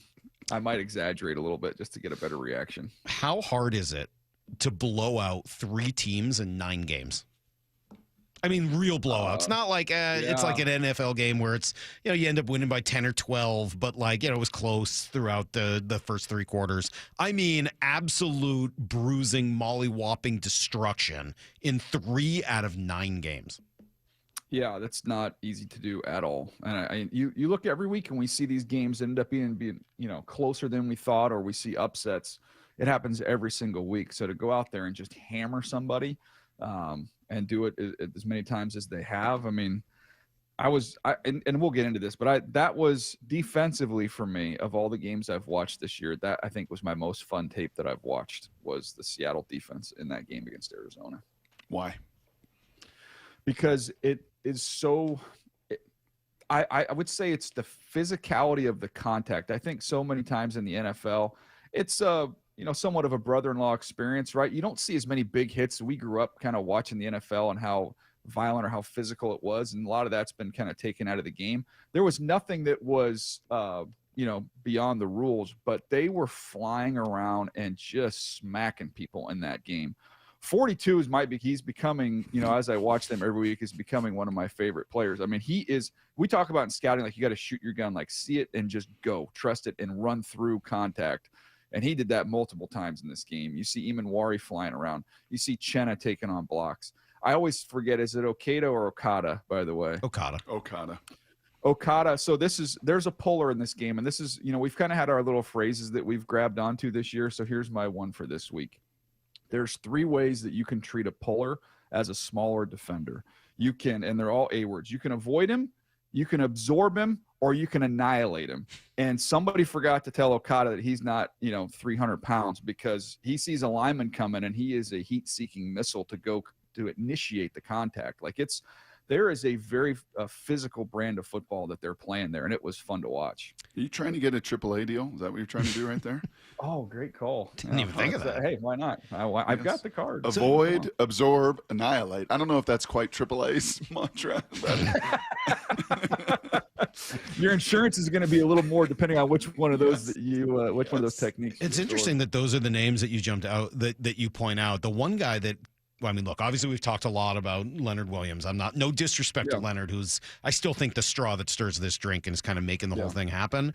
But over the last few weeks, I can't get DeMarcus Lawrence out of my head. Like, he just he just impresses me nonstop. And we getting to see a little bit of the personality off the field. And there's been a lot of talk about, what he does for the team and the professional attitude. And he's also seems like a pretty fun guy and can be silly at times and all of that. But on the field, he is a lot better than I thought he would be at this stage in his career.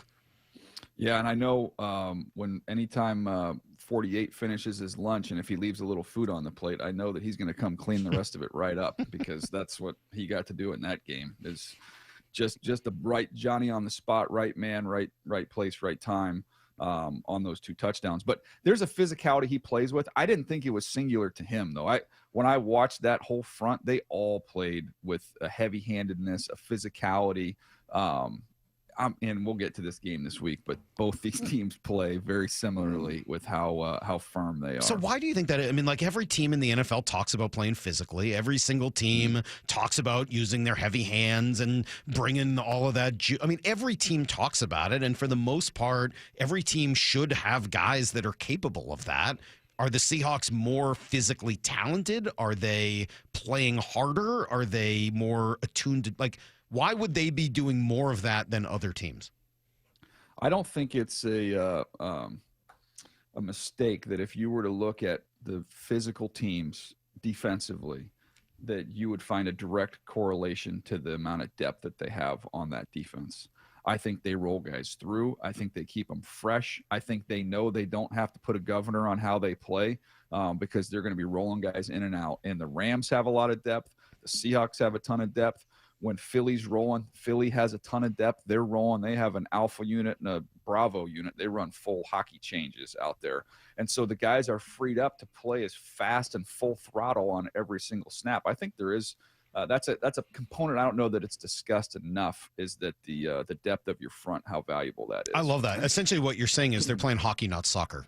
Mm-hmm. Right? Yeah. I mean, like, you play as hard as you can for one shift in hockey for 45 seconds to a minute versus, 90 minutes of just kind of messing around and flopping on the ground when you play soccer.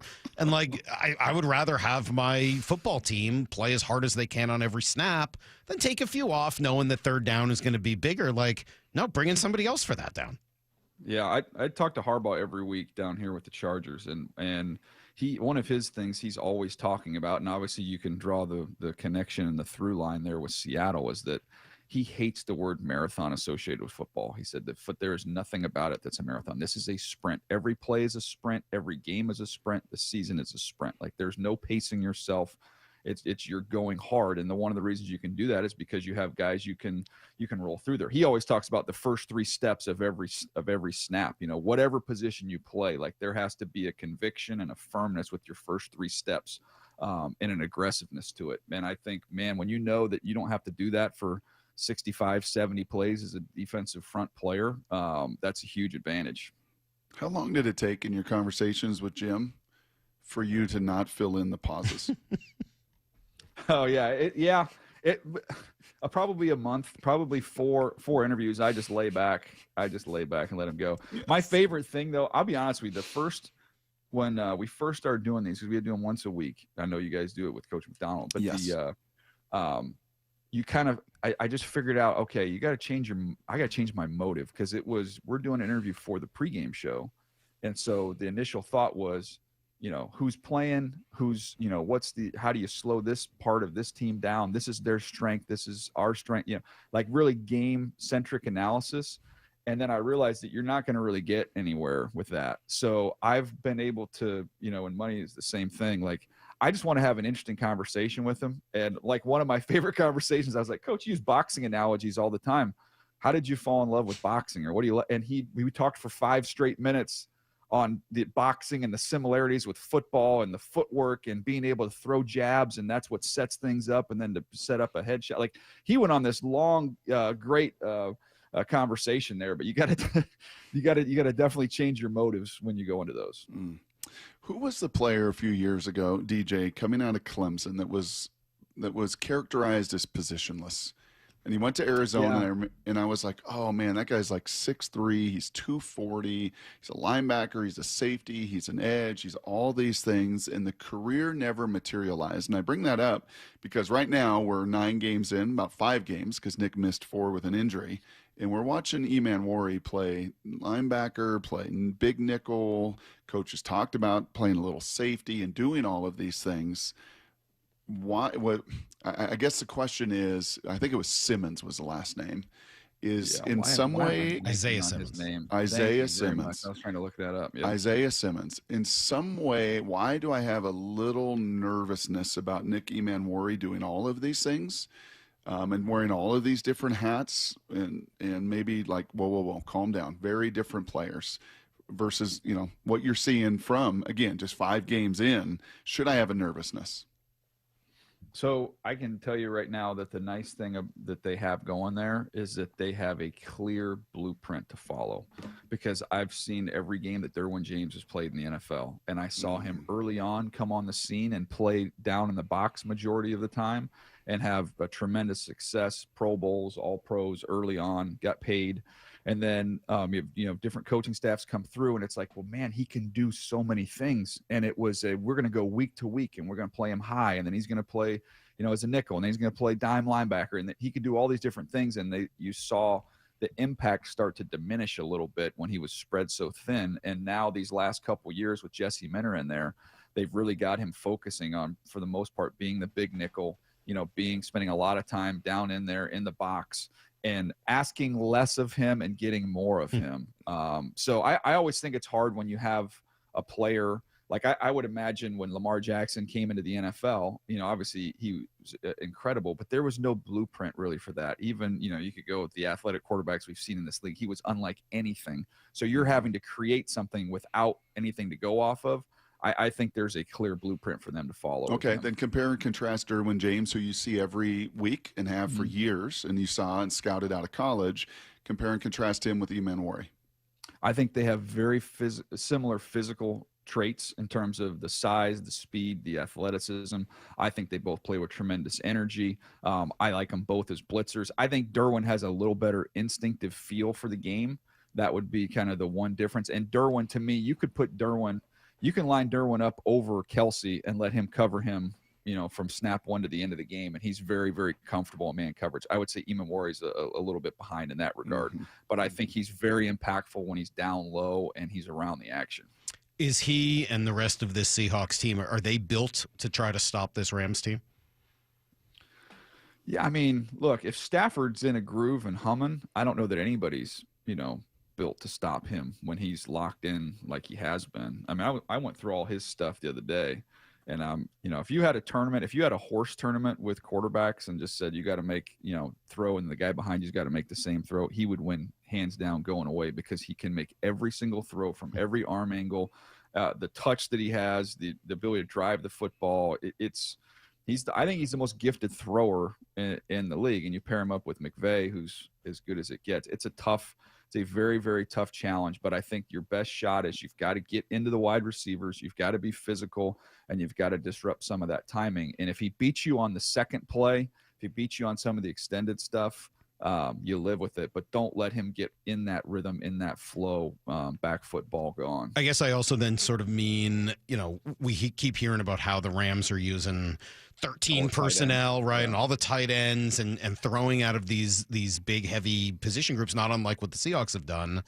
Are the Seahawks, with guys like Eman Wari and a few others, not just him, and then the ability to get to the passer with just 4, is that the antidote for that kind of an offense? It's always going to be that. If you can stop the run with less, that's going to be the key. And I think they have as good a shot of anybody to do that, because of not only the point of attack players they have, but again, to reference where we were earlier, keeping those guys fresh and rolling them through. I don't think they have to load up to stop the run, maybe as much as some other teams might have to. But then on the other side of it, what will the Rams do? Because we keep hearing, the Seahawks are throwing out a heavy personnel, and that's where the explosive plays come from. And Sheil Kapati was on the station yesterday saying that as well. At some point, aren't teams going to say, all right, well, we're going to have to shut down this explosive passing game, so you're going to have to run on us? Will the Seahawks be able to do that if that's the direction the Rams go? Yeah, I think you're going to kind of see more of that, which is, what's happened. And I'm sure you've talked to a bazillion folks. Everybody's seeing the same tape and saying the same things. But, they're trying to get you in single high looks to throw the football. So they're doing that with heavy personnel, and then they're getting more opportunities to throw the ball. And I think what you're going to see is teams that are, just going to say, okay, well, it's going to be a slow death. We're going to still stay with our 2 high looks, and maybe we can get to that from, being down and then getting out, but we're going to stay with that kind of umbrella lid coverage. And if you want to, we'll take our chances with a little bit lighter box against the run, and you're going to have to run us out of that before we're going to sit there and give you those favorable single high looks that you want. I think that's kind of where we're headed with that whole thing. Where are the Rams most vulnerable in this matchup? Seahawks personnel, either in any phase of it, take special teams out. We know that's not been great for the Rams. Where are they offensively, defensively, to your tape's eye, the most vulnerable? It's a good question. I still think you can get to them a little bit on the edge with your rush. I think you could be a little susceptible to some power out there. So, I think that to me is going to be a real firm rush plan off the edge. And then the other side of the ball, to the perimeter. I think the more the game's played in the middle of the field might be to your detriment. I think you want to get this thing out to the perimeter. Yeah, I think Baldy kind of talked about their corners. If there is maybe a matchup if Horton is healthy and can go, and Cooper in is savvy, and obviously JSN doing what he's doing to everybody, is there an opportunity to maybe speed-wise pick on those corners? I think it's speed-wise, and I just think you're just getting out there and making them tackle. That to me is make them tackle your athletes out in space, out in the perimeter. Don't play the game inside the mud. They want to play that game inside. And one thing I would be, if you're asking me what concerns me with the Seahawks in this game, what would concern me is they're really good at running games with their inside guys. So they've got power rushers on the edges, but then they're really good at pick stunts inside, and they're going to challenge your communication with your interior 3, and not having your starting center is a little bit of a concern there. So that would be, something I would keep an eye on. They're going to have to be really, really not only firm inside, but they're going to have to see and communicate really, really well. So you're a SoCal guy. You live down in SoCal. We had Colin Cowherd on earlier in the week. Tell me about the market down there. Are the Rams the buzz? Are the Rams the talk? Do the Rams move the needle in this matchup between these two 7-2 clubs? A big deal down in SoCal right now. It's hard as someone who's doing the Charger games. I'm at the SoFi. Every time I'm at SoFi, it's the Chargers, and so. And I live in San Diego, so I'm not seeing any Rams jerseys down here. There's still a big Charger following down here in San Diego. So I don't necessarily get all the Rams feel for that. But, golly, the guys, they won a Super Bowl. They had a history of being in Los Angeles.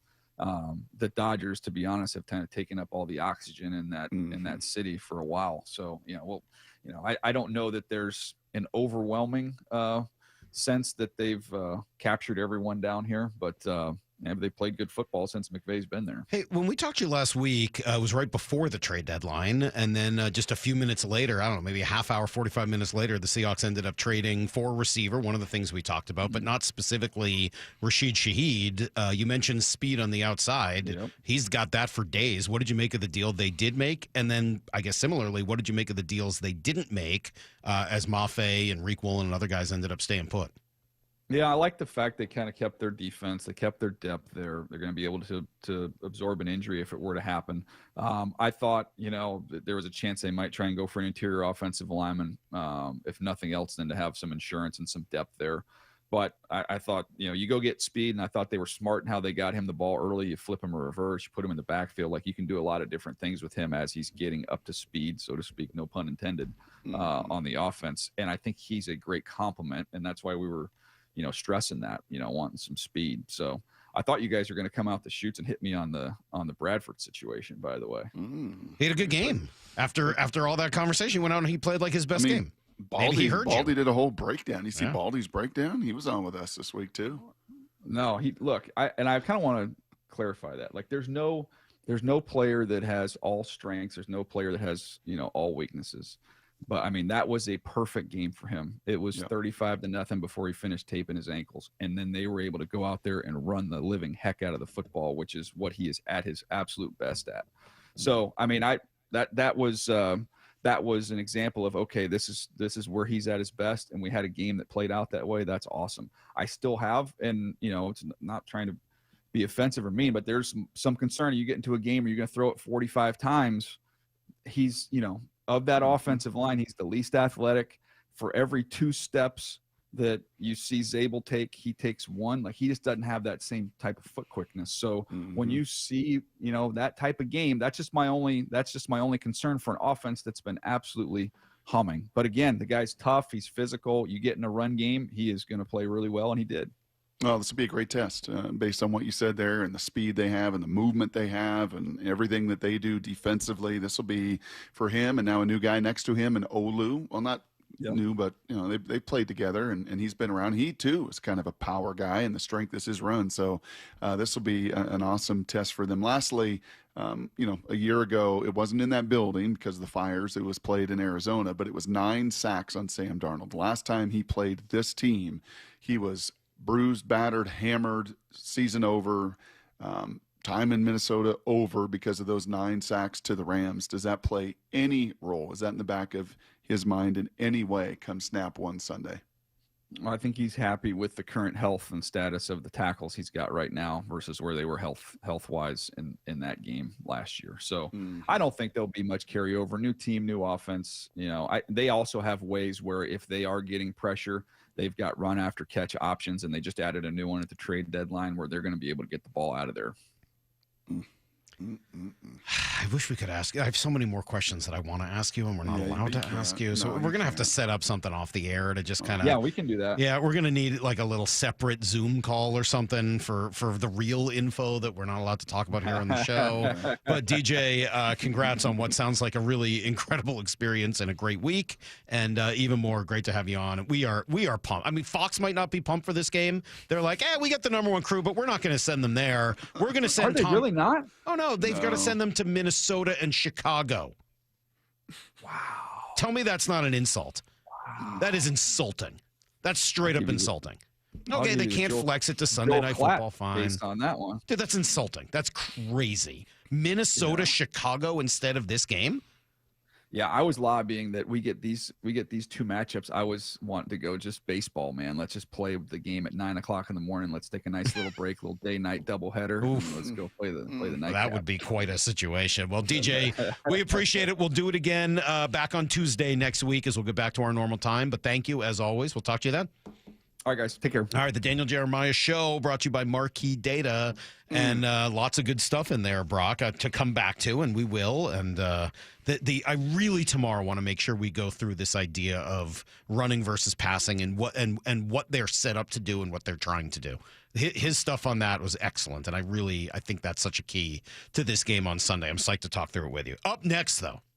Been sitting on this sound all morning. It's taken me 3 hours to play this. I have been sitting on this for 3 hours, Brock. Desperate to play it. The problem is, it's only 14 seconds long, and I don't know if I can make it through more than 5. It's next on Brock and Salk. On a 4-game win streak. Are you kidding me? With a pair of dominant wins over the last 2 weeks. Another touchdown! Seahawks! Comes the biggest game of the season for the Seahawks. A battle for first place in the NFC West. It is going to be a behemoth of a matchup. I definitely can see we've done something special. I mean, the sky's the limit from here. It's just all about us. Seahawks, Rams, Sunday. Kickoff at 1:05. Pregame at 10 on Seattle Sports on 710 and the Seattle Sports app. Stacey Rost here from Seattle Sports. Ladies and gentlemen, this is for you too. Stubborn fat is really hard to get rid of. And then there's all those gimmicky lasers, fat freezing methods, prescriptions. But imagine a simple solution that takes just 1 day and provides immediate, noticeable results. Introducing ProSculpt. ProSculpt uses air-assisted technology that's safe and gentle, yet powerful, delivering instant fat-reducing and skin-tightening results. Performed by board-certified plastic surgeons while fully awake, ProSculpt contours your body with minimal downtime. It's designed to target problem areas: waistline, face, neck, arms, thighs. ProSculpt gently removes unwanted fat and tightens loose skin with FDA-cleared plasma technology, all in a simple, guaranteed 1-day procedure. ProSculpt is one and done. For your free consultation and $250 off, visit prosculpt.com for powerful permanent fat removal and skin tightening that works for ladies and you men It's prosculpt.com. When it comes to the security of your business, doubts can creep in about who you're trusting to protect it. At Bay Alarm, we got you. For nearly 80 years, we've been putting our customers' minds at ease with our advanced technology and personalized support. Feeling insecure about your current security service? Visit bayalarm.com today. Need a break from everything? Escape to a place where anything is possible and the fun never stops. At Silver Reef Casino Resort, you'll discover world-class dining, championship caliber golf, a full sports book and bar, over 1,000 top-rated slots and table games, and so much more. Come join the fun and see why we've been consistently rated one of the region's top destinations. Visit silverreefcasino.com to book your stay and discover all the exciting events and promotions we have in store for you. Silver Reef Casino Resort, located off I-5, exit 260. It's freezing outside and your home's heating just quit. Repairs, replacement, pricey. Hey, it's John Curley. With unmatched savings and financing from Home Comfort Alliance, now is the time. Federal tax credits expire soon. Save up to $2,000. Utility rebates up to $2,500. Home Comfort Alliance warehouse clearance sale, another 25 to 75% off. Plus 18 months, 0% financing makes paying easy. Act now for the best savings. Visit homecomfortalliance.com today. Guys, tired all the time, gaining weight, low drive? These aren't just signs of aging. They could be low testosterone or other underlying issues. Right now, Revive Men's Health Washington is making it easier to get answers with a comprehensive wellness panel. It's not just a lab test, it's where better performance begins. Our providers will check your testosterone, blood sugar, cholesterol, kidney, liver, thyroid, and heart health. A $400 value for just $99, or free if you start treatment. Over 120,000 men have trusted Revive to restore their energy, mood, and confidence. So if you're ready to feel better and live stronger, call 206-529-1111. That's 206-529-1111. Or visit ReviveMen'sHealth.com. Offer ends November 30th. Must medically qualify. Terms apply. Contact us for full offer details. Stacy here. Sell your car to Wayscar Ford, and when they resell it, they share half their profit with you. That's right. Sell your car to Wayscar Ford, Isuzu, and Auburn. They'll pay you today for your car, and once they resell it, they'll share half their profit with you. WayscarFord.com. Underestimating the trucking industry is one of the biggest mistakes I see victims and other lawyers make. Trucking companies have an army of lawyers and experts who act quickly after an accident to protect the company. Only an experienced trucking accident lawyer can navigate the complicated federal and state laws to protect your rights. If you or a loved one has been injured in a trucking accident, call Davis Law Group today for a free consultation or get my free book on trucking accident law at WashingtonAccidentBooks.com. If you're 55 or older and into that whole saving money thing, T-Mobile has an exclusive phone and internet bundle just for you. Right now, get 2 unlimited phone lines plus 5G home internet for just $30 each per month with autopay, plus taxes and fees. And with 5G home internet, setup is easy with just 1 cord and no technician needed, which is great if you're also into that whole keeping it simple thing. Switch now and experience the best mobile network in the U.S. Visit your local store to start saving. T-Mobile, it's better over here. Based on analysis by Ookla Speed Test Intelligence data Q4 2024 to Q1 2025. Ookla trademarks used under license. Unlimited on our network. Customers on voice plan may notice speeds lower than other customers and further reduction if using more than 50 gigs a month due to data prioritization. Video streams and SD on this plan. Home internet pricing after $20 a monthly bill credit plus $5 per line without autopay. Debit or bank account required. See 5G device coverage and access details at T-Mobile.com. This is Seattle Sports. Streaming through the Seattle Sports app. KIRO AM Seattle. KIRO FM HD2 Tacoma. Home of the Seahawks, Mariners, and everything Seattle sports. Give me a freaking auto! From the Quantum Fiber Studio, this is Brock and Salk on Seattle Sports. Brock Heward and Matt Marcus. Sorry about just Mike. Heward. Not exactly Joe Cap there in the pocket. Now here are your hosts, Brock Heward and Mike Salk. All right, you know know it's Thursday, so we got the fantasy forecast coming up at 9:45. If you have fantasy questions for the great Maura Dooley, the sound Saluki herself, you can text them in to 866-979-3776, and Maura will answer your questions. I wrote some of those down last week. Did you? I wanted to kind of follow through. Yeah, there was see how one she about did? Charbonnet, and I think Charbonnet scored a touchdown. Dallas Goddard, the tight end, Goddard. Yeah. He made a bunch of catches. Maura knows what she's doing. I think Maura was all over it. Of course she was. Oh. Maura knows exactly what she's doing. So send questions. She'll answer them at 9:45. But only a PPR league, right? Only in a PPR league? 866-979-3776. PPR is better. I'm in a non-PPR league and a PPR league. I hate the non-PPR. Yeah. Gotcha. I mean, you could just not play in it. I agreed to take over a team for Taylor Jacobs, who used to work here. His friend. And now you're just stuck in it. All right, you know what? I got important things to do here, Maura. I can't argue with you about whether or not you should be in a PPR league or not.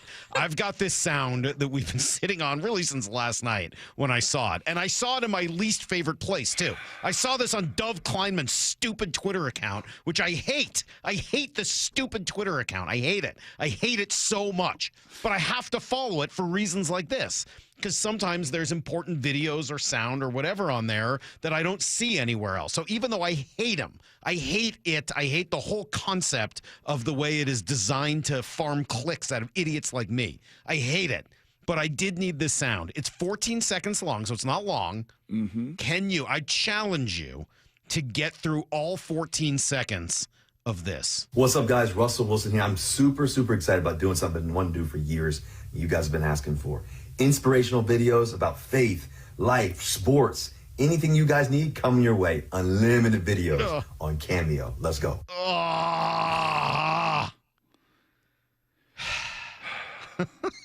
So let me get this straight. On Tuesday, Russell Wilson lost the job as the backup quarterback to Jameis Winston. He was demoted to being the number 3 quarterback on one of the worst teams in the league. By the way, most teams only carry 2. So he essentially has a job that barely exists as the number 3 quarterback on the New York Giants. The next day, he, for the first time, sends out a video saying, I'm on Cameo where I can send you inspirational videos that only cost $333 per video? Brock, there's tone deaf. I can't imagine. This is absolutely freaking insane. That is insane. Quite clearly, if I were the Giants GM or coach, and I know they barely have either, I would cut him on the spot. You're putting this out the day after you get demoted because you can't throw for a single completion with the game on the line in the last couple minutes of the fourth quarter, and the next day you're finally giving the people what they want and putting out cameos for $333 a piece when your net worth is what, Maura? $156 million? I looked up the net worth of him and Sierra combined as of 2025, and it's at $185 million. This is insane. This is truly insane.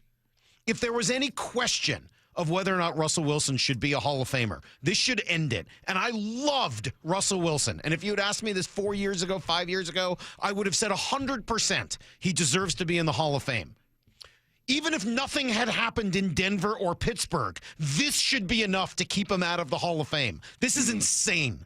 This is the most tone-deaf thing Russ has done. Not ever. Not ever. Not ever. No, they had lost like 4 in a row, and he put out his new marketing line in Denver. This is the most tone-deaf thing Russ has done in at least 12 months. Salky, can I ask you I mean, our system, you never know who's coming. That's not what I wanted. Sorry. Let me try that one more time. What's up, guys? Russell Wilson here. I'm super excited about doing something I've been wanting to do for years. You guys have been asking for. Inspirational videos about faith, life, sports, anything you guys need, come your way. Unlimited videos on Cameo. Let's go. You see, everybody's going to say the $333, which is an absurd price, of course, is for the number 3. Are we sure it's not for where he now is on the depth chart? I think it's that it's halfway to 666. Oh. What are we doing, Brock? So can I just Can you ask explain this, please? No, but just you and me here. Okay, you and me. Explain this. like that Tom Sula interview. Just you and me here, Coach. Just you and me. Nobody else is listening right now. Not Maura, not Lyle, not Brandt, not anybody. You and me. Were we bamboozled? I mean, I sure feel that way. Like, you built the house of Wilsonism, right? You wore the Wilson underoos. We were the biggest proponents. We shot down Tim Hasselback in a John Bon Jovi Blaze of Glory. We shot down Scott Zolak in the same manner. Like, don't come at our guy. We had a hard time with Richard and Doug and all these other all this stuff. We, like, now 14 years later go, man, were we kind of bamboozled? I mean, a little bit. I mean, on the other hand, I think that it's gotten worse. And, like, this stuff was always, you could kind of. It was always bubbling. But you could handle it, Brock. It was always under the surface. But I want to believe, like, in my heart of hearts, that Trevor Moad and the loss of Trevor, and you could point a direct line to this cuckoo-ness. Because Trevor was the one that would say, Russ, shut up. Absolutely. Right. Absolutely. He was the father figure. He was the voice of reason. He was the one that would tell the king, hey, man, you're not wearing any clothes. Like, put clothes on. You know what I'm saying? And since that passing, like, it's just unraveled in so many ways. 360 says, legitimate question. Has Russ gone crazy? Like, actual crazy? Just because he has no people around him that will say no. I think it's a real question. Yes. 509 says, stop talking about Russ. You say you used to love him, but it sounds like he's a breakup that you could never get over. Well, first of all, if you don't think I used to love him, go back and listen to the tape. There's plenty of evidence to suggest. Go read my tweets, my columns, listen to the tapes. No one was a bigger fan of what Russell Wilson did here in Seattle than me. I know there may be others that were as equal, but none more so than me. I mean, like, Brock, you and I were as lockstep about that as anything that has ever happened here in Seattle sports during our time. Yep. But it's not about the breakup. By the end, I wanted him gone.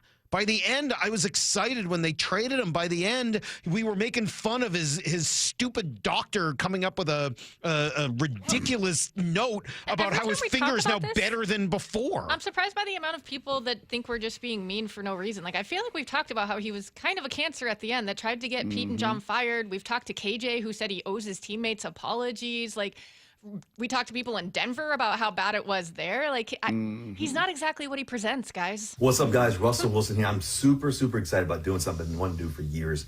You guys have been asking for inspirational videos about faith, life, sports. So what do you want to ask Russ for an inspirational video about? Faith, life, or sports? Which would you prefer? I guess life, but I don't really know what that means. Right? I mean, like, faith, I guess, would be good. Like, it's got to be faith. If you're looking for an inspirational video for Russ, I think you got to go faith. Yep. Because the sports thing is not working for him very well right now. I don't know what life means. I guess he's, married to a successful person, seems to be raising kids and all that. So maybe there is an element of that. But if life involves, like, being this tone deaf, I don't want your thoughts on life. I don't want an inspirational video on, like, what? It is really bizarre. Yep.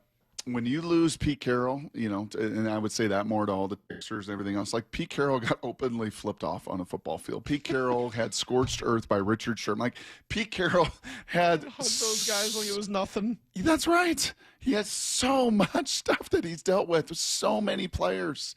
And he would always take the long one. When you lost Pete, that to me was like, oh boy, this is not going to go. Are you willing to pony up $333? You make a lot more money than the rest of us. Are you willing to pony up $333? Whoa. I left my job and I volunteer. Oh, please. I volunteer, Coach. Please. You could afford to leave your job. When I had two jobs, I could afford a $333. You're telling me you can't afford $333? Did you come to my wedding? Did you come to Haley's wedding, Salk? Yeah, I know. Salk, did you come to Haley's wedding? You can afford that wedding. You can afford $333 for Russ. No?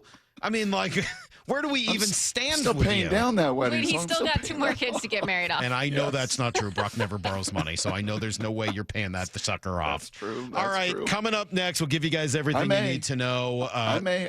Yeah, you want me to? I feel like you might. You want me to reach out? I feel like you might. Yeah. Okay. I feel like that seems like something you might do. We'll give you everything you need to know next on Brock and Salk. The one and only Mark Schlereth. Every Monday at 4 during the NFL season with Wyman and Bob. How we doing, guys? We're good, man. We should be, right? If you look at how Mike McDonald has done there and what he has brought to the table, and then you look at John Schneider, you're talking about potential Coach of the Year candidate and potential GM of the Year or Executive of the Year candidate with where they sit right now. On Seattle Sports, on YouTube, and the Seattle Sports app. Yep, 2 weeks. 2 weeks. Start brining those turkeys right now. We are 2 weeks away from Thanksgiving. Christmas right around the corner after that. Can you believe it? The holidays are almost here. And do you or someone on your wish list want the gift of fitness this year?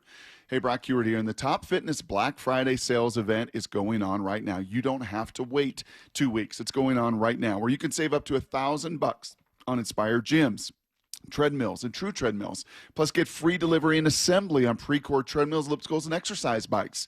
You can save up to 50% on last year's display models with Olympic weight bars starting at just $50, and home gym attachments and accessories, well, they're 50% off as well. We're talking about starting at only $10, and that is a great stocking stuffer. No secret why everyone from personal trainers to pro athletes love Top Fitness. You can go visit them in Tukwila, Linwood, or Bellevue, or go online and see all the details with the Top Fitness Black Friday sales event going on at topfitness.com. Top Fitness, your best place for home fitness equipment. Whoa, whoa, whoa. More fiber? What? Down here, buddy. It's me, your spoon. Constipation with belly pain still coming back. Yeah. Talk to your doctor. It could be irritable bowel syndrome with constipation, or IBS-C, but Linzess could help you get ahead of it. Linzess linaclotide is a prescription medicine that treats IBS-C in adults. It's not a laxative. It's a once-daily pill that helps you get ahead of your symptoms. It's proven to help you have more frequent and complete bowel movements and helps relieve overall abdominal symptoms, belly pain, discomfort, and bloating. These symptoms were studied in combination, not individually. Do not give Linzess to children less than 2. It may harm them. Do not take Linzess if you have a bowel blockage. Get immediate help if you develop unusual or severe stomach pain, especially with bloody or black stools. The most common side effect is diarrhea, sometimes severe. If it's severe, stop taking Linzess and call your doctor right away. Other side effects include gas, stomach area pain, and swelling. Talk to your doctor and say yes to Linzess. Learn more at linzess.com or call 1-800-LINZESS. When you're at home and next to your windows, do you notice cold air or a draft when the wind blows? How about moisture or leaking during a rainstorm? Dave Wyman here, and after 20 years in our home, our window seals started breaking. A failed window can do major damage to your home, and the older the window, the more likely it is to fail. That's why right now is an excellent time to have Harley Exteriors come by for a no-charge consultation. That's exactly what I had done over the summer, and not only were they extremely knowledgeable about all things windows, I found them to be polite, professional, and respectful. In other words, people you want to do business with. Harley Exteriors has a special offer for Seattle sports fans. Buy 3 windows, get 1 free. No payments or interest until 2027. And take an additional $200 off your project.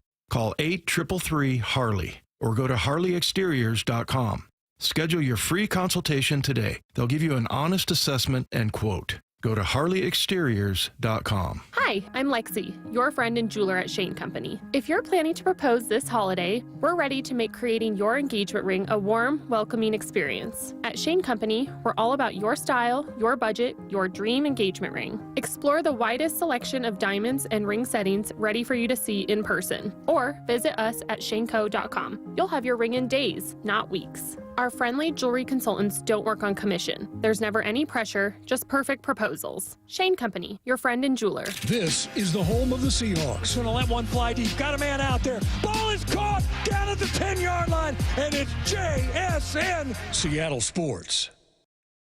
Hey, Brock Hewitt here. For my friends at People Come First or PCF Construction Group, are you tired of just grilling in the cold and rain every winter in the Northwest? Well, with a patio cover, heater, and fireplace from PCF, you can enjoy your outdoor deck or patio all year long, staying warm and dry, even in the wintry months. And I have a special offer for you. PCF's Black Friday sale runs through November, and you can get up to 20% off your entire project, plus no payments and no interest until 2027. Most people don't consider building a deck in winter, but if you want yours ready by next spring and summer, then contact PCF right now to start planning. Spend the winter dreaming, designing, and improving your project so you're ready to build by the spring. Remember, planning and permits take time, So get started right now. Find all the offer details, get project ideas, and browse photos at pcfgroup.com or call 425-629-8476. That's 425-629-8476, pcfgroup.com. From whiplash to herniated discs, there are a few car accident injuries we've all heard of. JP Pendergast with Pendergast Law explains that even the most common injuries differ from one another. Pre-existing conditions, health history, beginning of treatment.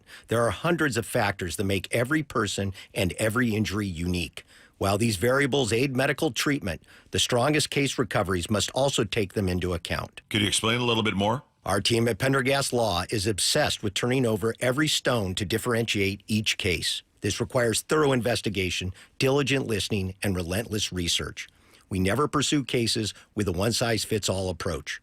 We built our success by treating every injury and every case with the individualized attention our clients need and deserve. Pendergast Law's individualized approach to even the most common injuries makes the difference in case outcomes. It's another reason why I can't recommend them enough. If you or a loved one has been injured in a car accident, call Pendergast Law. We can help. Need to know. 15 minutes past every hour with Brock and Salk. Here's what you need to know. Up first. Well, Seahawks and Rams, of course, is the game of the year so far. Not that anybody's going to get an opportunity to see it, Brock. You've heard me complain about it. Trust me, I'm not the only one. How about brother from another mother, in this case, Mike Florio? This is a game where the lights aren't going to be bright because it's not a nationally televised game. It's not a primetime game. It should be. It should be. We have Raiders-Cowboys Monday night. And I know that the flexing for Monday doesn't kick in, but good Lord, I'm going to throw caution to the wind here because I'm trying to, who's going to be pissed that I say this? I'm not a big fan of flexing from one day to the next. I was against the whole Thursday thing.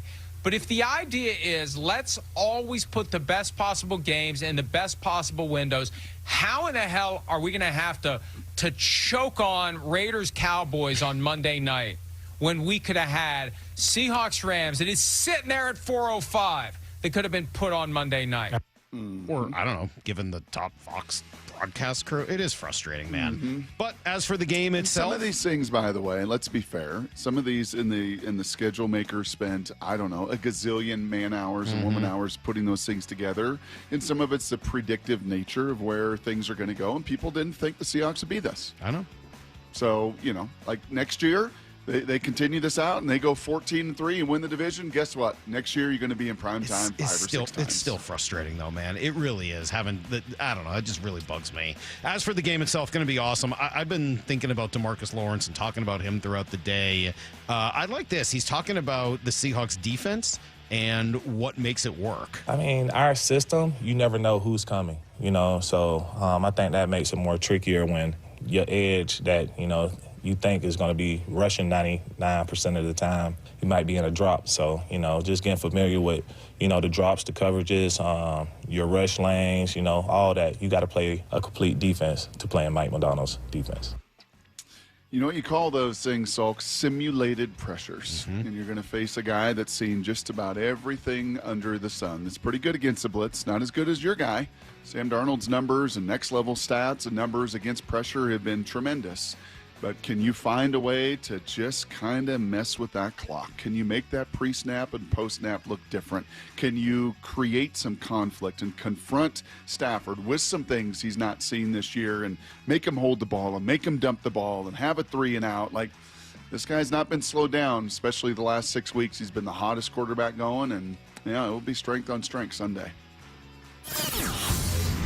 Here's the second thing you need to know. Well, pretty strong Cy Young Award winners yesterday. No real doubt here. All Paul right. Skeens and Tarek Skubal. Right. Pretty good combo. Skeens unanimous. Skubal pretty close. Second straight for him.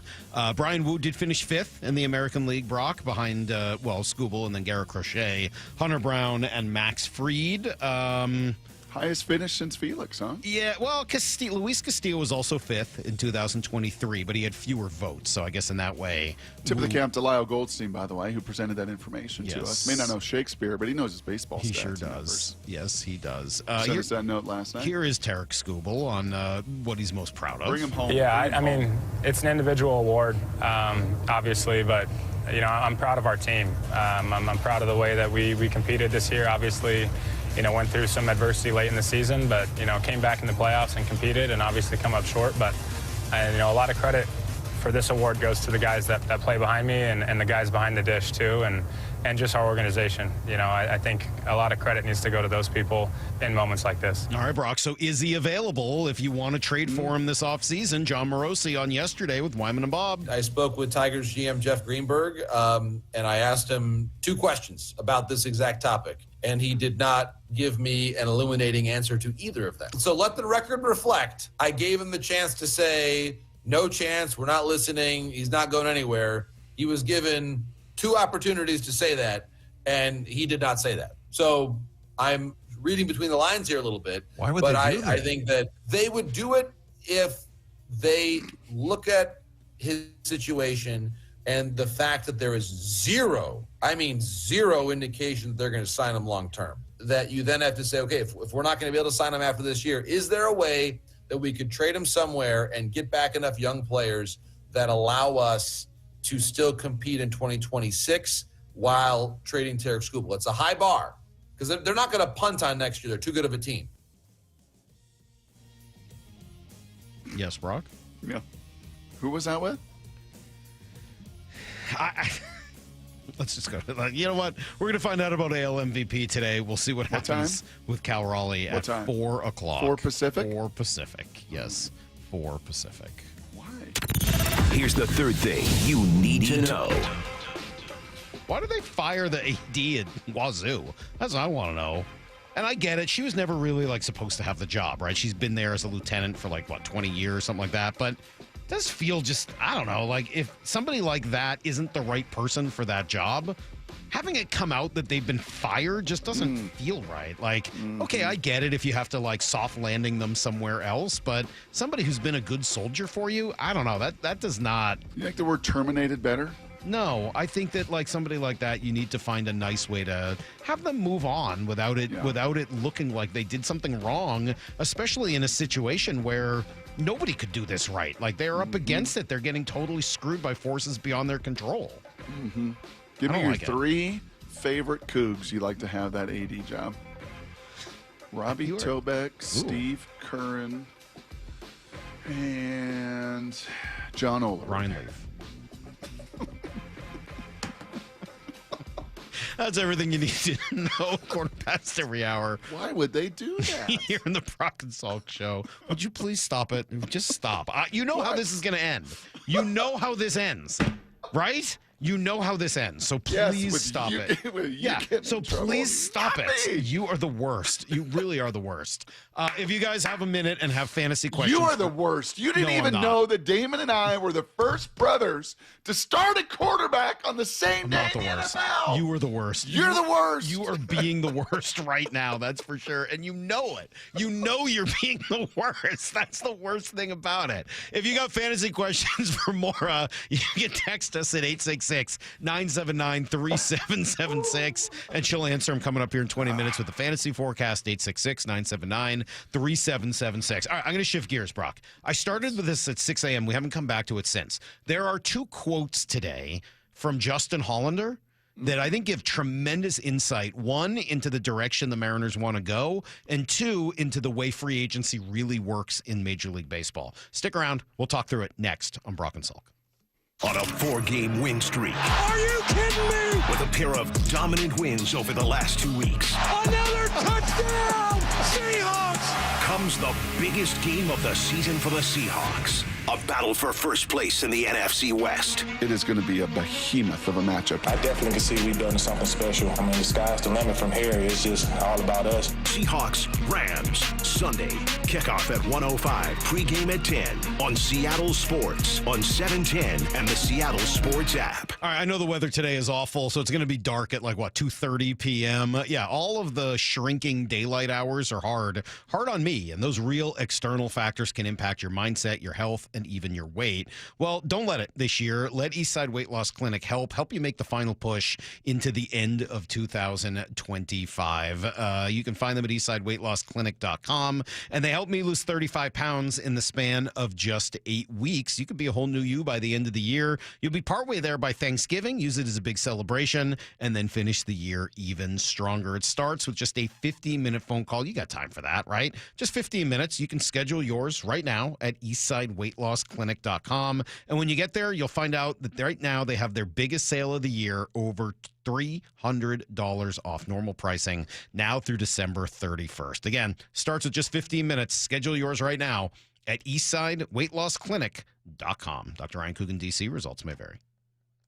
$5,000. That's the average amount of money people in the U.S. are now spending on gas in a year. $5,000. That's crazy. If you drive, you have to download Upside, the free app that gives you cash back every time you get gas. That's right. You can earn real cash back with Upside just by buying the gas you're already buying. You can literally start earning cash back today. I use Upside every time I fill up, and I've already made around $300. You're putting gas in your car anyway. Why not get real cash back? If you like free money, download Upside. I'm saving the cash I earn from using Upside to help pay for a vacation later this year. Download the free Upside app now to earn cash back every time you buy gas. Use promo code BOOST25 to get an extra 25 cents per gallon on your first tank. You can cash out anytime right to your bank, PayPal, or a gift card for Amazon and other brands. Just download the free Upside app and use promo code BOOST25 for a 25 cents per gallon bonus on your first tank. That's code BOOST25 for a 25 cents per gallon bonus. With Progressive, it's easy to reach customer service with our app, website, chat, or by phone. Because when getting help is hard,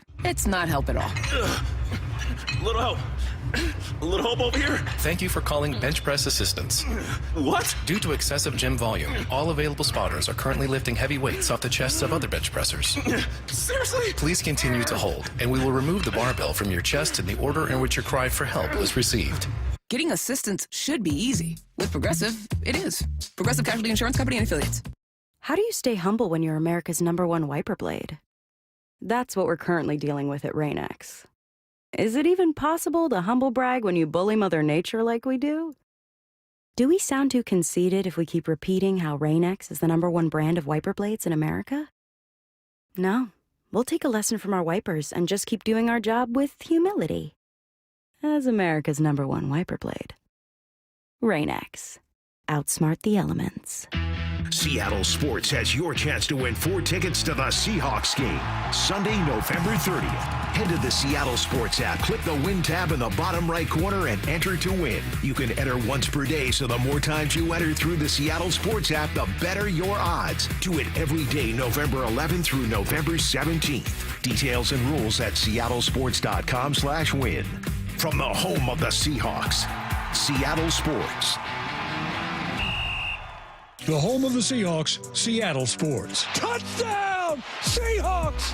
Ken Walker III! Get everything Seahawks at seattlesports.com. 1-877 Cards for Kids. KARS Cards for Kids. Ready to get rid of that old car? Donate it to Cars for Kids. Call 1-877-CARS-FOR-KIDS to reach a friendly live agent. Donation's super easy, and your car can be picked up as soon as tomorrow. Call us now, 1-877-CARS-FOR-KIDS. 1-877-CARS-FOR-KIDS.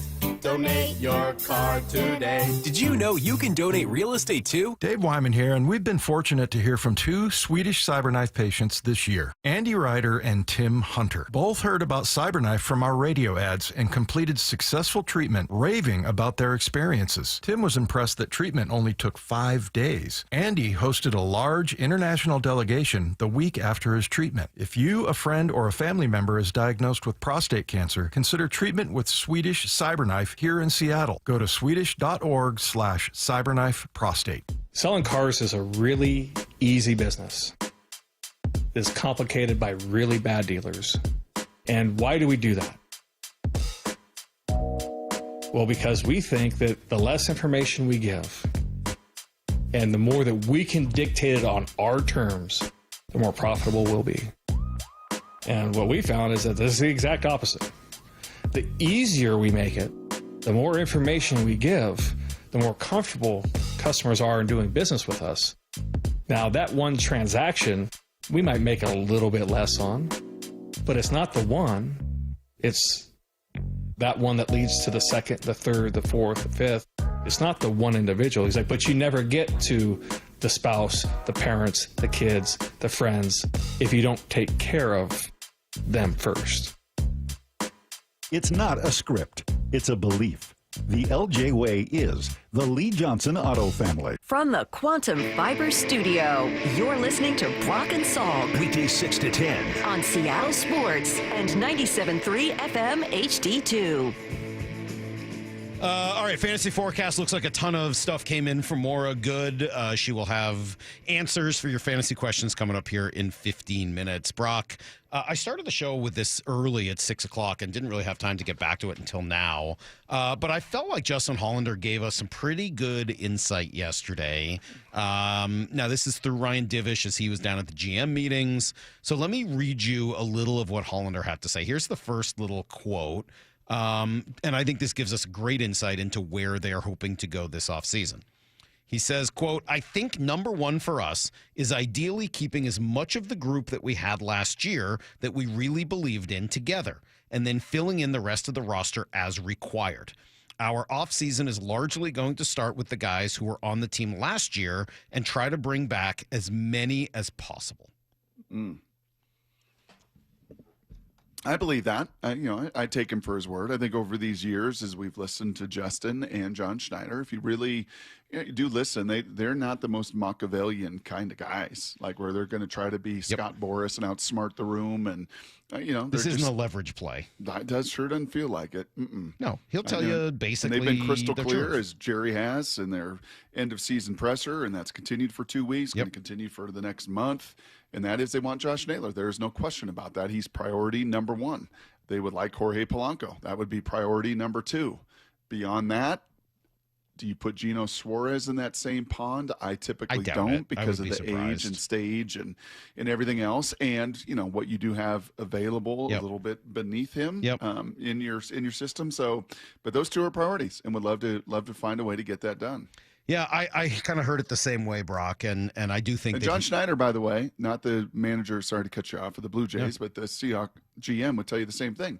His priority this offseason will be his own and believe in his own. His priority was keeping, there wasn't a good enough deal for Boye Mafe and Rick Woolen to attack the depth of their team, and when you create goodwill and guys buy in and you've got everything rolling the way that these two teams in town do, you'd sure like to keep those pieces you trust and those pieces that want to be here equally on the other side of it. Yeah, I also think, it gives us a little bit of an insight into that debate that I was talking about, I don't know, last week, maybe the week before. We're talking about sort of the three sides of the triangle, the three areas of the balloon pushing on each other, right? Where the Seahawks, or the Mariners rather, want to bring in new, younger players that they have.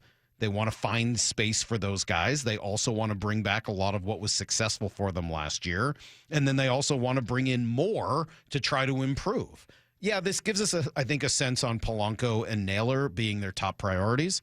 I can't even talk today. I also think it maybe gives us a sense, Brock, of what they want to do at shortstop and in left field and maybe even in right. That, they're not looking to move on from J.P. Crawford, that's probably a direction that they'll continue in, that Randy Arozarena is maybe in all likelihood coming back next year despite a rough second half and an even rougher postseason. It tells me that they're probably not that interested in making changes to their starting rotation. And that doesn't mean you're not in on conversations, and the Tarek Skubal thing is still an interesting one, but I don't get the sense that they are looking to make a big trade that would take anything off of the roster, even if it's guys that they could probably, transition into different spots. I wonder, with all the success that they have had at the trade deadline in 2 of these last 4 years, if that plays a role as well. I could see how it would, but I think the one problem with that, the trade deadline, I think, is great for doing what they just did, for bringing in new players that can replace either injured or young players and, kind of give you that next thing, or even to acquire the Randy Arozarenas of the world. I think it's harder if you're looking to transition away from an older player that you think you can kind of like. It's really hard to take a J.P. Crawford or Randy Arozarena off of your roster at the deadline if you're also looking to make the World Series. So if those are things you want to do, and I'm not saying they should, just that they're reasonable conversations, those are things you probably, I think, got to do in the offseason, don't you? So that you don't get all the way to September or to August, rather, and have your teammate be like, what the heck? Like, we're here with these guys, and now you're ripping them away from us? And we kind of saw that with Seawald and just some of that connective tissue that got kind of pulled away that year. And I think that is harder. I don't know. Maybe it also empowers you. Like remember, a draft, develop, and trade. And trade is in the DNA of what we do. But yes, it felt like in those answers, and that answer very explicitly, let's first and foremost take care of a couple of the guys that we know really, really well. The other quote I wanted to read you because I think it's important is this one from Justin Hollander again. If you're not prepared to get out of your comfort zone for free agency, then you're probably not prepared for free agency. Like, you have to know that it's not a crowdsource. It's an auction to some degree. Players will not always take the highest bid, but sometimes they will. And you have to be prepared for that. And markets for players aren't always in line with spreadsheets. So the two things that jump out to me there. One, it's not a crowdsource. It's an auction. The NFL is a crowdsource. Major League Baseball is an auction. The NFL is a crowd. Define that. The NFL has crowdsourced what it means to be a safety and how much that costs. This is how much we pay a safety. It's a crowdsourcing. There's parameters in the market. Yeah, but it's like it's a salary cap. It's decided by the group. And the salary cap plays a large role in that. And the franchise tags play an enormous role in that of dictating this is what this position gets. But it is crowdsourced by the entire industry. So John Clayton come on here, a few years ago and be like, this guy's going to get this, and this guy's going to get 5 for 60, and this guy's going to, like, John knows all that because that's what those guys get. Yeah. You can't do that in baseball. Jim Bowden or Buster Olney, whoever else is going to go out there, Bob Nightingale, John Heyman, who's, going to pump up the numbers for all the Boris clients. Like, those guys, they can't just go out there and say, this is what this player's worth in the market. This is what they're going to get, because it is truly an auction. And if Stephen Cohen of the Mets decides that, Josh Naylor is worth $20 million more than you think, that's what he's worth. And that just doesn't happen in the NFL. Parameters. Yeah, there's none of that. So I think that's wise for him to say, and it's why it's difficult to really know whether you're overpaying, underpaying, should pay more for any of these players, because there is no crowdsourced market for them. It's an auction that is essentially being, 30 teams or however many are in on. By the way, we have an auction Saturday night. Yeah, I don't think auctions are great for the consumer. We're going in with a plan. Oh, yeah? Auction, school auction. Yeah. Do you go in with a plan, you and Heather? Yeah, to not spend any money. That's my plan. And then, there might be a couple drinks involved. And then one of us, not me, decides, well, we should maybe just bid on this with some friends. And then we get stuck with it. Or feels a little peer pressure if everybody else is raising their paddle. I don't feel that at all. I don't feel that even a little bit. I don't feel that at all. Am I supposed to? Oh, man. I went to this auction one time, and they put me at the wrong table. Like the founder of Costco. Oh, jeez. This other gazillionaire, and I'm like, what? And Molly's at the table with me, and they're raising their paddle for like 150,000 and 50,000. We're at the table. Like, you got to do something. Like, I'm radio. Waiting for yes. Can the number keep coming down? Like, I don't. It's not that kind of auction. Like, and just the knee under the table. Like, do something about this. Really? Oh my God! I just sit there like, whatever. I don't have that. I prefer to give anonymously. Like, I don't know. I got nothing for you. I don't know what to do here. I'm sorry. I don't have that kind of cash. Yes. Yeah. I just remind people I work in radio. There's no money in this business. Yes. So there will be an auction, and the paddles will go up. Did you? By the way, you didn't listen to. Can I just call you out right now? Sure. You called me a bad person earlier. You didn't click on the links that Lyle sent late last night, did you? Yeah, I did. You did listen to all three of those Boris things? Uh-huh. Can you tell me in what world are we living in that is the most powerful agent and he dictates these auctions? You think it's surprising that a man with no conscience who can lie without even thinking about it has become powerful? He carries his screen with him with his own logo. I've told you the story of how when I went to Vegas, Brock, years ago for the winter He meetings, wears his cardigan stood on a table with his own logo and lorded above everybody else as he came in to talk to them about free agents. That's what he's doing here. I know. I mean, do people want to hear like 30 seconds of this Alex Bregman thing? I do. I actually do. I think it's important. I think it's to add hilarious context that you think to a this shameless auction. self-promoter who has no regard for the truth I know whatsoever where you're could going. become incredibly powerful in this country. We've just about a lot of presidents have done that. Yep. Listen to Scott Boras here talking about Alex Bregman. I mean, all three are bad, about Pete Alonso, about Tarek Skubal, but this is him talking about Bregman. I would certainly think that, like in Boston, we learned a lot about Bregman in 25, because in Boston, prior to 25, they had a lot of lineup do not holes, and certainly prior to 25, Boston has been a kind of a club that's been has Duncan well below the playoff line. Duncan, yep. So I think it was a bad roast. Bad roast. In Beantown. Yep, in Beantown. And certainly, and give the owners credit in 25. They went out and spent some Starbucks. That's all I can listen to. That's too much. I mean, that's as cringy as Russ. Right? It's as cringy as Russ. I mean, And it's that's just the one horrendous. that dictates the auctions?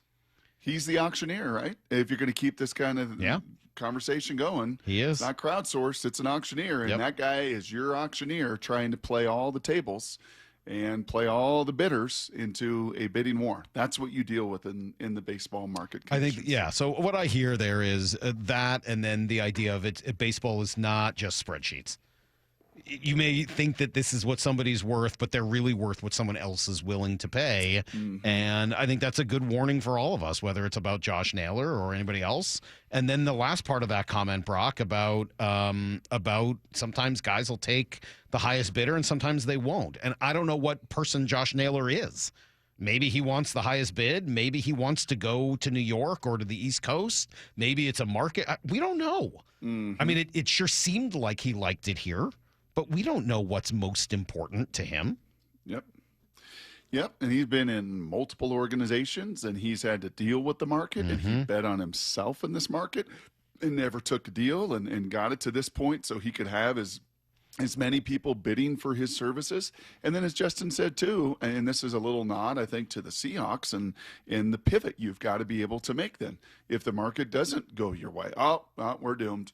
Can't do this. You better have a plan B and a plan C and a plan D and a pivot B and a pivot C, right? I mean, you can't just sit on your hands and say, woe is us. Yeah. Didn't go our way. Can't control the market. Let me also just be clear on something here. Scott Boras does not represent Josh Naylor. We're not saying that he does, just that he is the person who, in general, controls most of the auction. Yeah, Bregman and Alonso and Skubal and a lot of power. A lot of the big names that are going to be floating around here at the winter meetings in another couple of weeks. So, anyway, I thought those were two really, really good, insightful thoughts from Justin Hollander, and I think give us just that much more clue into what direction the Mariners may be trying to go this offseason. Kind of ready for that to get go. Let's go. Let's hot stove this thing up, man. I'm not ready. You're not?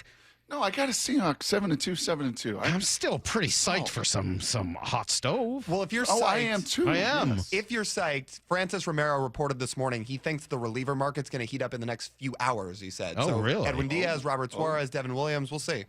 I mean, there's some dudes, and there is another quote in there from Hollander saying that is a big part of what they would like to do this offseason. They would like to get stronger and deeper in the pen. And these obviously dudes pitched a whole nother month of a season, and to think that doesn't have an impact or they not got to plan accordingly. And they ran out of gas. I mean, that was pretty clear that they just didn't have enough relievers at the end. You got a favorite in there, Lyle? For what the cost would be, I mean, I would give Devin Williams whatever he wants and not look back. Yeah. He might get a couple years, but he had a bad year. I mean, by the ERA, yes, all his underlying stuff was still really good. His FIP and his xERA was still really good. I think he didn't like being in New York. And if he wants to rebound, you want to pitch in Seattle. Pretty good place to do it. Which, by the way, his arsenal's so different than the rest of the Mariners bullpen where he's not a total fastball slider guy. He has the best pitch in baseball. The when it's at its airbender? best. The airbender. Yeah. With the changeup. I'll take the airbender. I mean, he's got But how such will a it do with the gravity at T-Mobile? Do we That's know that true. yet? I think he'll be totally fine. I It's don't just know. a different arsenal. I think he'd be dominant in that bullpen. Maybe the air doesn't bend Remember, the same way toilets here. flush a different way at T-Mobile. Everything's different. Maura, let's help the people out there with their fantasy questions. Oh, that's me. Boom, boom, boom. Fantasy football forecast with Maura Dooley.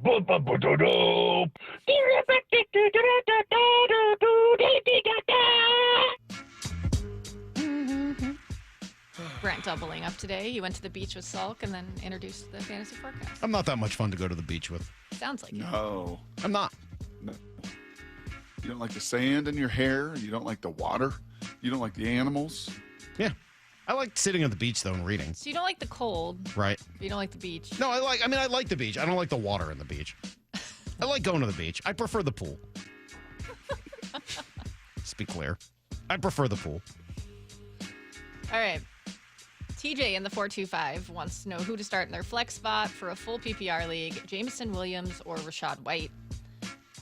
Jameson Williams has been hot the last few weeks. I have him, and I like him, but the Lions receiver, he could be a bit boomer bust. The boom recently has been helped by the fact that he scored a touchdown in all 3 of his recent games.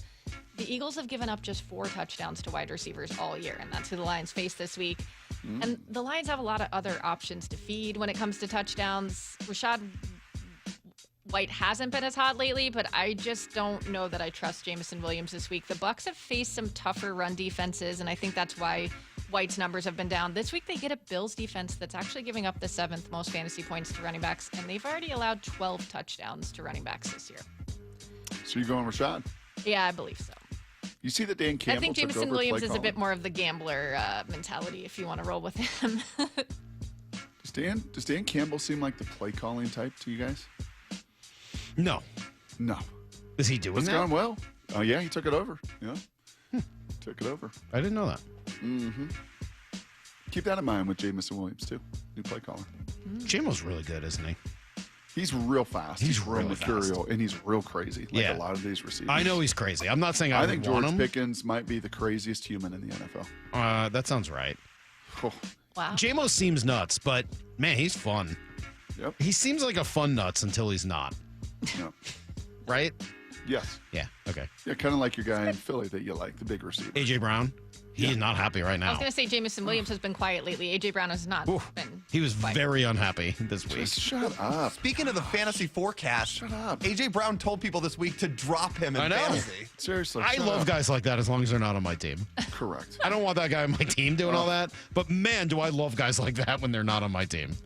Those Ole Miss receivers. Goodness. If they weren't going to trade him, though, it's kind of weird that, like, just get him the ball more to shut him up at this point. You kept him. You say he's important. I don't know. Well, they tried on 4th down to throw to him in a one-on-one. Did he win? No. Did he make the play? No. Shut your mouth. Get it back in the book on the sideline. All right, the 208 says, I have Marvin Harrison Jr. I just found out that he had surgery for appendicitis and will not be playing. I'm trying to figure out who to pick up in waivers, on waivers to replace him, and there's kind of a shortage. So here are a couple of lesser-known guys that I think are still available in a lot of leagues since you're in a bind. Calvin Austin of the Steelers. He's had at least 6 targets in all 3 of his games since coming back from a shoulder injury. He hasn't racked up a lot of yardage on those, but in those games they played the Packers, the Colts, and the Chargers defenses. This week he gets to go against the Bengals. So I think he'll have a much better shot to do something with those targets. Matt Collins is a receiver for the Patriots that's emerged as more of a target for Drake May the last few weeks. He has 15 catches for 204 yards in the last 3 games. They do face the Jets this week, so they should have a pretty good chance to score some points there. And he's rostered in only 3% of ESPN leagues, so I think he would be available for you. All right, then I have a lot of questions about Matt Stafford this week. Oh, wow. Hey, did Marvin Harrison play last week? Was he in that game? Yeah, Nehemiah Pritchett had one of the greatest pass breakups in the end zone. I saw that. That was against him? I didn't even notice him in the game. Didn't even notice him? Well, you didn't watch the second half. No. And I had it on mute during the. I like couldn't that you're watch the so sound. confident in saying I you didn't know. notice someone when you miss an entire half of football. Did I notice him? No. I didn't notice him. I love it, Salk. I love you sometimes. Must not I have hate played. you sometimes, but I love you sometimes. Not as much as I hating you today. Getting me in trouble. You know I'm going to get in trouble for that. You know it. You know that's going to happen. Why? Why would you say that? Because it's happened a million times before. History repeating itself. Because Why would unlike you do Lyle, that? I learned from history. Why would you do that? Stop it. Just All right, stop. Casey the Barber says, should I go with Matt Stafford or Justin Herbert? Like I said, I did get a lot of these Stafford questions. I wouldn't just go bench Stafford simply because he's playing the Seahawks defense. As good as they are, a lot of quarterbacks have put up at least 200 yards against them. I think most of that might be because of garbage time, but they're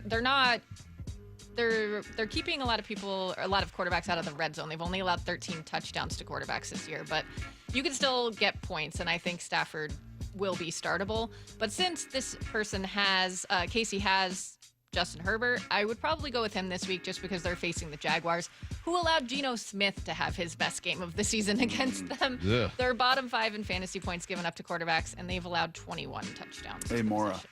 Mora. Yeah. Who's got a better fantasy outcome Sunday? Sam Darnold or Matthew Stafford? If you had to pick. Neither. You think this will be a defensive battle? Well, just talking about I do, yeah. the Rams' cornerback weaknesses, I think I'm going to go with Stafford, or I'm sorry, with Darnold probably throwing more touchdowns, I think. Hopefully. I think it's like a 17-14 kind of game. What? Yeah. Really? You don't? We'll get into our predictions tomorrow. We love predictions. They haven't had a lot of those Love this 'em. year. Love them. Love predictions. It's a really good idea. It's a great idea. The more the better. Mora's got to do it with this every Thursday. No, Mora She wants makes to do it predictions with for this. people. Huge difference. Huh? She doesn't have to. She wants to. Oh. Oh, this has been a great week. This has been so fun. You got one more, Mora? No one's making Mora do this. Like, she's really into fantasy, so we do this. It's great. But we're not making her do predictions. She plays a lot of fantasy. What are you talking about, making her? You guys are on a roll today. All right, I did have one Do also words not for have meaning anymore? San Francisco receiver Jawan Jennings or Raiders receiver Trey Tucker. That one's easy because I'm not starting any Raiders offensive There's players. no way over. there's somebody in the league named Trey Tucker. That is a complete He's bold-faced fast, lie. too. He is fast. He hasn't scored double-digit fantasy points since week 6, and Jawan Jennings has had a couple good weeks. I just like the Niners offense more, so yeah. Who are they I'm playing? going The with Jawan Niners? Jennings.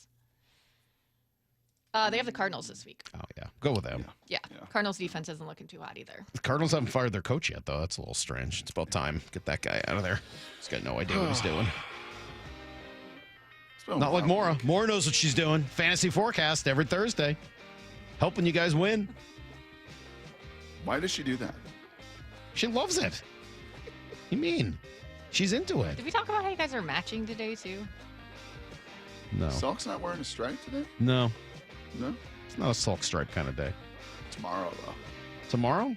You know, I'm thinking about trying to play golf tomorrow, but it looks so miserable. I don't know if I can pull it off. You can't talk about it. I can. I'm not going to Augusta.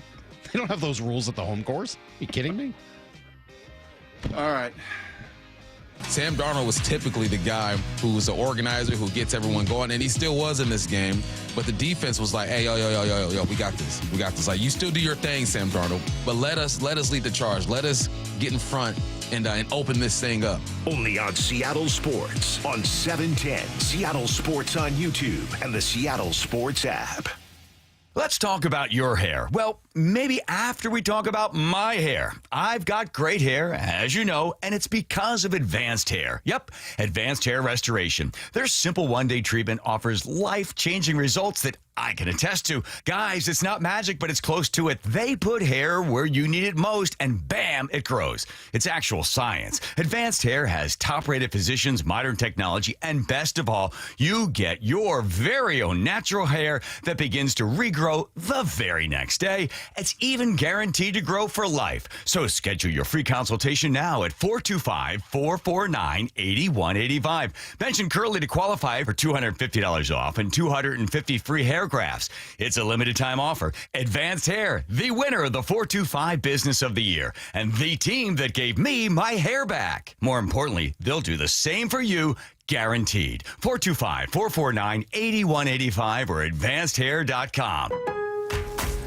Lowe's knows pros want more. Join My Lowe's Pro Rewards for free to get $20 off your first qualifying purchase of $100 or more just for signing up. Plus, enjoy free standard shipping and more ways to save on your next job.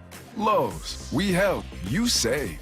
Offer valid for new members only. Not valid with any other discount. Free standard shipping not available in Alaska and Hawaii. Exclusions and more terms apply. Loyalty program subject to terms and conditions. Visit Lowe's.com/pro loyalty for details. Subject to change. I'm Chris Davis, former King County prosecutor and founder of the Davis Law Group in Seattle. If you've been injured in a crash caused by impaired or drunk drivers, there are special considerations that need to be taken to protect your legal rights. Davis Law Group's team of investigators and lawyers know how to properly investigate DUI crashes and identify all parties who might be legally responsible for your injuries and damages.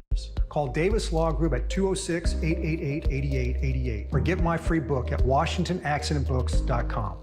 Running a business means wearing multiple hats. So if you're like me, you probably started out using your personal phone, taking client calls and texts nonstop. As my business grew, I needed something smarter. That's when I switched to Quo, the #1 business phone system. Quo works right on your phone or computer. No carrying 2 phones, no clunky landline, just one easy app you can try for free. Your team can share one number and handle calls and texts together like a shared inbox. Any teammate can jump into the conversation, so customers get faster responses. And Quo's AI assistant summarizes your calls and responds to customers 24/7, so you never miss a lead or opportunity.